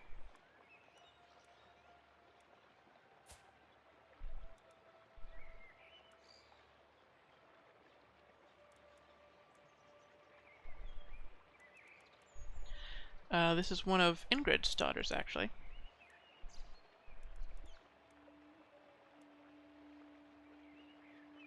The Blood of Fraldarius, the Blood of Gautier. So those are the main ones that are like in the same age range as him.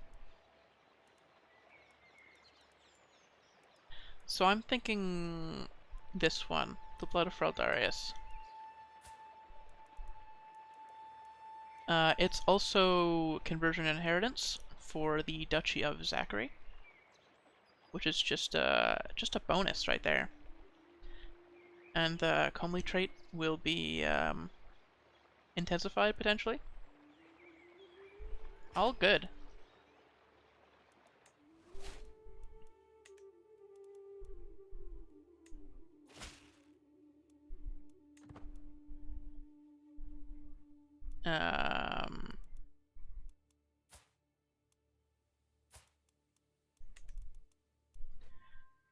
Yep. So for Freya then, this one we're not really looking for crests, so no inheritable traits. Oh, we just got an alliance.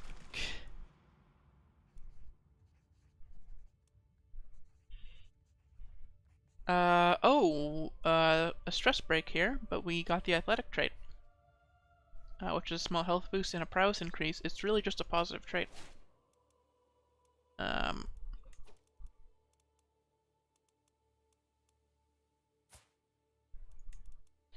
we want to look for people who are not lowborn.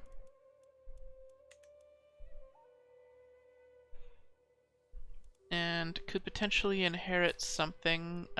We want like the same general age range, so, you know, a child.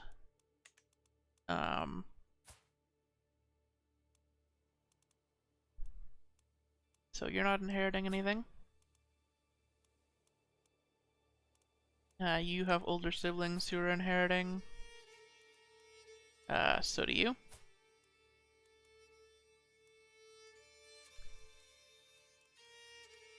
So do you.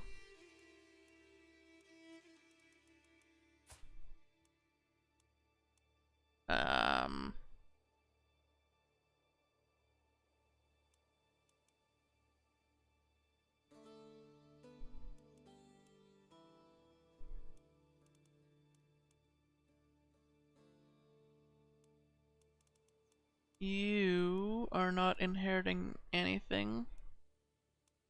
Yeah, you have older siblings.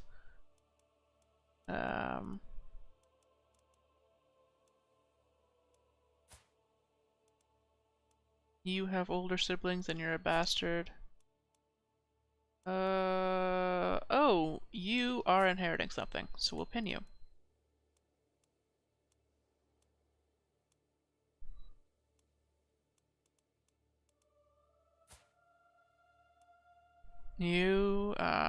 You're one of Sylvain's granddaughters.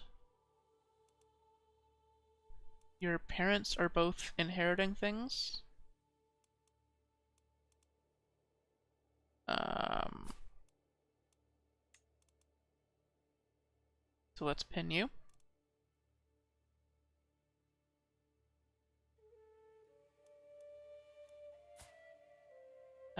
So Ladislava.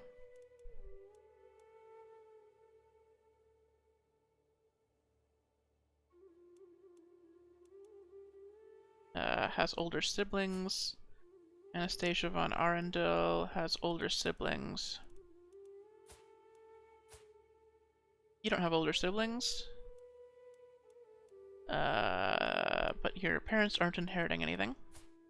So you won't.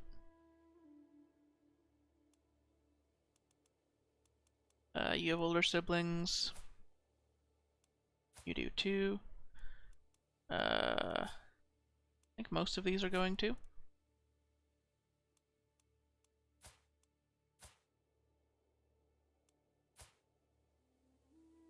Here you go. You're inheriting a county. So we'll pin you. You have an older sister. You have an older brother. You're inheriting 2 counties.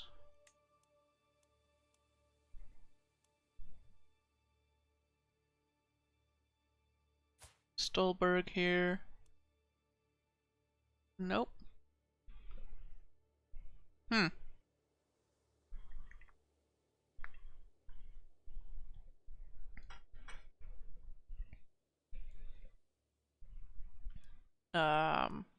Your parents aren't inheriting anything.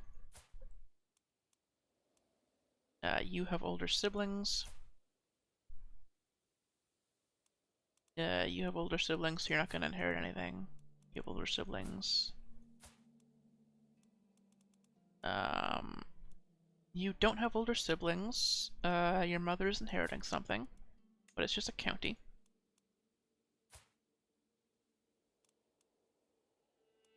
You have older siblings.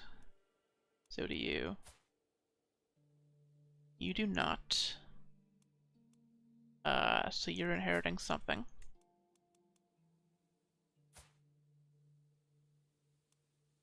You have older siblings. Older siblings. You don't. Your parents are both inheriting counties.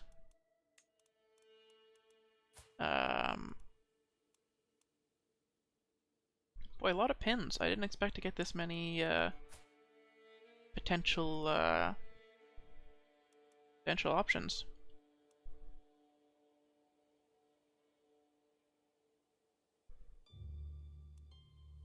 You have older siblings.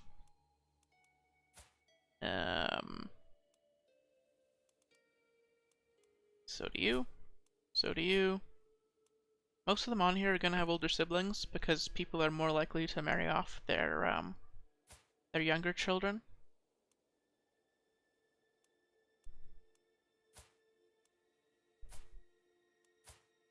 Alright.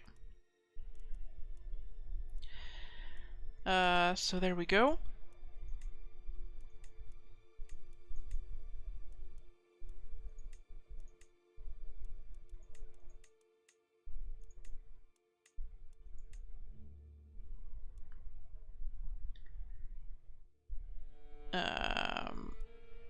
So there's one who was getting like a... They had 2 parents who were both inheriting like a... Yeah, like significant amount of land.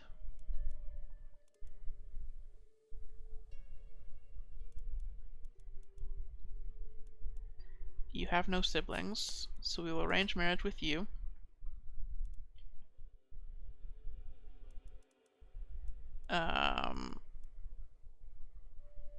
With Werner von Eyre, so he's 100% not going to inherit because his sister is better, right?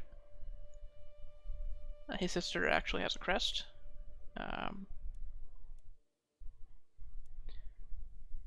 Oh wait, no, this one's good enough that we might want to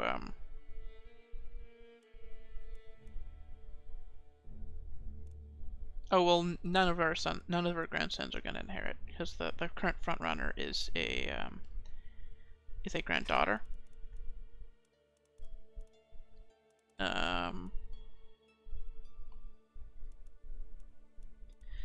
So which among these? There are some that are getting 2 counties.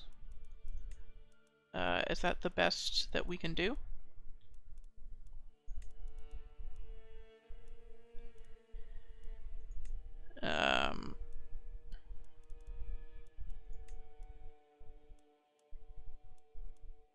Yeah, looks like it.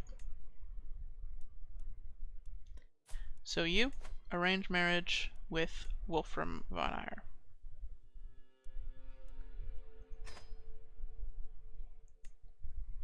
Okay, and then for daughters mode here. we will. Oh, we can't find a spouse for her because she just ran court. She just left court. Mason doesn't have a daughter yet. Neither does Julius. They're the two that are at court.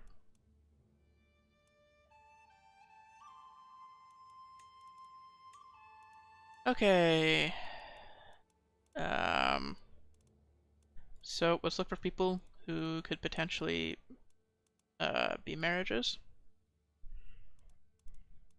So we want all inside diplomatic range, only children, marital status unmarried, gender male. We're marrying off our daughters. Our grandsons are already married off. It's just our granddaughters who are not. Dynasty, not lowborn. So there are 118.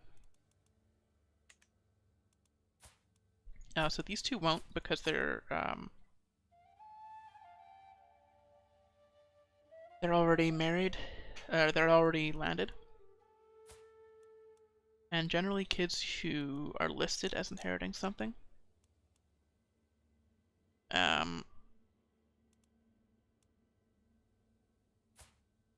won't accept.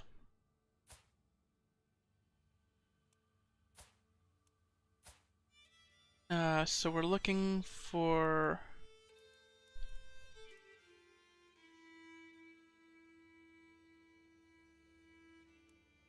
people who have a chance of inheriting. Oh, look at that. Marianne did have children. They're part of the Alel house.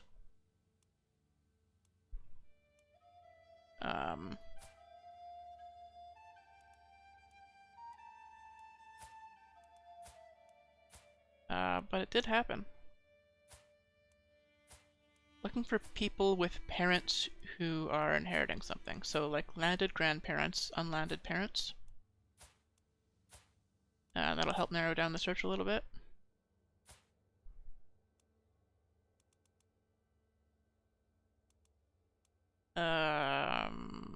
So you have older sisters, so no chance there.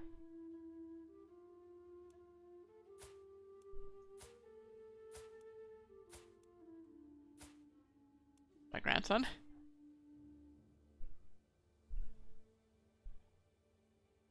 Roger Fraldarius, son of Felix.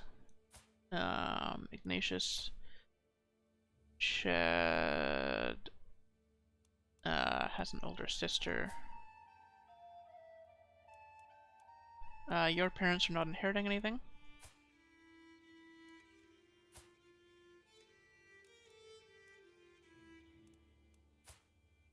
Where's the filter for oldest child?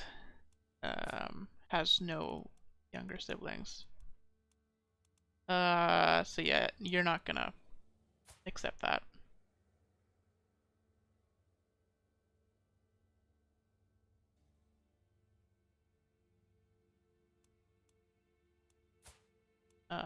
So landed grandparents, unlanded parents are the ones that usually accept.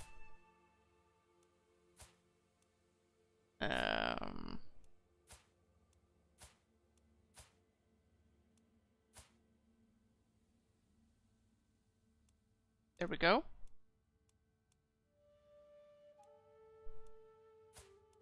Perfect.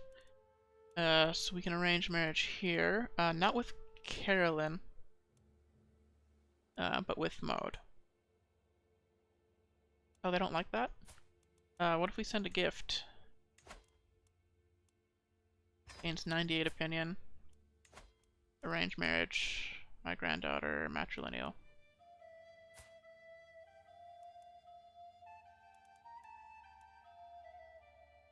For Maud. And there we go. Okay, and then the ones that we want for the current potential heir, Carolyn von Eyre, they don't need to be, they just need to have an inheritable trait.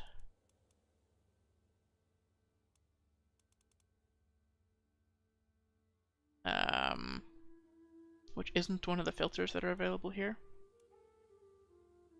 She's not at my court, so I can't do this search the regular way.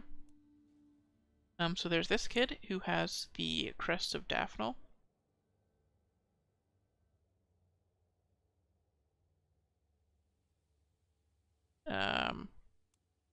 Oh, there's a descendant of Claude here.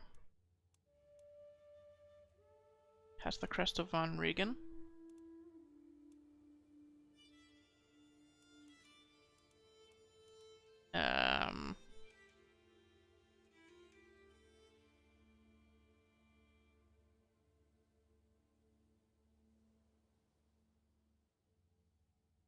Minor crest of the beast. So that is a relative of Marianne. One of Marianne's kids.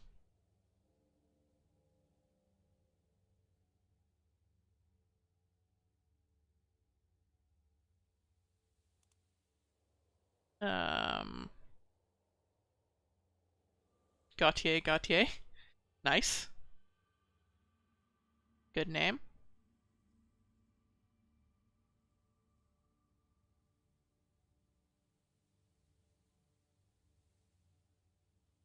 So let's sort by age. Find one that's roughly around the same age.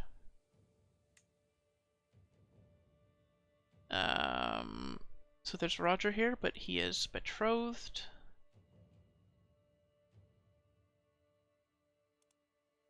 There's Frim. But I believe this would be incest. They're pretty closely related, because this is one of Yuretsa's kids, I believe. Where our kids are also Mercedes' kids.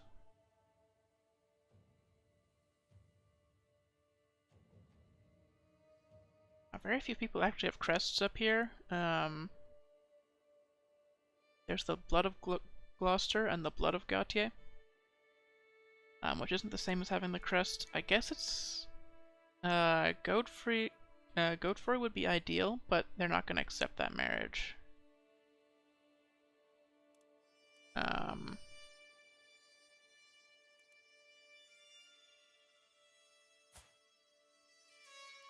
Benedict Cupola, who has the minor crest of Ceros.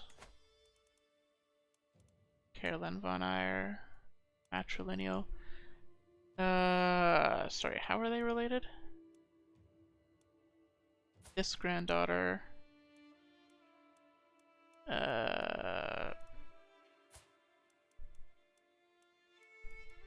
House von Hevering. So Elizabeth von Hevering.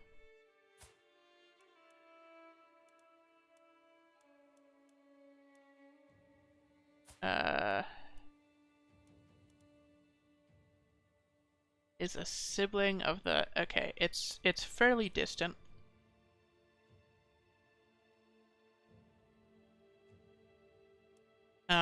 So we're just gonna do this one, and if one child is inbred, we can deal with it.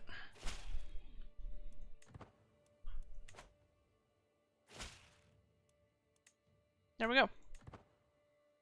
So there's a bunch of marriages for our currently living grandchildren. And we'll keep track on the new ones as they come. Just periodically check in on all 4 of our living children and see how their children are doing. This one isn't married yet. Julius.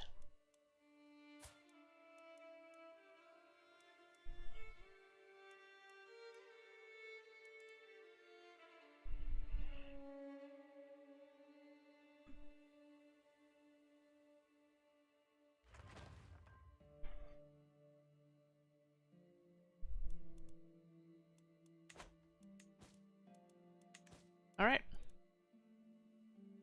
So we're doing mostly upgrades. The next one that needs to be upgraded is Gronder.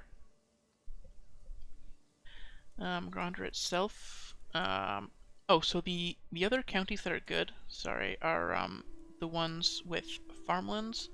So Mariansiel, and Hagenbuck. These two and Burgleys are the best ones on our borders because they have the farmland terrain, which is just generally the best terrain.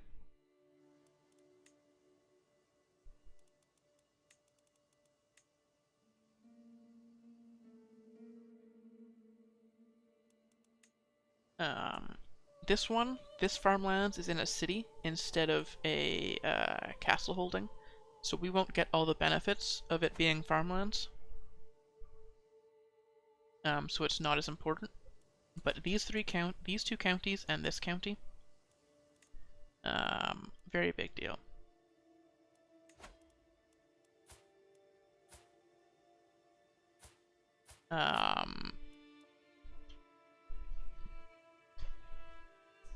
Our heir is going to be able to handle one more county than we can currently.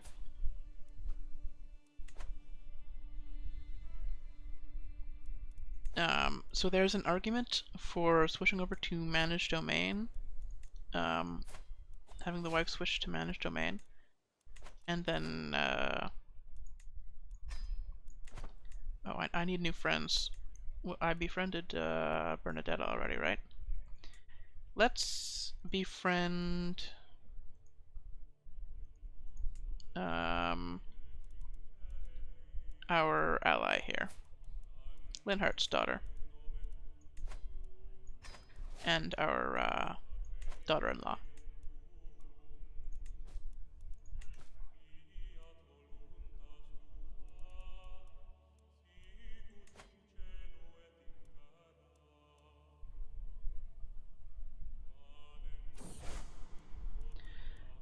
I need to condemn my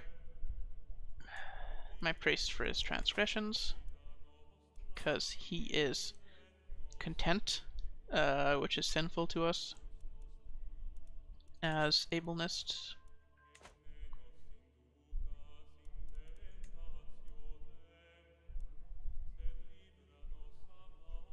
Well, the Church of Saros won, sort of. Yeah, so Fargus was the only one who I believe got taken over by Slithers. So Rufus was, I think, a Slither in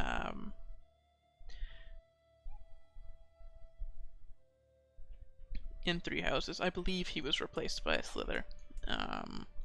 So the king who was in charge of Fargus was controlled by Twisted. But Rhea subjugated and took that title. I saw a little bit of talk about making the Slithers play a bigger role. Because right now, like, their religion's on the map, right? Well, not right now, but at the start of the game, their religion was on the map. They are Yarthaic.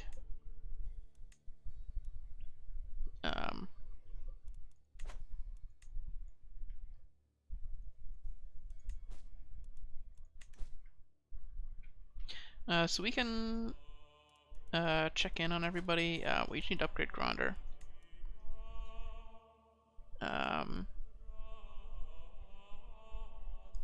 The pastoral lands seem like the best. Ah, my son got married finally. So the Death Knight has been expanding out to the east.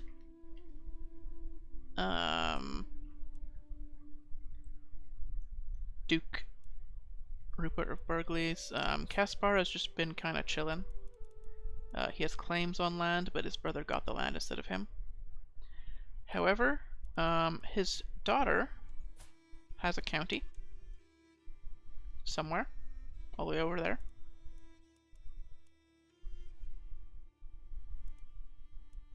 So that's neat. He will have descendants who live on being landed. Varley You know, Bernadetta is having a tough time. Strange recluse. That is a good description. What a good day.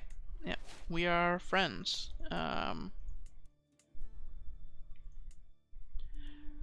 So Arendel's son, Volkard II, is still in charge of the Duchy of Arundel.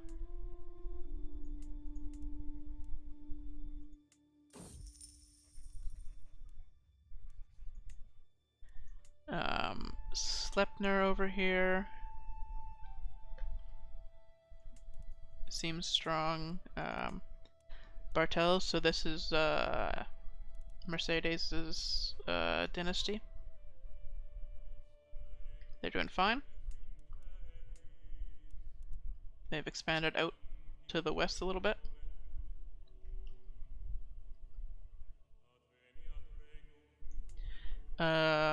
Claude has not yet done his little conquest into Elmira. Potentially, maybe he doesn't think he can win, but with the church on his side, he probably can. The church is quite strong right now.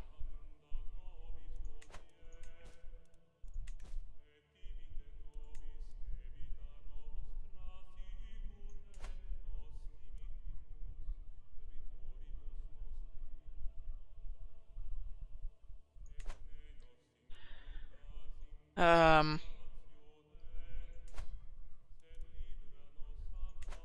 feel like they could pretty easily make up an empire containing Strang, Dusker, and this Nuada, and then just put Church of Seros inside of the Adrestian Empire.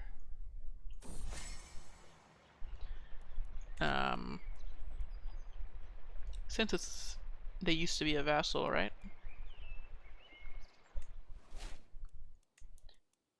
So we're trying to find somebody to befriend right now.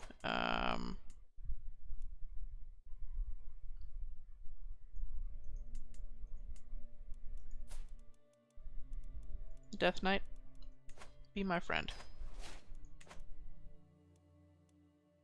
Other landed people, so Dimitri is still,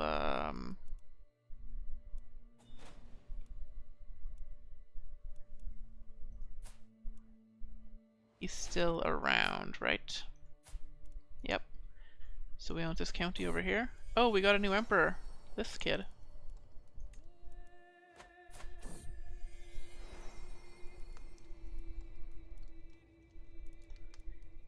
He's 4.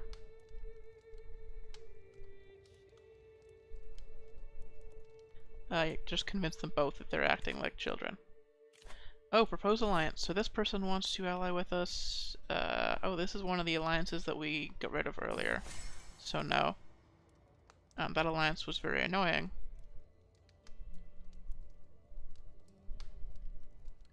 We kept getting called into wars and there was no real upside.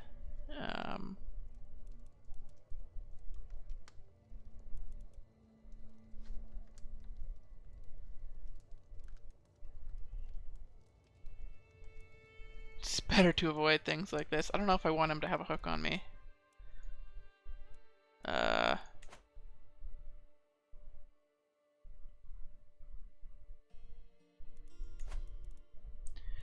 We're 52. Because we can technically hold one more county, I do want to take one more. Oh, we've been invited to council. We are now the Chancellor of the Adrestian Empire.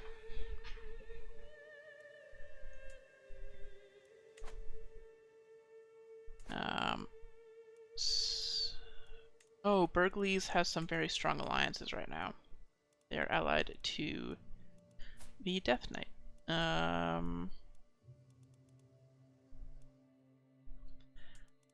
Who is that alliance through? Ah. It's his own betrothal, so once he dies, which will be soon, he is infirm, he will lose that alliance. Rather, his daughter here will not have that alliance. And then we will be able to conquer into into Burgleys.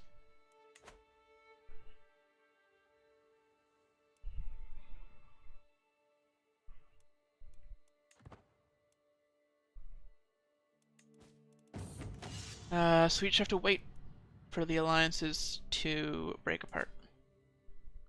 So I'm gonna pin him. Let's check on our grandkids. You are not a good heir, so we will get you and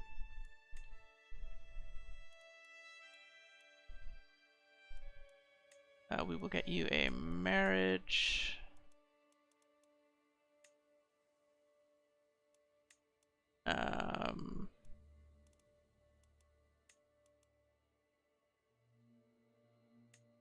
Like this one.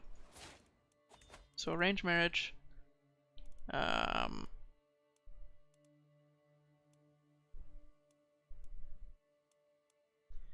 This grandson. And there is another one, right? This one as well. Arranged marriage with this grandson.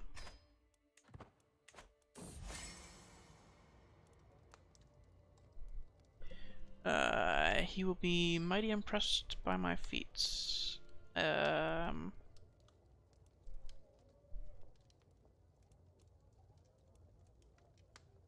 feats, monthly prestige. You can just gain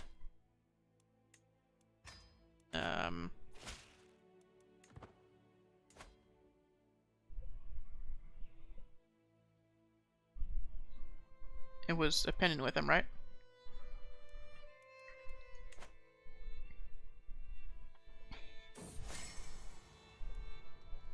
Eventually something will come up, surely. Befriend scheme loses progress. Yeah, we're not gonna put too much effort into this. That's just stress. There's no rush. Oh, he died. So there. Now they don't have any significant alliances. And they are weakened. So let's fabricate a claim. So the good ones are Burgleys, because of its... Oh, this is interesting. They actually have minus 25% to development growth. So this plus 10% actually isn't helping that much. So perhaps going that way is not the priority right now. Instead, we should try to take more of the Duchy of Gronder. So Marian Ciel here has farmlands, just generally quite good. So we will fabricate a claim on that instead. We will take Burgleys eventually, just not yet. Not right now.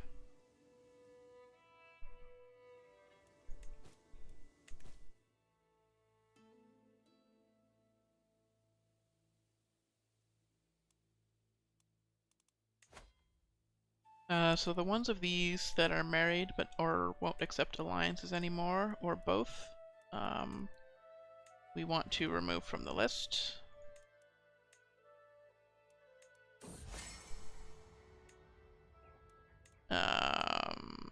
So that's all of them. It's funny. Hey, we befriended Juritsa. Can we befriend this child? No?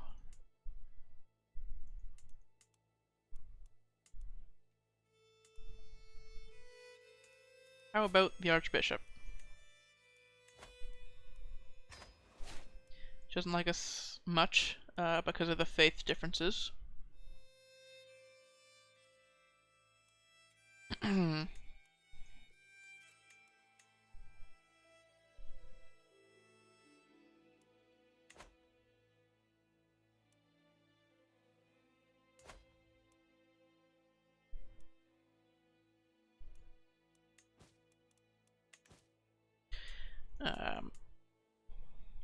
So the Leicester Alliance seems like the weakest faction on the regular continent.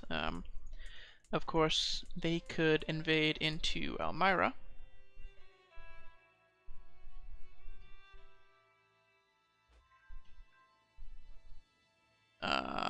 And that would make them quite strong if they could control all of that land. See it done. So we got the county. Or we got the claim. They still don't have a good alliance. Let's declare war for the county of Mariensiel. Let's go. So we will call our allies to war since we have the extra prestige. So the Duke of Morgraine, the Duke of, or the Duchess of Hevering. We won't bring SR in, I just want them to sort of do their own thing.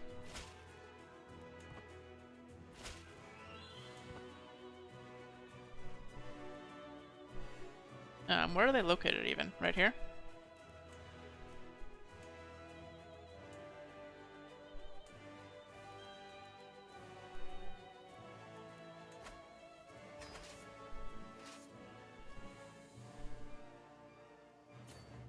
So in the meantime, we can upgrade our capital duchy with a trade port, or capital county, sorry, and keep getting upgrades in mostly the capital duchy.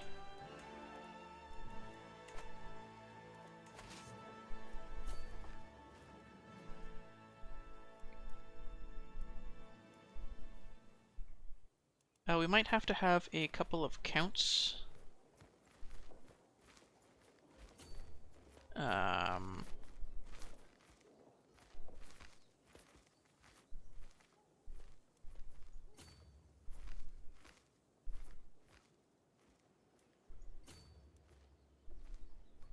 They want to fight us.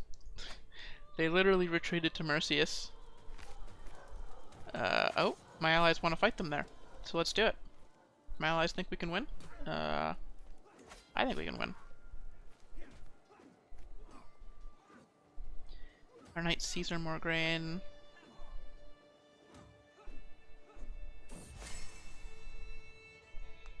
I get scared when events pop up during fights, because I'm like, oh, did one of my children just die in that fight? Let's focus on her accomplishments. Such a pleasant woman. There. We're friends with Rhea. Let's be friends with Claude, too. Someone's trying to kill my son, Julius. We must stop the villain behind this. What the hell? What did Julius ever do to anybody?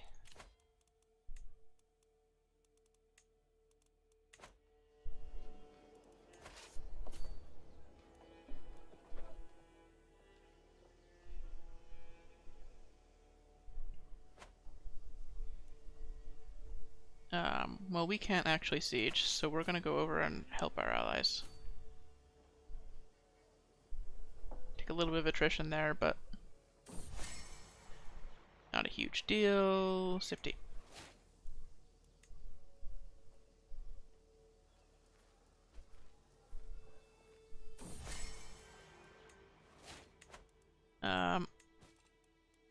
So we can, we don't really want to call our ally in.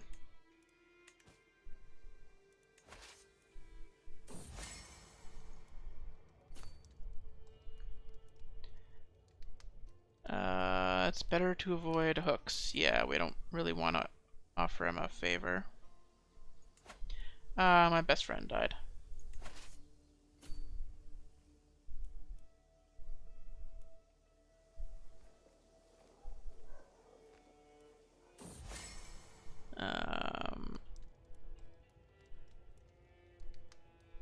I don't want to come on too strong. We will become Claude's friend. Slowly.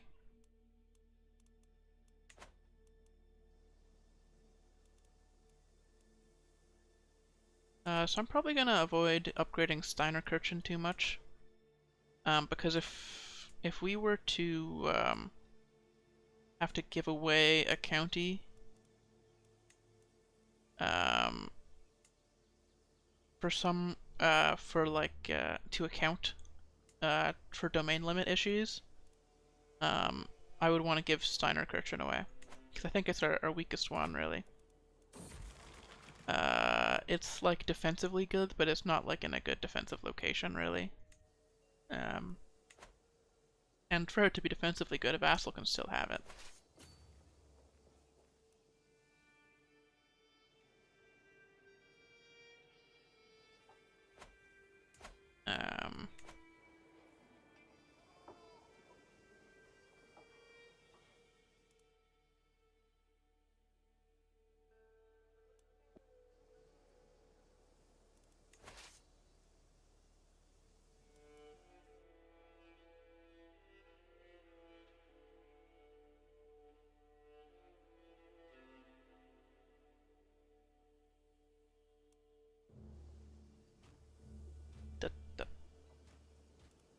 Our allies really aren't helping us with this, are they?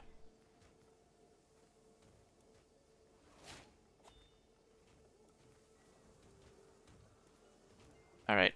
Split off new army of just levies here and send everybody else to here to help with this battle. Wow. Didn't even get there in time.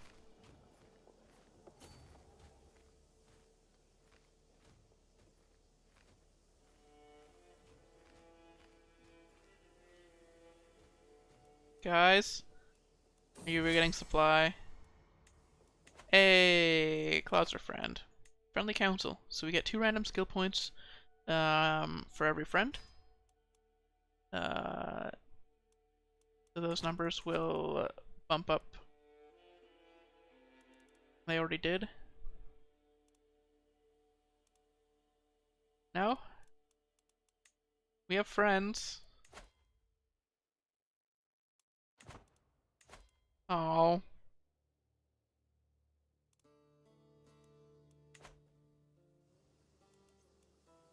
Well, that's sad. Did that perk just not work? Let's switch to Majesty Focus.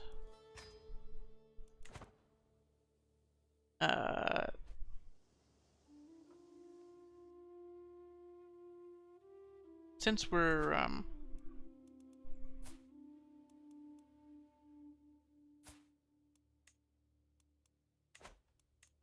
not having any children right now anyway, the fertility isn't going to do anything for us, so I'd rather have the prestige. Oh, there's some populist factions going on. We need to make sure... Oh, I'm going to leave this Liberty faction and let everybody else fight it. Because while I'm the leader of the faction, they can't fire. Oh, look at that! They did decrease crown authority. Looks like none of the populist factions are winning.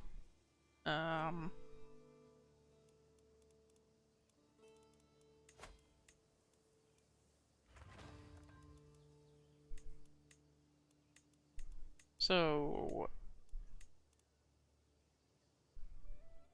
Lycan is also not as good. The core counties are really these 3 in the primary duchy. These 4, I mean.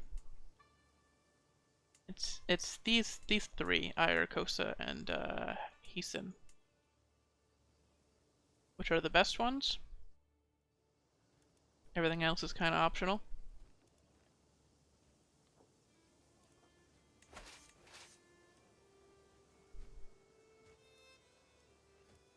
My new best friend died. We're getting stressed from that. We're really not each of your friend relations. Your friend, your friend, your friend, your friend, your friend. Not really working, as I would expect there. Let's, befriend our spy master.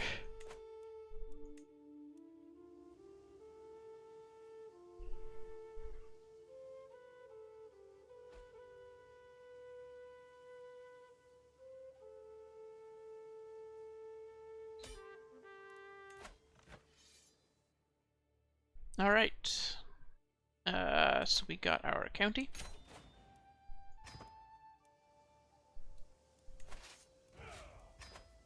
Disband all. And now if we just ask Dorothea to help us, we can manage it. So let's increase control there. And convert the faith.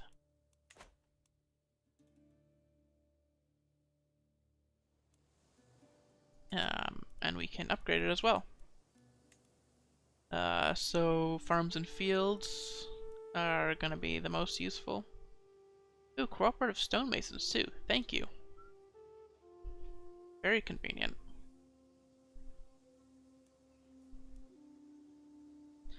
So farms and fields is gonna get us the most. To usurp this duchy, we need one more county in it. So you know, in a few years, if we're still healthy, and this this truce ends, it's 5 years until the truce is over, then we'll take Hangendeburg and we'll become a double duke. We'll have Aegir and Gronder.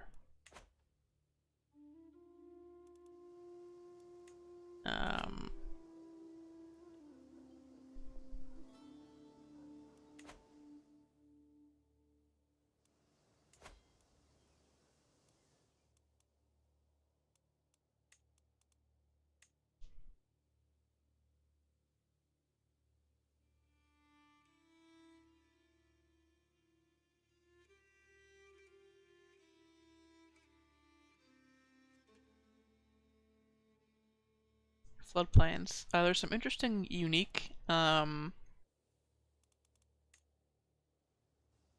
terrain in Alel. So you can see down here the hellscape terrain. Supply limit minus 50%, levy size minus 50%, development growth minus 50%.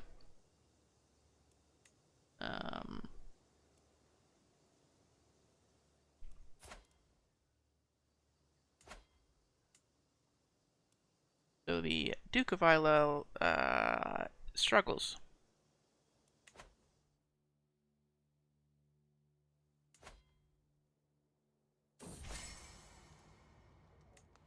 Closer than ever. Okay, it still hasn't checked. To see if we have more friend relations for friendly council.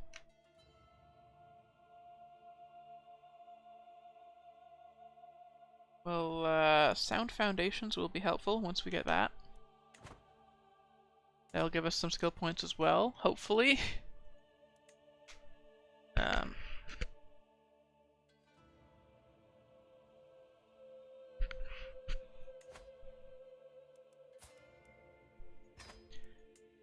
So we can ransom out some people.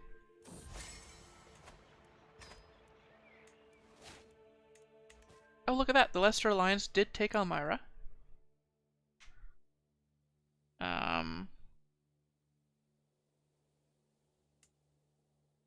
Let's see if they can keep it.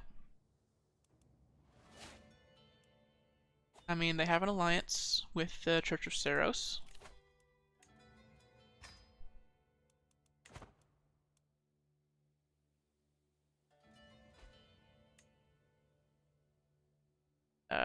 So Sound Foundations is giving us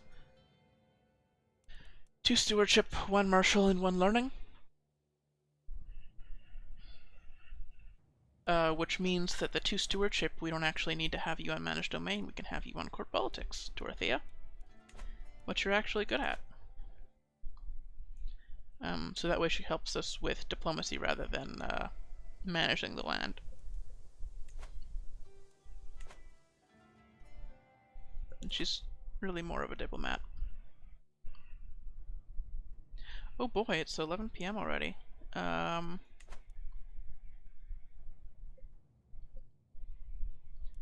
I want to just keep playing this forever, but unfortunately, I have class tomorrow morning, so I can't afford it.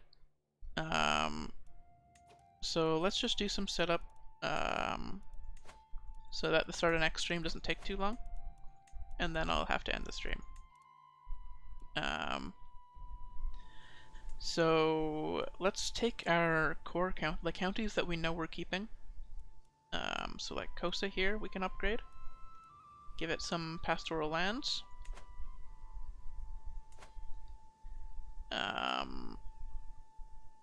Hessen, we know we're keeping.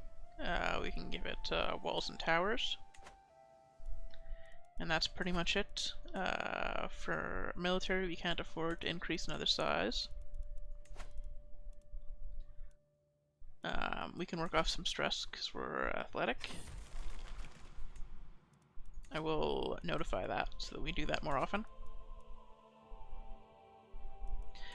Because we have lots of prestige, we should also be inviting knights whenever we get the opportunity.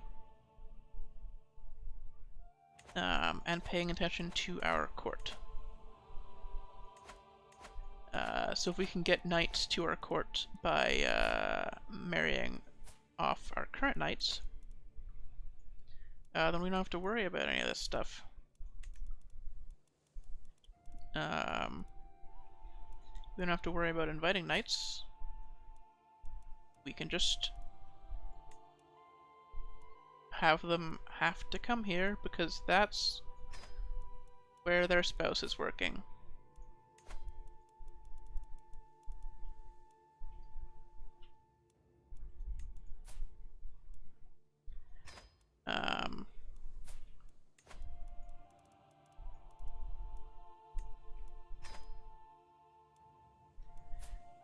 Ludwig is married. Mercedes, Fabian, Brynja, Prowess,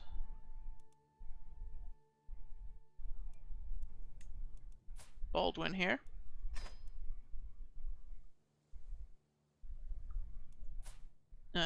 Octavius by Prowess, but it needs to be somebody very close to his age. Like this child, who is has quite high prowess considering she's a wounded child. This courtier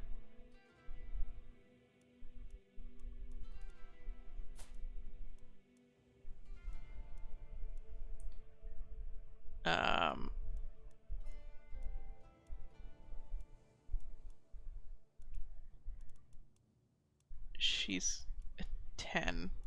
Oh, look at Raphael. Raphael, you still unmarried?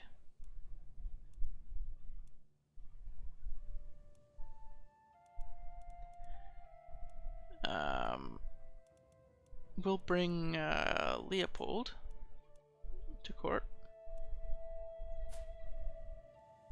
Nah, he's not that old.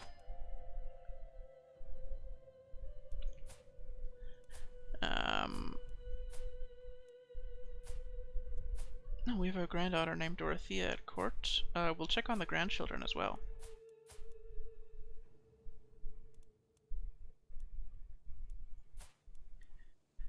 Yeah. So, Conrad, we found a marriage for already. Mason, we found a marriage for already. And Mason is sort of our best grandchild, having a major crest of the beast, being robust and comely.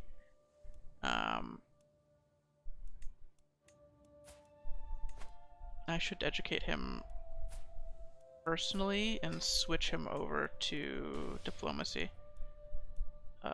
Since that's what he seems to be better at.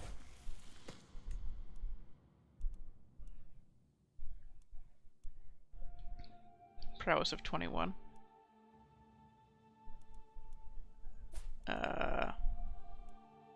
You see, Mason isn't a very good in-between. Ludwig here is sort of better, but he's struggling a little bit to have good children.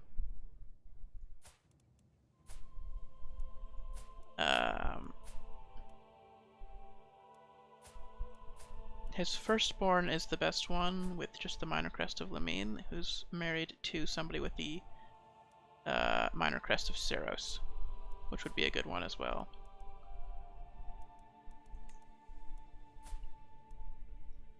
But yeah, wait, that's Mason's only kid. Francisca doesn't have anything impressive, neither does Dorothea. So we'll find spouse for Dorothea. So we want somebody with an age difference of less than 15 years.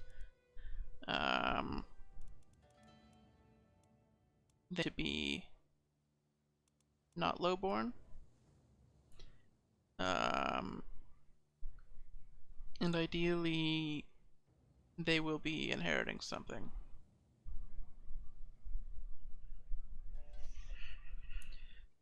Just to spread the dynasty around. Not lowborn claims doesn't matter. There we go. So there are 81 options.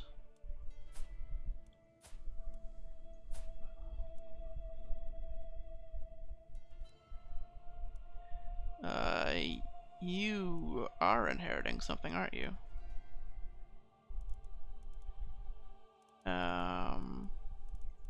Okay, let's go by age. Wow, you're 15. Why are you... Oh, this is by rank. By age? Come on. So we want...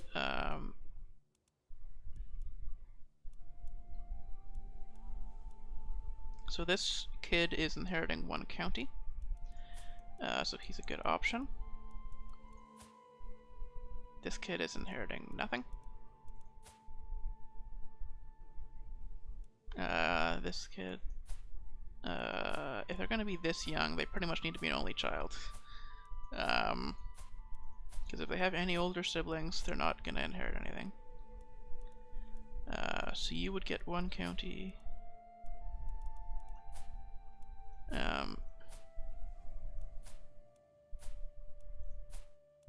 Go through these quickly.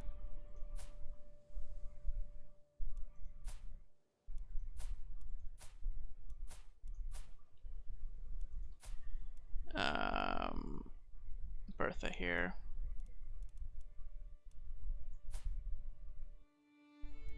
Marion, Lucius, you are actually the eldest. You are inheriting 2 counties. So you're one of the best options so far.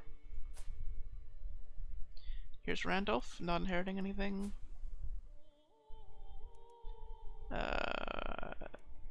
Sharon, not inheriting anything. Nothing for you.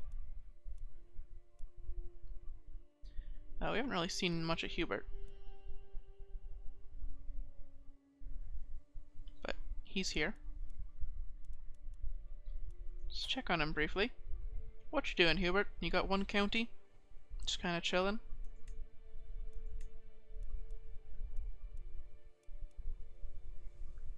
Got 3 children. So his house is House Von Vestra, so we'll be able to check on it later.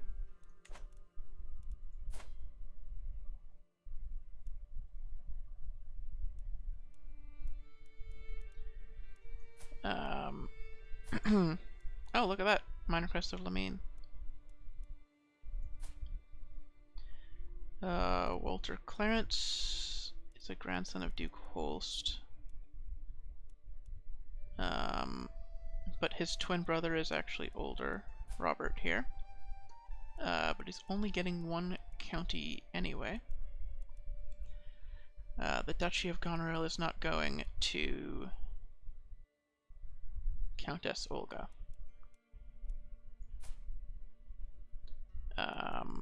So we wouldn't get Goneril.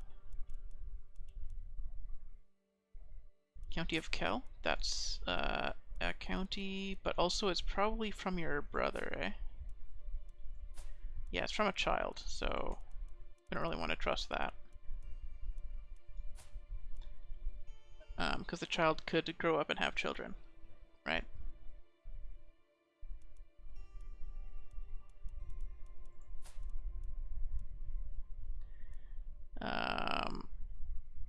Surprising that this is... Oh, they're quite young.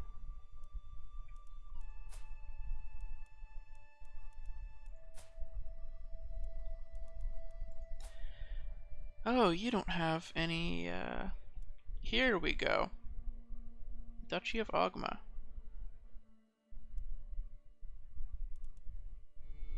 You are the best option so far. Edmund Matrafid is not even close to the oldest child.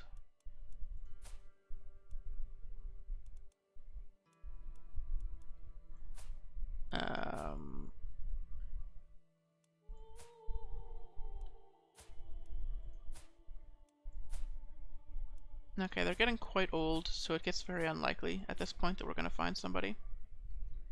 Oh, this kid. Neither of his children are inheriting anything, though.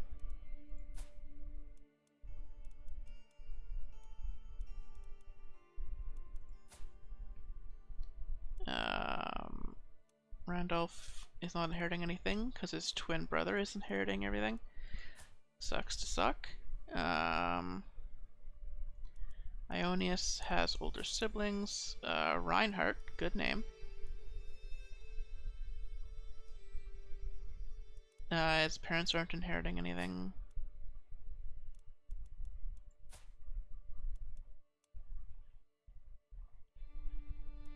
Ah, there we go.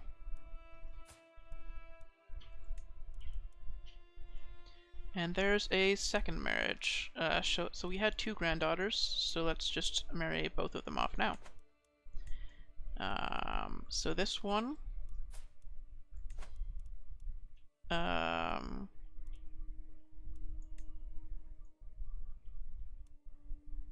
perfect. And this one. So those 2 granddaughters will be married to people who are inheriting duchies. If we're lucky. So let's just let those play through.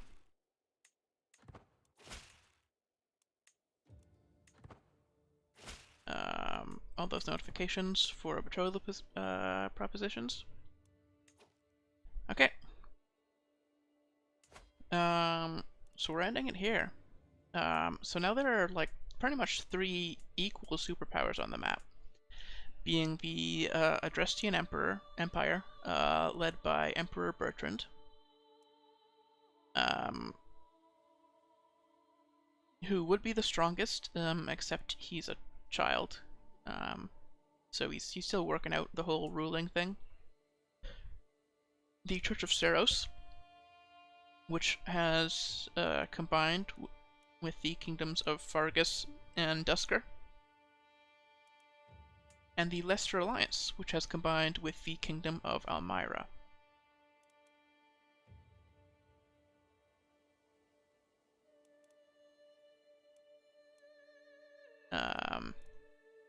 Yeah.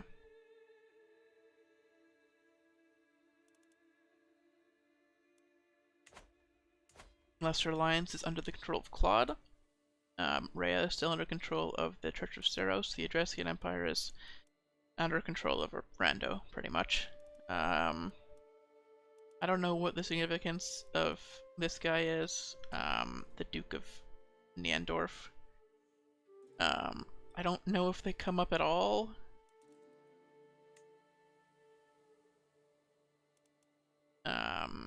But they're on the throne now.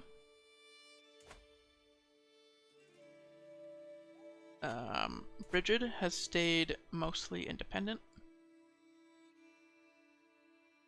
They are doing quite well.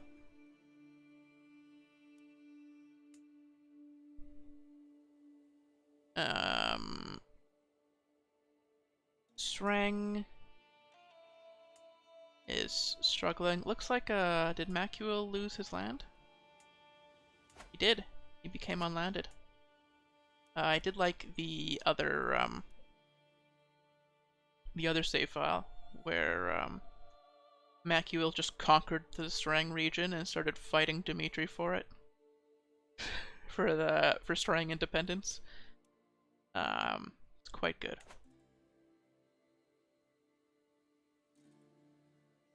So yeah, we're slowly expanding as Ferdinand von Eyre. Next time we will try to become the Duke of Gronder. And perhaps also the Duke of Burgleys. Sort of combine those three duchies. We might go for Prim as well, and Caledon, who knows? There's no limit to how many duchies we can have, but I believe there is a limit to how many. There's like a sprawl limit for dukes, where it's like, okay, become a king. Like, come on. Yeah, just go up a rank, you know? And if that happened, we might create like a claimant faction and claim the kingdom of Adrestia. Say, well, you can be emperor, but I'm the king now. It's,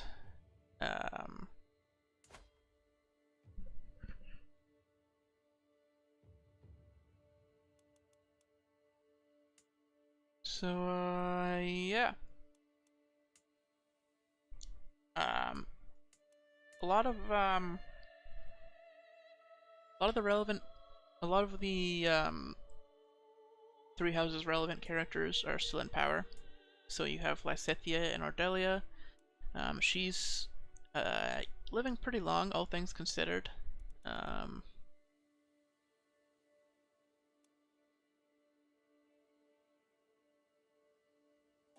Unfortunately, she is married patrilineally, so her heir is not of House von Ordelia. Her two children that were of her dynasty were slain in battle. Oh, and the one who was slain in battle was married patrilineally. That's a shame. So Holst and Hilda's dynasty of Goneril will be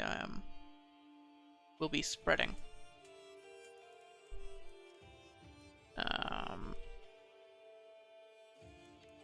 Gloucester is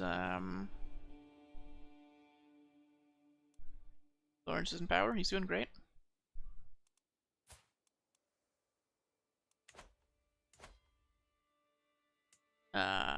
So Marianne is still in control in Edmund.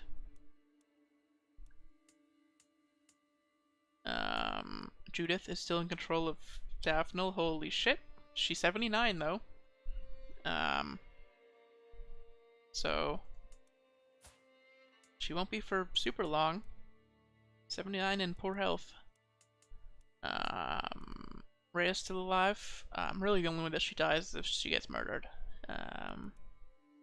It's basically impossible to kill her.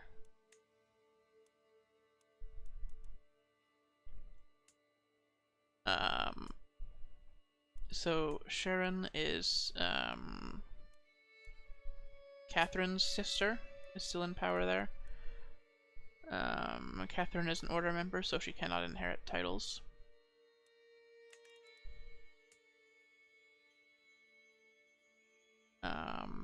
Rhodos is in control by the Galatea house, which is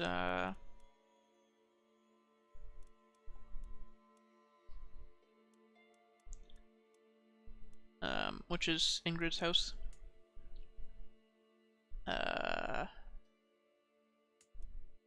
Ro, it looks like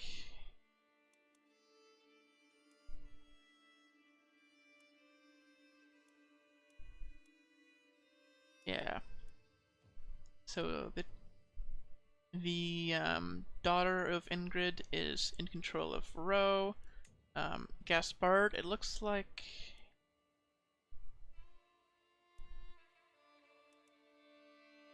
Ash actually died fairly young. And without having any children.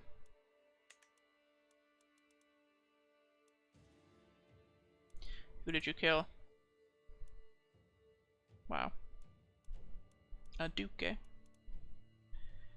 No, executed. The murder was, this rando.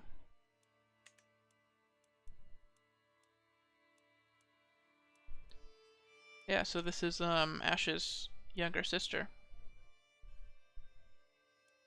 Who's in charge of Gaspard.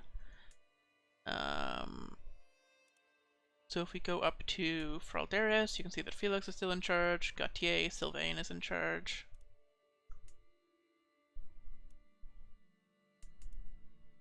Arundel and Arundel, Linhart's daughter in Hevering.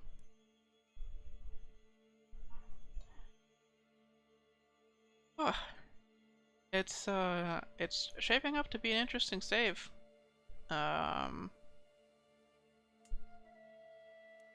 Rhea married Yuri and had 7 children with him. All with various degrees of breasts.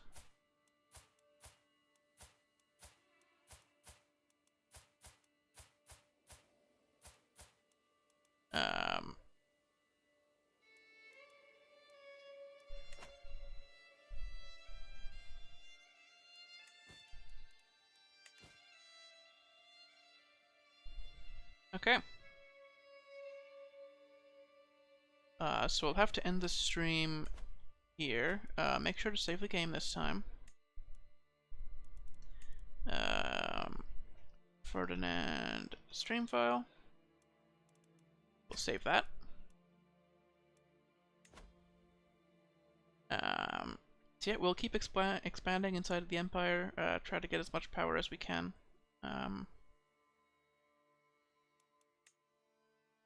Expanding to Burgleys and Gronder. And then we can start messing with the Emperor once we have enough power to actually compete with him. We're not quite there yet. Like we've gained a lot of ground, but not quite enough. We're actually closer than we look, because we have so much income. So we can buy a lot of men-at-arms very quickly.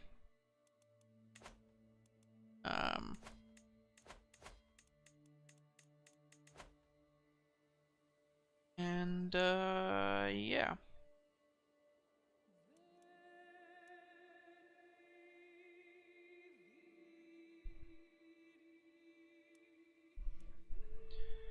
We will pick this up next Tuesday. So tomorrow is multiplayer. We're doing the multiplayer beta in CK3. And then Thursday is Fire Emblem Fates Conquest. Friday there's no stream. Saturday is the North Sea Empire save file. That might be the finale of the North Sea Empire save file. I'm not sure. We really are running out of things to do in that. I might actually just call it and say yes, that's the finale. That will be the last stream. If we do another stream, it will be spectating on like 5 speed and just see what happens. Because we're out of gameplay things to do really in it. And then Sunday is Fire Emblem Heroes, Monday is the North Sea Empire save file again, but if we finish it on Saturday, then that will be a campaign involving the adventuring mechanic, the branch adventure mechanic. I struggle to call it new. It was in March now. March was a while back, right? It's May now. New-ish. I haven't really seen anybody take Varangian Adventures to its extreme. So I want to see what that extreme is.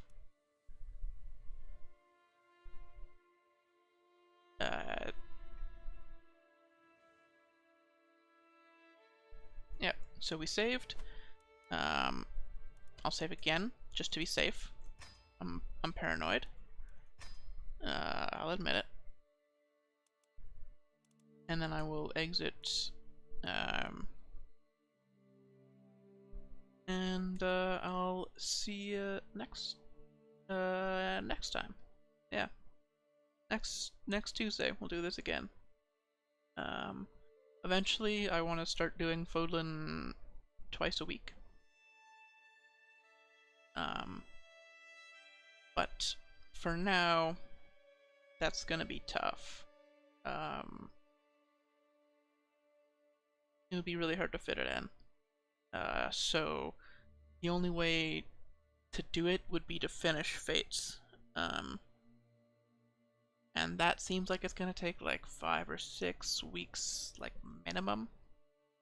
5 or 6 weeks is optimistic, really. I'm on chapter 22, there's like 27 of them. Some of those chapters might take multiple streams.